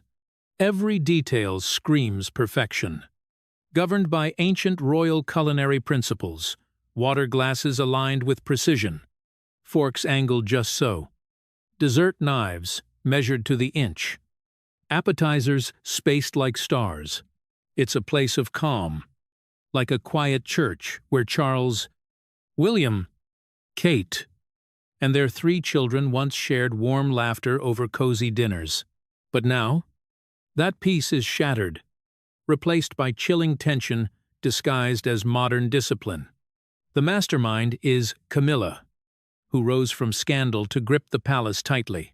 On a sultry August evening, as the family gathers, she rises with the grace of a seasoned queen, folding her napkin with deliberate care. Her voice, smooth as velvet but sharp as a blade, cuts through the room, introducing the royal dining regulation. She declares, her words binding every servant, to uphold the monarchy's flawless image. Any slip at this table, misplaced spoons, careless chatter, a phone's buzz, a cough will cost part of your pay. The air turns heavy, like a storm about to break. Servants lower their heads, eyes fixed on the cold marble floor, its icy sheen mirroring their fear. William and Kate exchange stunned glances. The rule dropped like a thunderbolt, no discussion. No warning. Effective immediately. Camilla sits, her faint smile hiding a quiet victory, as if laying the first stone of a fortress built on fear and control. Beneath her poised exterior lies a darker secret. This discipline isn't about perfection, but a sly plan to siphon money from the humblest workers to fund a lavish villa far from England's shores, a private haven free from Charles's fading affection and the palace's shaky power games. In her sharp mind, true freedom comes from quietly collecting coins from those too scared to speak up. That night, as platters of juicy Scottish salmon gleam, the first crack in her plan appears.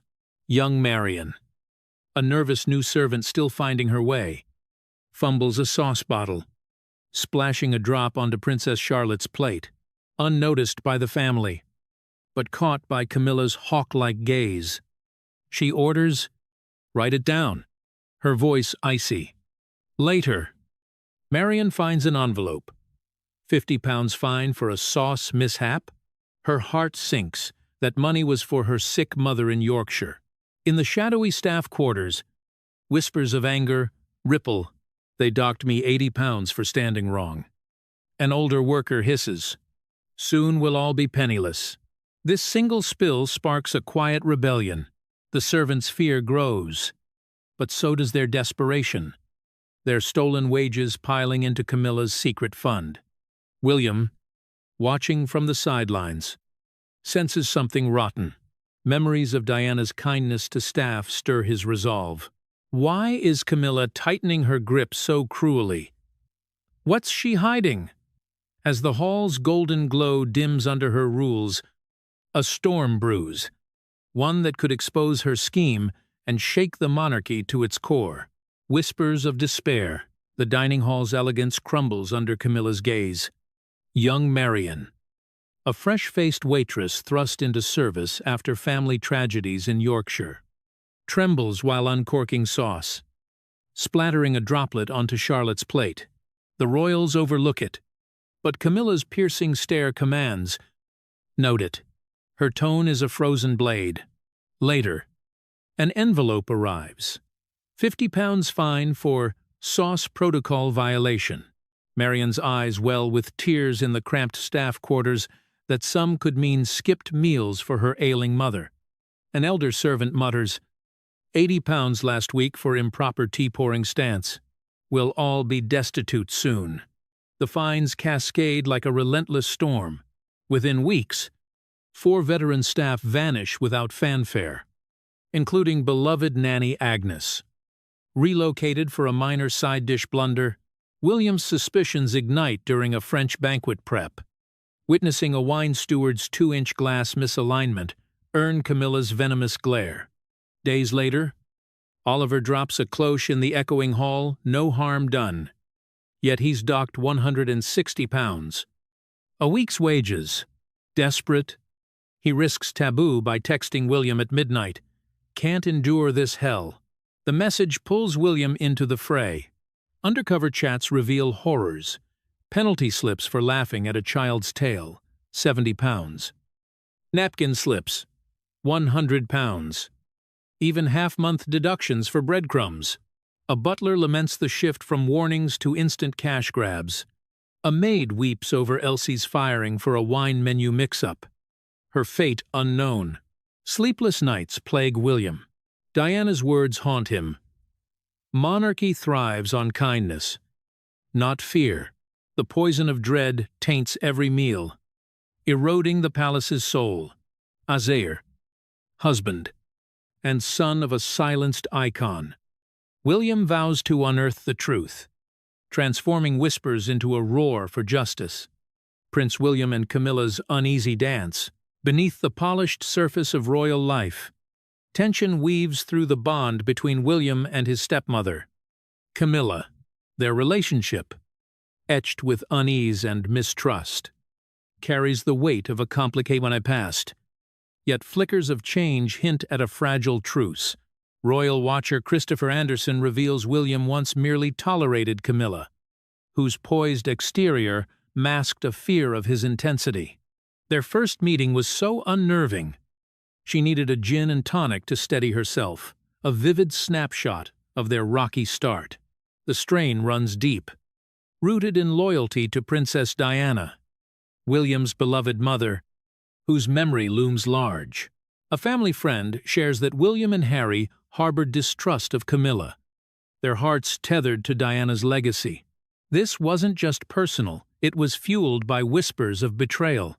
The brothers discovered Camilla had leaked stories to the press to polish her image, painting herself as the gracious new royal figure. Each headline felt like a jab, deepening their reluctance to accept her. For years, vulnerability was a luxury they couldn't afford around her. Their conversations clipped, their walls high, yet time softens sharp edges. The friend notes a thaw in William's stance, a pragmatic piece less about affection and more about function. Kate, the steady Princess of Wales, played the alchemist. Unlike William's initial frostiness, Kate approached Camilla with warmth, never brushing her off or treating her as an outsider. Her kindness bridged the gap, nudging William to see Camilla as family, not foe. The journey hasn't been easy. Scars of loyalty and loss linger. William and Harry's devotion to Diana casts a long shadow, making every step toward Camilla a negotiation with the past. Amid broader royal storms, like tensions with Harry and Meghan, William and Kate crave calm. Kate's refusal to let resentment fester has held this delicate balance together. But can a relationship born in suspicion fully bloom into trust? Camilla's early press maneuvers left a mark. While William may share polite smiles at gatherings, the ghost of those leaks hovers. Is this bond genuine or a diplomatic dance to preserve the monarchy's image? Kate's influence suggests hope, but can William ever truly open his heart to the woman who stood in his mother's shadow? What does it take to mend a fractured family under the world's scrutiny? Can loyalty to one memory coexist with a new reality? Echoes of justice. In the hushed sanctuary of King Charles's study, time poses, marked by the relentless tick of a pendulum clock. 3 days after William's earth-shaking press conference, Clarence House feels like a stage where history pivots, bathed in the glow of antique lamps. The room holds memories of father-son confidences, now heavy with unspoken truths. Charles stands at the window, staring at the garden where Camilla's red roses once bloomed, now uprooted, as if nature rejects her legacy. Turning to William, his eyes carry regret. "You've done what I never could," he murmurs, his voice blending awe and sorrow. "You chose truth over the facade I guarded too long." With a solemn nod, Charles hands William a leather-bound dossier embossed with the royal crest, granting him dominion over palace finances, every coin, from servant wages to banquet budgets, now under his vigilant gaze. Then the revelation. Camilla, the once unyielding queen consort, has been banished to a secluded countryside manor, her title stripped of public duties, her presence erased from royal life. It's a velvet prison for a woman whose ambition burned too brightly. A silent exile louder than any decree. That dawn, as mist clings to Clarence House's stones, a discreet convoy slips through the rear gates. Servants, once paralyzed by Camilla's glares, line the velvet-draped corridors, their faces alight with quiet triumph. Camilla walks alone, a stark figure in a plain coat, clutching a modest handbag, her regal aura dulled, her steps heavy with defeat. Her sunken eyes betray a woman who foresaw the end but couldn't escape it. The oak door shuts with a final click, sealing her from the palace she once ruled. Her opulent gowns, glittering jewels, and every trace of her reign vanish, as if she were a fleeting specter. The servant's silent stares speak volumes. The tyrant is gone, and freedom breathes anew. William acts swiftly, a prince reborn as protector. The suffocating royal dining regulation, Camilla's tool to siphon funds is abolished. Its cruel fines are erased like a nightmare dispelled by dawn. Servants penalized for trifles like a misplaced spoon or a stifled cough receive their wages back, bolstered by a 15% raise and fairer perks. Those unjustly dismissed, like Nanny Agnes, return to open arms, their dignity restored. Resignation letters turn to pleas for return. Staff writing, "We believe in this new dawn." William strides through bustling kitchens and gleaming halls. No entourage, just a leader among his people. To a tearful veteran servant, fearing fleeting change, he pledges, "I won't just listen. I'll fight for you." His words, simple yet ironclad, rekindle trust in a monarchy once shadowed by fear. The world watches, spellbound. Headlines anoint William, the guardian of dignity.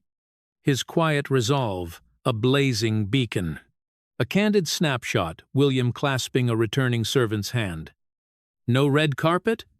Just raw sincerity spreads like wildfire, touching millions. Social media hums. The image a symbol of a crown reclaimed by compassion. The press conferences shockwaves, amassing 20 million views overnight. Cement William's stand as a turning point. A defiant cry against hidden greed in gilded halls. Camilla fades into a whisper of history. Her Cornish villa, funded by servant tears and traced to shady Thai accounts, lies abandoned. Its secret sea tunnel razed by local decree. Her assets, frozen, tell a tale of ambition undone. Rumors swirl. She resides in a modest cottage, bereft of aids, perhaps seeking solace in Swiss therapy. Her name, once synonymous with power, now echoes as a cautionary legend of overreach and moral decay. On a rain-soaked autumn afternoon, William lingers at the dining hall's threshold. Once Camilla's stage for silent terror, now laughter spills freely, glasses clink without dread, and servants move with ease. No longer haunted by fines, the head chair, her former throne, stands empty. A poignant emblem of a storm past. The palace pulses with life, its soul restored. Yet the saga's shadow lingers, whispering a question. Would you stand for a leader who builds their empire on the broken backs of the powerless? Share your thoughts on this enthralling royal drama.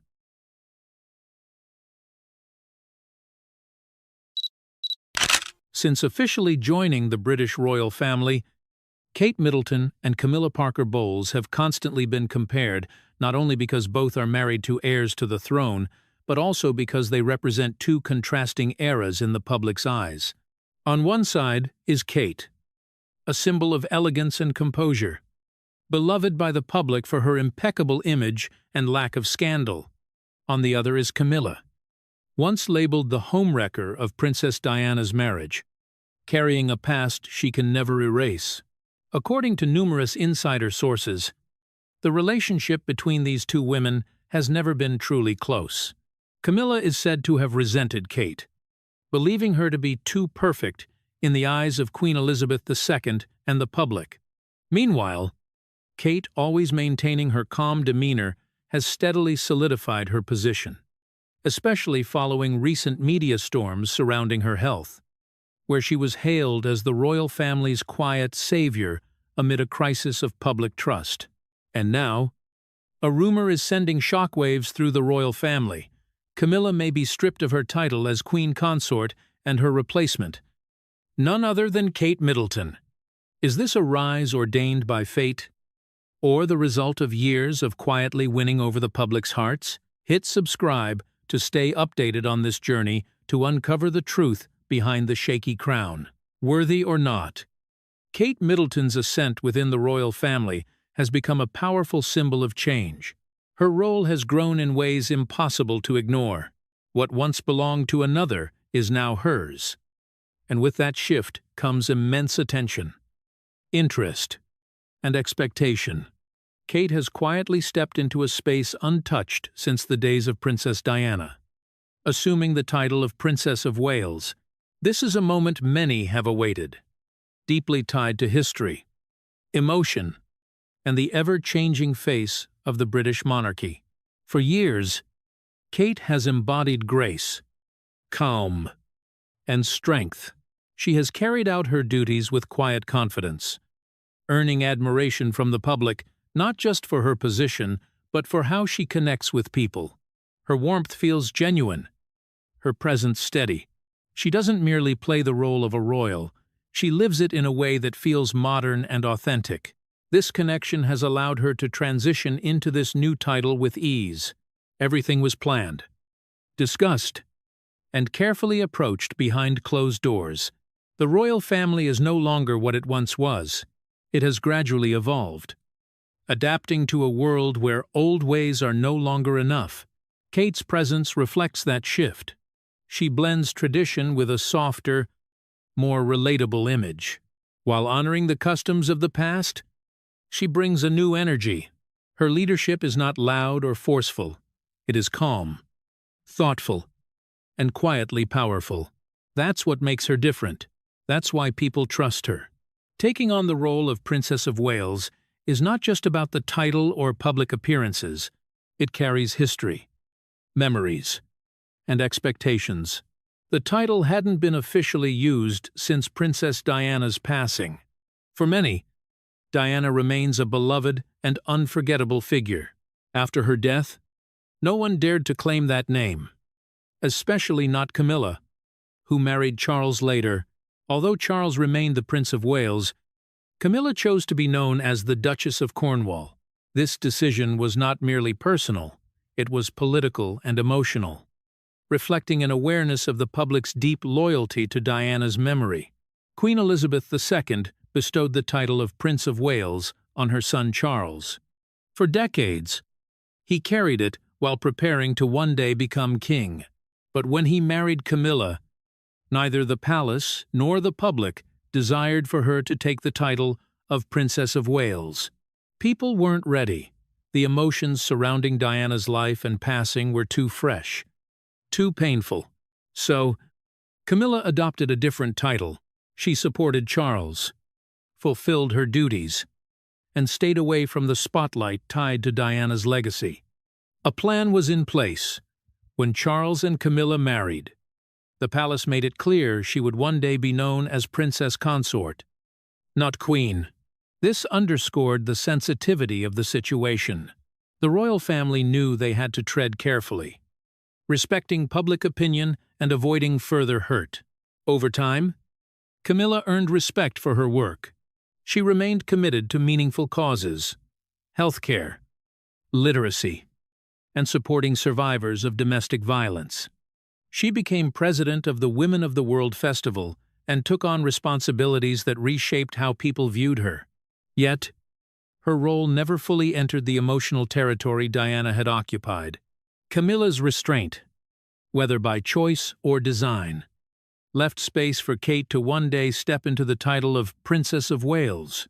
Years later, the world had changed. People began to see the monarchy with fresh eyes. Kate, with her composed demeanor and strong work ethic, seemed to many a natural successor to Diana, not in personality, but in character. Her own identity had grown strong enough that the title could be used again without feeling forced or disrespectful. Now, as Kate holds this position, she is not just reviving a title, she is reshaping it. While the name Princess of Wales still evokes images of Diana, it now also carries the grace, strength, and quiet determination of Kate Middleton. She isn't trying to replace anyone. She is moving forward in her own way, giving the role a new kind of meaning. This era marks the slow but steady shift of the monarchy itself. It's about adapting to a world that demands more honesty, heart, and connection. The royal family is entering a new phase, and Kate's growing influence is a sign of that. She represents a younger generation, a more relatable kind of royalty, someone who walks the line between duty and normal life. People see her as grounded, bringing stability without seeming distant. She understands the world beyond the palace walls, and that understanding shines through in how she carries herself.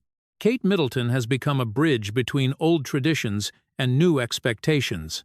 As she moves forward, the eyes of the world will watch, not with doubt, but with hope, a call to royalty. Kate Middleton has gradually but surely become one of the most significant and admired members of the royal family. She carries herself with calm grace, always displaying kindness, strength, and a deep sense of duty. Though she may seem gentle, her steadfast actions and dedication have left a powerful impression. She doesn't chase attention, yet people naturally notice her. She moves with elegance, speaks with care, and always takes time to listen.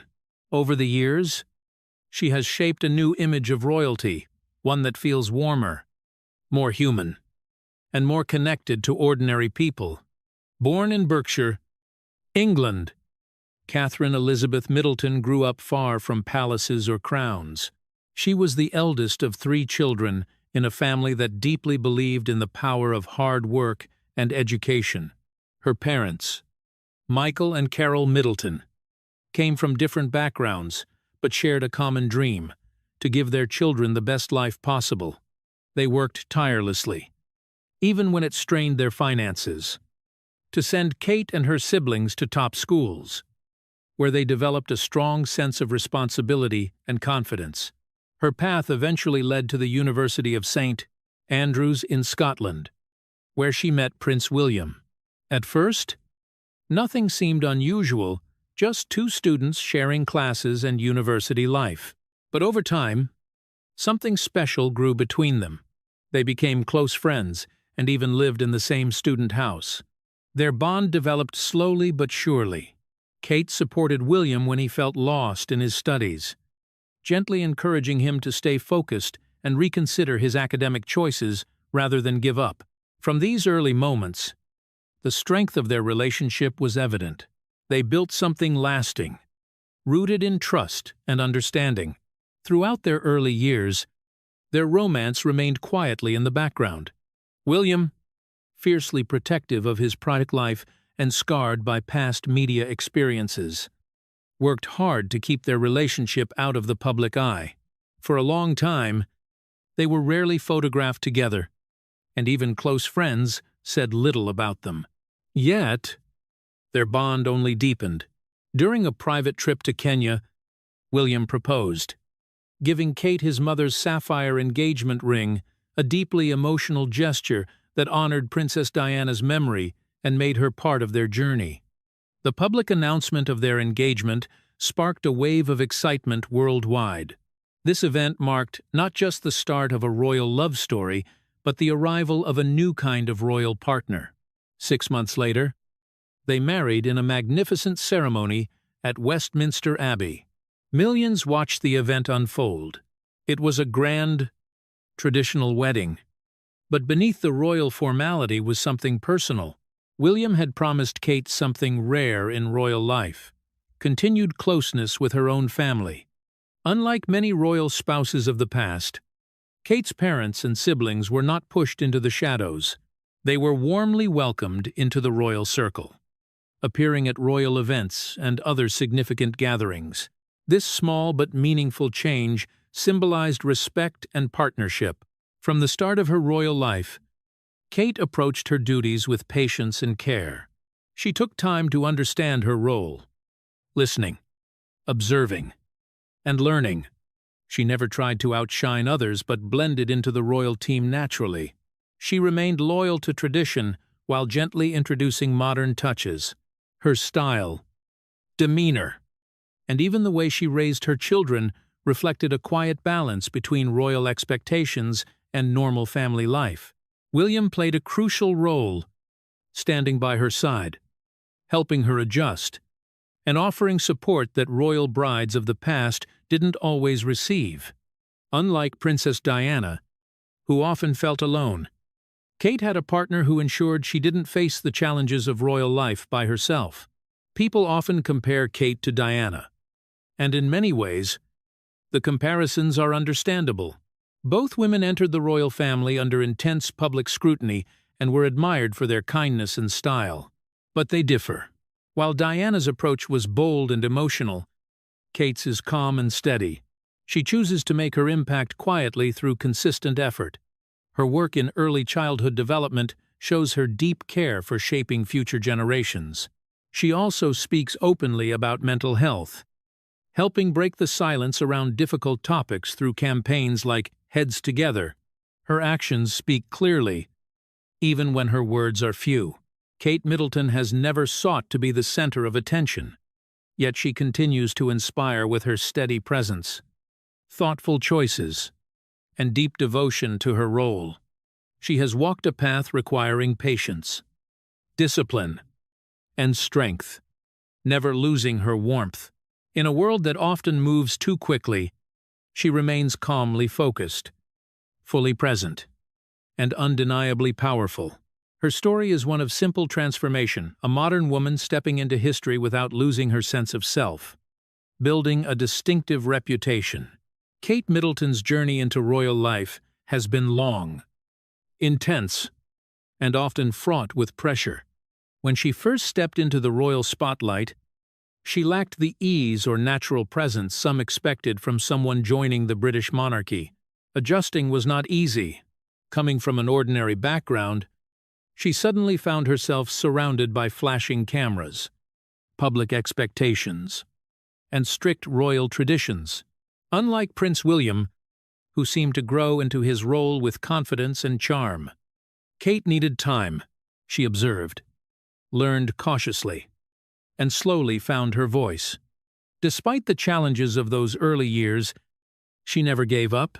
She moved forward step by step, always striving to do her best. Over the years, she grew stronger, more confident, and noticeably more comfortable in public appearances. What made her journey even more remarkable was how she raised her 3 young children, Prince George, Princess Charlotte, and Prince Louis, while fulfilling her royal duties. She was not just a public figure. She was a hands-on mother, deeply involved in her children's daily lives. For a long time, Kate also shared a close, warm bond with Prince Harry. Before the well-known tensions within the royal family surfaced, they were often seen smiling and laughing together during public outings. Alongside Prince William and Meghan Markle, they were once described as a solid team, united in purpose and vision. They collaborated on charity projects under the Royal Foundation, representing a new generation of royals that connected with the public in a fresh, modern way. But that harmony didn't last. When Harry and Meghan chose to step back from royal duties, everything changed. Their departure left a significant gap in royal responsibilities. And Kate, along with William, had to step up and take on more than before. Kate didn't complain or shy away. She quietly accepted the added burden and handled it with grace. Her strength shone during difficult times, particularly during the COVID-19 pandemic. That moment revealed another side of her, creative, kind, and deeply emotional. She wasn't just following tradition. She was growing. What makes Kate truly stand out is how relatable she remains to so many. She didn't grow up in a palace. Her early life was ordinary, making her more approachable in the public's eyes. She doesn't project a distant or superior image. Instead, she appears thoughtful, gentle, and genuine. She carries out her duties without trying to be someone else. This natural quality, this quiet honesty, has helped her become one of the most beloved members of the royal family. People don't just see a duchess, they see someone they can trust. Someone who embodies the values they care about. As she grew more popular and admired, the royal institution began reshaping her image. She started to be seen as the people's princess, a modern woman who could bring the crown closer to ordinary people. This rise in Kate's status was not without consequences. It came at a time when Queen Camilla was still adjusting to her role as queen consort. The focus shifted, and gradually, more attention turned to Kate. This silent competition may have been uncomfortable behind the scenes, but Kate didn't let it show. Her presence within the royal family has become increasingly significant. She is no longer just supporting her husband, Prince William. She is building her own legacy. With care and purpose, she chooses where to focus her energy, whether it's mental health, early childhood development, or supporting families. She throws herself into her work with sincerity. Every event she attends, every speech she delivers, every family moment she shares, these are pieces of a larger picture. She is shaping her future place in history with every step. Many have compared her to Princess Diana, but Kate has forged a different path. While Diana's legacy still casts a large shadow, Kate hasn't tried to emulate it. Instead, she has created her own way, marked by quiet strength, deep kindness, and a steady presence. She doesn't rush for attention but always finds a way to leave a lasting impression. This calm, patient approach has earned her profound respect from both the public and within the royal circle. Her story is one of growth, of finding courage amid pressure, and of shaping a new kind of royalty for a new era. As time progresses, Kate's importance only grows. Her role continues to evolve, and she embraces each challenge willingly. She has become a symbol of balance between tradition and change, between duty and personal life. She walks a fine line, always adapting, always showing that strength doesn't need to be loud to be powerful. Kate is not just performing royal duties, she is living them fully and sincerely. In doing so, she has earned her place in the royal story, not just as a wife and mother, but as a figure of grace and significance for the future. The late Queen Elizabeth's vision. Queen Elizabeth II had a meticulously crafted plan for the monarchy's future, one that many never fully grasped during her lifetime. She looked far ahead and saw something special in Princess Catherine. To her, Kate was not merely a supportive wife standing beside Prince William. She was a pivotal figure in the royal family's long-term survival and success.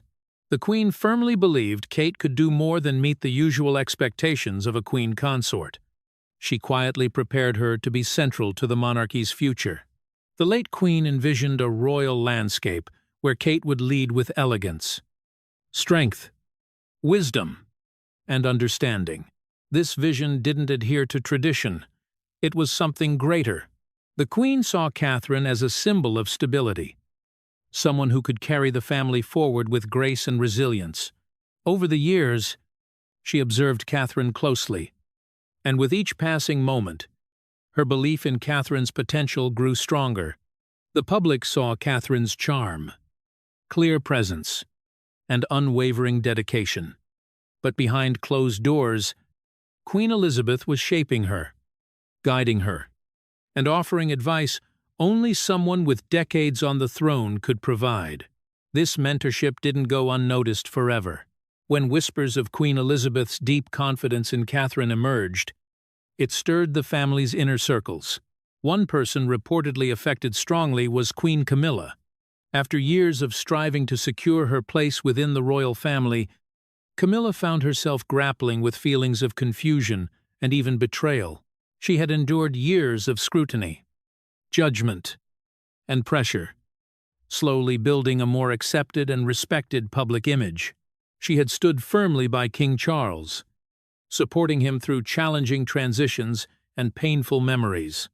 So, when she learned that Queen Elizabeth might have had a different plan, one placing Kate in a more powerful and enduring light, she was deeply shaken.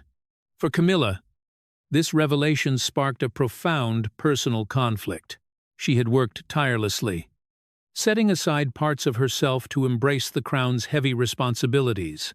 Hearing that Queen Elizabeth might not have viewed her as a central figure in the monarchy's future was likely both painful and perplexing, as if years of effort and endurance were being questioned once more. The situation grew more complex when Princess Anne reportedly spoke about her mother's vision, and, ever loyal to her mother's legacy, hinted at something deeper than what the public knew. Her remarks revealed a strategic plan, one that didn't end with Charles and Camilla, but extended into a new era led by William and Catherine. This information sent ripples through the royal family. People began questioning their roles, the Queen's private thoughts, and what was truly intended for the future. For Camilla, this likely prompted deep introspection. She had overcome so much to feel secure in her role. Now, with these quiet revelations, that security was shaken. Living in the public eye, constantly measured and compared, especially to someone as poised and naturally beloved as Princess Kate, is no easy task. Catherine had become more than a royal wife. She was an inspiration to many. Always calm, gracious, and prepared. The public admired her deeply. Her natural elegance, kindness, and steady presence made her seem born for leadership. She rarely faltered, seeming to know exactly how to carry herself, whether during state visits, family occasions, or challenging moments. The Queen saw this and, over time, gave her more attention, wisdom, and space to grow. This mentorship was subtle, gentle, almost invisible, but powerful. At the same time, Queen Elizabeth never publicly neglected Camilla. She ensured Charles and Camilla felt the crown's support. During her Platinum Jubilee, she encouraged the public and family to fully accept Camilla, showing respect for her journey and desiring a smooth transition. But beneath the surface, she was quietly preparing Catherine for something greater. This careful balancing act demonstrated how much the Queen valued both women, albeit in different ways. Camilla earned her position through patience and persistence, while Catherine was being groomed for something beyond the norm. This dual support created a delicate and complex atmosphere within the palace. Outwardly, unity was displayed, but inwardly, the differences in treatment may have stirred quiet resentment, especially for Camilla, who had sacrificed so much. Catherine's growth into a royal leader was no accident. It was shaped step by step through Queen Elizabeth's guidance. The Queen taught her how to bear the crown's weight, remain strong through storms, and stay graceful amid challenges. Every quiet conversation, shared glance, and thoughtful gesture from the Queen helped mold Catherine into the figure she is becoming. This hidden training was the Queen's way of safeguarding the monarchy's future. She knew the world would change again and wanted someone in place who could handle it with wisdom, calm, and inner strength. In Catherine, she found that person. While this truth may unsettle others in the family, it reflects how far ahead Queen Elizabeth always planned. Her legacy endures not only in what she left behind, but in those she quietly prepared to carry it forward. Two sides of a coin. Catherine's relationship with Queen Elizabeth was never just about duty or tradition. It evolved into something deeply personal, shaped by understanding and trust. Their bond was genuine, built over years. They often met at Kensington Palace for afternoon tea, and these visits became special. During these moments, with tea and warm conversation, Catherine, Prince William, and the Queen would discuss life, hopes, worries, and the royal family's future. These talks weren't constrained by rules or rigid protocols. They felt natural, open, and honest, allowing true emotions and ideas to flow. These moments gave the Queen a rare glimpse into the minds of her grandson and his wife, fostering a bond beyond formalities. Over time, Queen Elizabeth saw Catherine not just as the Duchess of Cambridge, but as a strong, reliable woman who genuinely cared about the crown. She recognized Catherine's sense of duty, loyalty, and grace in handling both public and private pressures. Eventually, she expressed her appreciation powerfully by honoring Catherine with the title of Dame Grand Cross of the Royal Victorian Order, a clear, deliberate sign of deep respect, signaling that Catherine was not only part of the family, but a pivotal figure in its future. Meanwhile, Camilla's relationship with the Queen followed a different path. built on more complex ground. Shaped by the turbulent history surrounding her marriage to Charles, Camilla entered the public spotlight under challenging circumstances. Her connection to the royal family was always tied to Charles, making her journey more arduous. She faced judgment, curiosity, and resentment but remained calm and composed. Over the years, she earned her place through effort, steady presence, and resilience. Unlike Catherine, however, Camilla's role felt more dependent on her husband's position, making her path less straightforward. Now, as Princess of Wales, Catherine holds not only a title but a legacy once linked to Queen Elizabeth. With the late Queen's silent guidance and her own growing confidence, Catherine has begun shaping a role that is both traditional and refreshingly modern. She carries the lessons of the past while stepping into a future full of promise.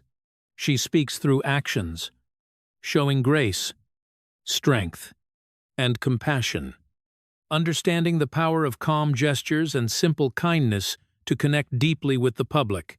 Camilla, meanwhile, continues to fulfill her duties alongside King Charles. Her role is significant, and she carries it out with quiet dignity. Yet, her path remains shadowed by the past. Public opinion is softening, but the difference in how Catherine and Camilla are perceived is stark. One represents the future with growing influence and fresh energy. The other holds a more settled place, shaped by years of endurance. Queen Elizabeth understood this contrast better than anyone. She approached each relationship with careful consideration, openly supporting Camilla while quietly preparing Catherine for a greater role. This delicate balance, shaped by the Queen's unmatched experience and concern for the monarchy's survival, reflected her belief in the royal family's enduring strength. She believed in harmony, building a future where both women could contribute in their own ways. But behind the scenes, her true plan gradually emerged. She was preparing Catherine for something greater. This foresight, rarely discussed openly, reveals how meticulously the Queen planned for the monarchy's stability after her reign. Catherine's personal life played a crucial role in shaping her royal identity. Her marriage to William, grounded in mutual respect, helped her navigate public pressures. As a mother of three, she kept her family grounded despite constant scrutiny. Balancing royal duties with her role at home, she displayed calm strength through family struggles, scandals, and the pressures of the spotlight, remaining steadfast and graceful, never losing focus. William's quiet support helped her through those early uncertain years. Together, they faced challenges, learning to serve the crown while maintaining a steady personal life. Catherine grew stronger, more poised, and more confident with each passing year. Now, as she prepares for the future, she carries the hopes of a changing nation. She brings openness and connection to the monarchy, walking a careful path between past and present, moving forward without forgetting her roots. Camilla, conversely, appears to be stepping into a quieter role. Her journey has been one of perseverance and patience. Together, the shifts in their roles reflect a royal family that continues to adapt, making room for new voices while honoring the old. If Camilla truly loses her title, it would not merely be an internal royal upheaval, it would be a symbolic moment of transition, from a reign tied to scandal and skepticism to a new era of hope, renewal, and public trust. In this story, Kate Middleton is not just the chosen one, but someone who has quietly won the public's hearts over the years. Kate's silence, her composure, and her poised appearances amid media storms have all paved the way for her to ascend to a higher position, not through ambition, but through resilience and perfect timing. As for Camilla, despite once earning official recognition, the shadow of her past, particularly the name Diana, remains something she can never fully overcome. Is this the end for Camilla and the beginning of a new era represented by Kate, Or is it merely a test of loyalty and endurance under public pressure? Who do you stand with in this sensitive transition? Leave a comment, share your thoughts, and don't forget to subscribe to keep following the upcoming developments in the world's most powerful royal family.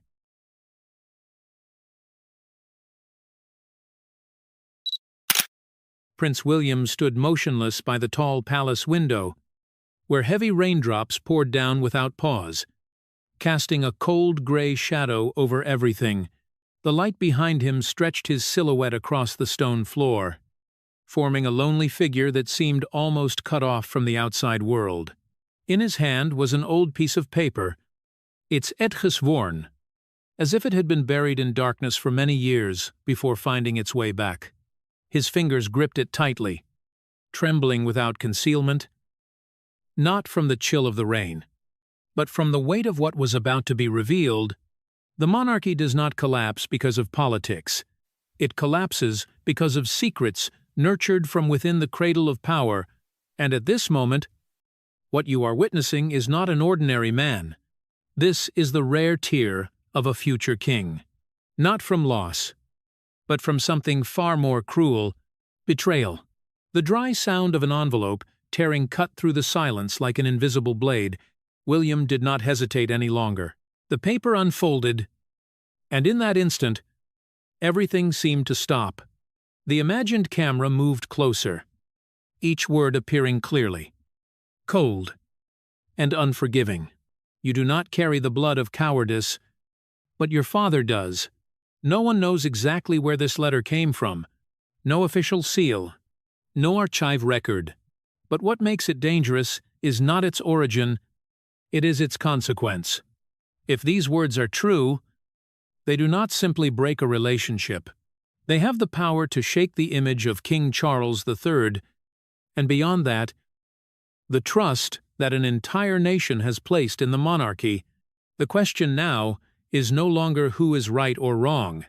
It is about choice. If you were in William's position, when the truth could destroy your own father's throne, what would you do? Remain silent to protect the family, or speak out to free yourself? Comment number 1 if you choose truth, and number 2 if you choose duty. The rain had not stopped when Prince William left the palace and made his way toward Clarence House. The gray sky felt as heavy as his mind, where the questions raised by that letter still had no answers. He did not come here for ceremony, nor for any official meeting. The reason was simple, almost unquestionable. A set of documents related to a charity that he needed to review, but deep down, William understood that something else was pulling him here. A vague yet persistent instinct. Clarence House was quieter than other royal residences. It carried an atmosphere of age. As if forgotten by time, long corridors, dim yellow lights, and a silence so deep that every footstep echoed clearly. William walked faster than he intended. As if trying to outrun the invisible sense of being watched, the assistant had already left early.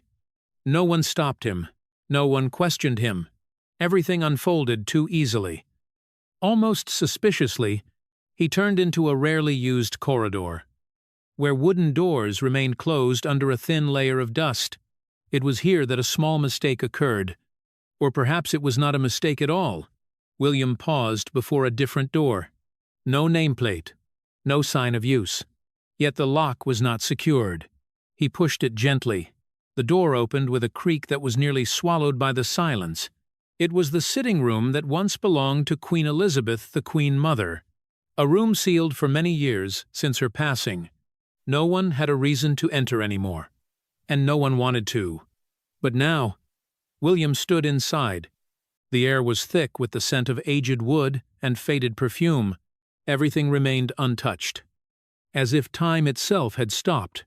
An armchair near the fireplace, portraits on the walls, and in the corner, a classic dressing table covered in a thin layer of dust. That was what drew his attention. William stepped closer, his gaze fixed on the main drawer. Something felt wrong. He pulled. It would not open. A stubborn resistance, as if it had been locked from within. He hesitated for a brief moment, then applied more force. A sharp click broke the silence. The drawer opened.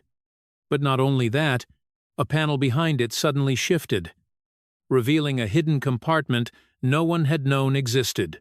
Inside, there was not much, only a single envelope, tied with a red ribbon that had darkened over time. It lay there neatly. As if placed deliberately for someone specific to find, William picked it up. His heart beat faster. On the surface of the envelope, the handwriting was clear and unmistakable. To William, when you are old enough to endure, there was no official seal, no royal insignia. That made it more dangerous than any classified document. He opened it without hesitation. The paper inside had yellowed with age, but the writing remained clear. The sender signed the name Paul. Paul was not an unfamiliar name. A former servant who had worked in the palace for many years before leaving in silence and passing away shortly after, he never appeared in the press. No statements. No scandals. A man almost invisible in the official history of the monarchy, and perhaps for that reason, what he wrote carried even greater weight. The letter was not long, but every line felt heavy with a buried secret.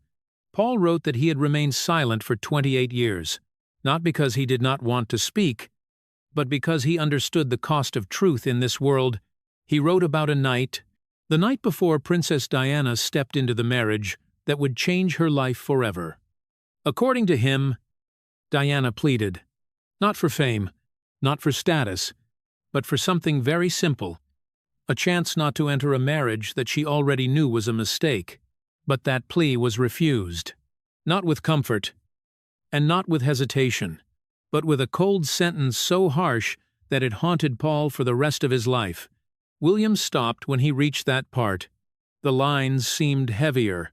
Paul did not write exactly what was said, but the way he described it was enough for the reader to feel the cruelty, a refusal that was not only personal, but one that reflected a system where emotion had no place before duty. What mattered most was not the story itself, but why it had been hidden. If this had only been a personal memory, it would not have been stored in a hidden compartment, inside a sealed room. With a message clearly addressed to William, that suggested that someone had known, and that person wanted to ensure that at the right moment, the truth would be delivered to the right person. William folded the letter, but his mind could not stop. Everything began to connect in a disturbing way. The first letter, the words about betrayal, and now the story of Diana, they were no longer separate fragments. They were forming something larger, more complex, and more dangerous. In the final line, Paul wrote a sentence that he must have known would change everything. This letter is only a clue. If you truly want to know the truth, find the one person who can explain it all. The name mentioned was not long, but it was enough to make William pause. Princess Anne. The car sped through the dense night, headlights cutting across empty roads leading to the quiet countryside where Gatcombe Park stands. Prince William did not turn on music, did not make any calls, and allowed no sound to interrupt the storm of thoughts in his mind. Every detail he had just uncovered at Clarence House was no longer isolated. They were connecting in a way that left no turning back. The final name in Paul's letter was not a random suggestion. It was a door, and William chose to walk through it. When the gates of Gatcombe Park opened, everything inside appeared calm. Almost suspiciously so. A soft yellow light came from the main house. Not too bright, but enough to suggest that this place never truly slept. William stepped out of the car, the cold night wind cutting through him, but it did not slow him down. He walked straight inside without announcing himself. Princess Anne was sitting by the fireplace when he entered. She did not turn immediately, only placed her teacup down gently, as if she already knew exactly who had arrived. No surprise, no questions, only a heavy silence that lasted several seconds before she spoke. William did not waste time. He stepped forward and placed the letter on the table in front of her. No long explanation, Just a look, and that was enough. Anne looked down at the envelope. Her gaze lingering longer than usual. A quiet sigh escaped her. Soft, but enough to crack the composure she always maintained in public. At first, she refused. Not with anger, but with a short and firm sentence, "Some things are better left buried." But William did not step back. He was no longer the boy who accepted prepared answers. He stood there, silent but unyielding. As if that silence itself forced Anne to face the past, finally, she closed her eyes for a brief moment, then opened them. When she spoke again, her voice had changed. It was no longer the voice of a royal protecting the institution, but of someone who had kept a secret for far too long. Anne did not begin with Diana. She began with the memos, 14 of them, drafted in secrecy, signed by King Charles III when he was still Prince of Wales. These documents were never made public. They did not exist in any official archive accessible to the public. They were stored in a separate system, completely removed from what is called royal history. According to Anne, these memos were initially presented as part of a crisis management strategy, a way to control image, to protect the stability of the monarchy as the marriage between Charles and Princess Diana began to fracture, but in reality, they went much further. It was not only about infidelity, not only about personal conflict.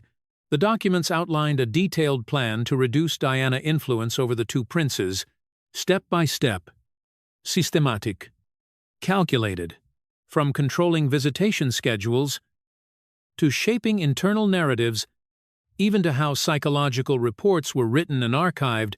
William stood still as he listened.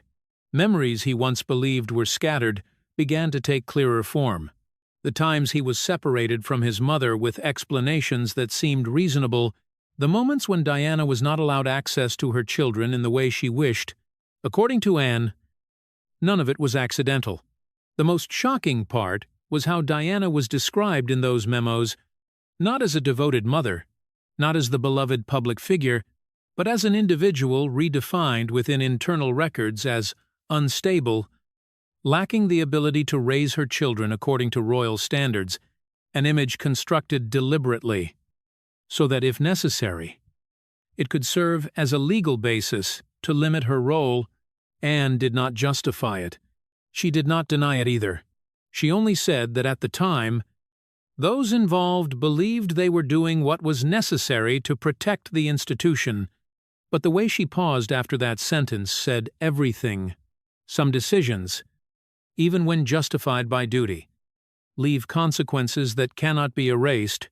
William felt as if everything around him was shifting, not because he had heard something new, but because he now understood his entire past in a completely different way. The gaps in his memory were no longer random events. They were the result of a script, written in advance, carried out step by step, and protected by the silence of those in power.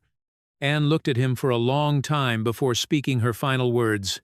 She knew that once this truth was spoken, it could never be taken back. And perhaps she had been waiting for this moment as well. William said nothing when he left Gatcombe Park, but inside his mind, everything had changed. He no longer saw the past as a series of personal memories. He saw a structure, a système, un plan, and for the first time, he realized that his childhood had not only been shaped by circumstance, it had been designed in advance, inside sealed rooms, within memos never made public. Buried deep beneath Windsor, the heavy stone gates of Windsor Castle closed behind Prince William with a dull echo, as if the place itself was swallowing the last of his doubts. What he had heard at Gatcombe Park was no longer a vague story. It had become a clear direction. And now, he stood at the place where real secrets were kept. The path to the archive led deep beneath the Round Tower, a space that even many members of the royal family had never entered.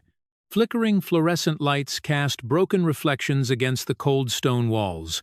The smell of old paper and damp metal filled the air, heavy enough that each breath carried the weight of compressed history. The hum of ventilation fans echoed continuously. The only sound that remained, a reminder that this place was still active, still guarding what was not meant to be seen. William did not need to ask for directions. He knew exactly what he was looking for. Rows of metal shelves stretched out, labeled by code rather than name. This was not where official history was kept. This was where alternative versions of the truth were stored. He stopped at a drawer marked with a simple code, meaningless to outsiders. But to him, it stood out. Operation Protection. His fingers touched the cold metal handle. In that moment, he understood that once he opened it, nothing could be undone. But he pulled it anyway. The file inside was thicker than expected. Pages were arranged neatly, numbered carefully, as if this was not a secret to be hidden, but a plan executed with precision. William turned each page, his eyes moving quickly, but missing nothing. The numbers appeared first, not emotional descriptions, not long explanations, just expenses, a long list of invoices, payments to media firms, image consultants, and individuals who never appeared in public. The total was clear: £2.5 million, a number too large to be coincidence. These payments stretched from 1992 to 1996, the period when the marriage between Princess Diana and King Charles III began to fracture publicly. But what made William pause was not the amount, but the purpose listed beside each entry: media influence operations, image control, reduction of Diana public impact. Each phrase was written in neutral language, almost emotionless, but when placed together, they formed a picture so clear it was chilling. This was not simply a response to crisis, it was a campaign designed to reshape how the public perceived a person. William continued turning the pages. Internal notes, meeting summaries, brief but decisive directives. There was no room for hesitation, no sign of disagreement. Everything pointed toward a single goal: protect the image of the Prince of Wales at any cost. Then he saw it, a draft speech, printed on official royal paper. At the top corner was the name Charles. The original content did not match what the public had once heard. It contained passages of regret, words that came close to an apology to Diana. Not perfect, but enough to show some level of acknowledgement. But all of it had been changed. Lines of red ink cut across the paragraphs, striking out sentence after sentence. In the margins were short notes, written quickly but clearly. Do not show weakness. Do not admit fault. Emphasize duty. The removed passages were replaced with firm statements, almost cold in tone. No trace of personal emotion remained. Only role, responsibility, image. William held that page longer than any other document, not because it was more important, but because it captured the exact moment. A choice had been made, not in words, but in action, a decision recorded in red ink, impossible to erase. In that moment, everything became clear in a way he could not deny. This was no longer a story about family misunderstandings. It was a series of deliberate decisions repeated over time, moving in the same direction. And that direction did not always place family first. The space around him seemed to narrow. The hum of the ventilation continued steadily. But now it sounded like a cold reminder that what he held in his hands was real. Not speculation, not second-hand accounts, evidence. William placed the file down, but did not remove his hand immediately. He stared at the pages, as if searching for something that could change the conclusion he had reached, but there was nothing. Everything was consistent. Everything led to the same point. He had grown up believing that some things were beyond control, that certain events were simply the result of circumstance, but now he had to face the possibility that many of them had been arranged, not by fate, but by people, and that person was not a stranger. When William left the archive, he did not take any documents with him. He did not need to. Every detail was etched into his mind, clearer than any copy. What he had found was not just answers, it was a burden. All the evidence was now in his hands, even if not in physical form, and for the first time, he realized that his role was not only that of an heir to the throne. He stood in the middle of a choice, with no prepared script, because to protect the institution, he might have to protect a father who had once been willing to sacrifice his own wife, just to secure the stability of the crown. The Scottish rain fell heavily as the car carrying Prince William entered the grounds of Balmoral Castle. The landscape remained as quiet as ever. But tonight, that silence carried a different weight. No longer just a royal retreat. Balmoral felt like a stage where an unavoidable truth was waiting to be revealed. William stepped out of the car without guidance. The cold stone corridors led him directly to the library, where a soft yellow light spilled through a partially closed door. When he pushed it open, the first thing he saw was King Charles III, sitting alone in an old leather chair, a book open in his hands, though his eyes were not on the pages. Charles looked older than the last time William had seen him, not only because of time, but because of a deep exhaustion, as if every burden he had tried to conceal was now visible in every line of his face. He looked up at the sound of footsteps, his gaze resting on William longer than usual. As if he had already anticipated the reason for this meeting, there was no greeting, no formality. William walked straight to the table and placed the file down. The sound of paper against wood echoed sharply in the silence. "Did you spend money to make my mother look insane?" The question was not raised loudly, but it was sharp enough to cut through every layer of pretense. Charles did not answer immediately. He looked at the file, then back at William. The silence stretched to the point of discomfort. This was not ordinary avoidance. It was the moment of deciding whether to remain silent or face everything. Finally, Charles gently set the book aside. He exhaled slowly, as if each word that followed had to be drawn from somewhere deep. "I was forced. William, the crown demands sacrifices that you do not yet understand." The answer was not a denial, but it was not a full confession either. It existed in between, where responsibility and personal choice blend into something impossible to separate. But for William, it was not enough. He stepped closer, his eyes fixed on his father. "So Harry and I were part of that sacrifice too." This time, his voice was no longer fully controlled.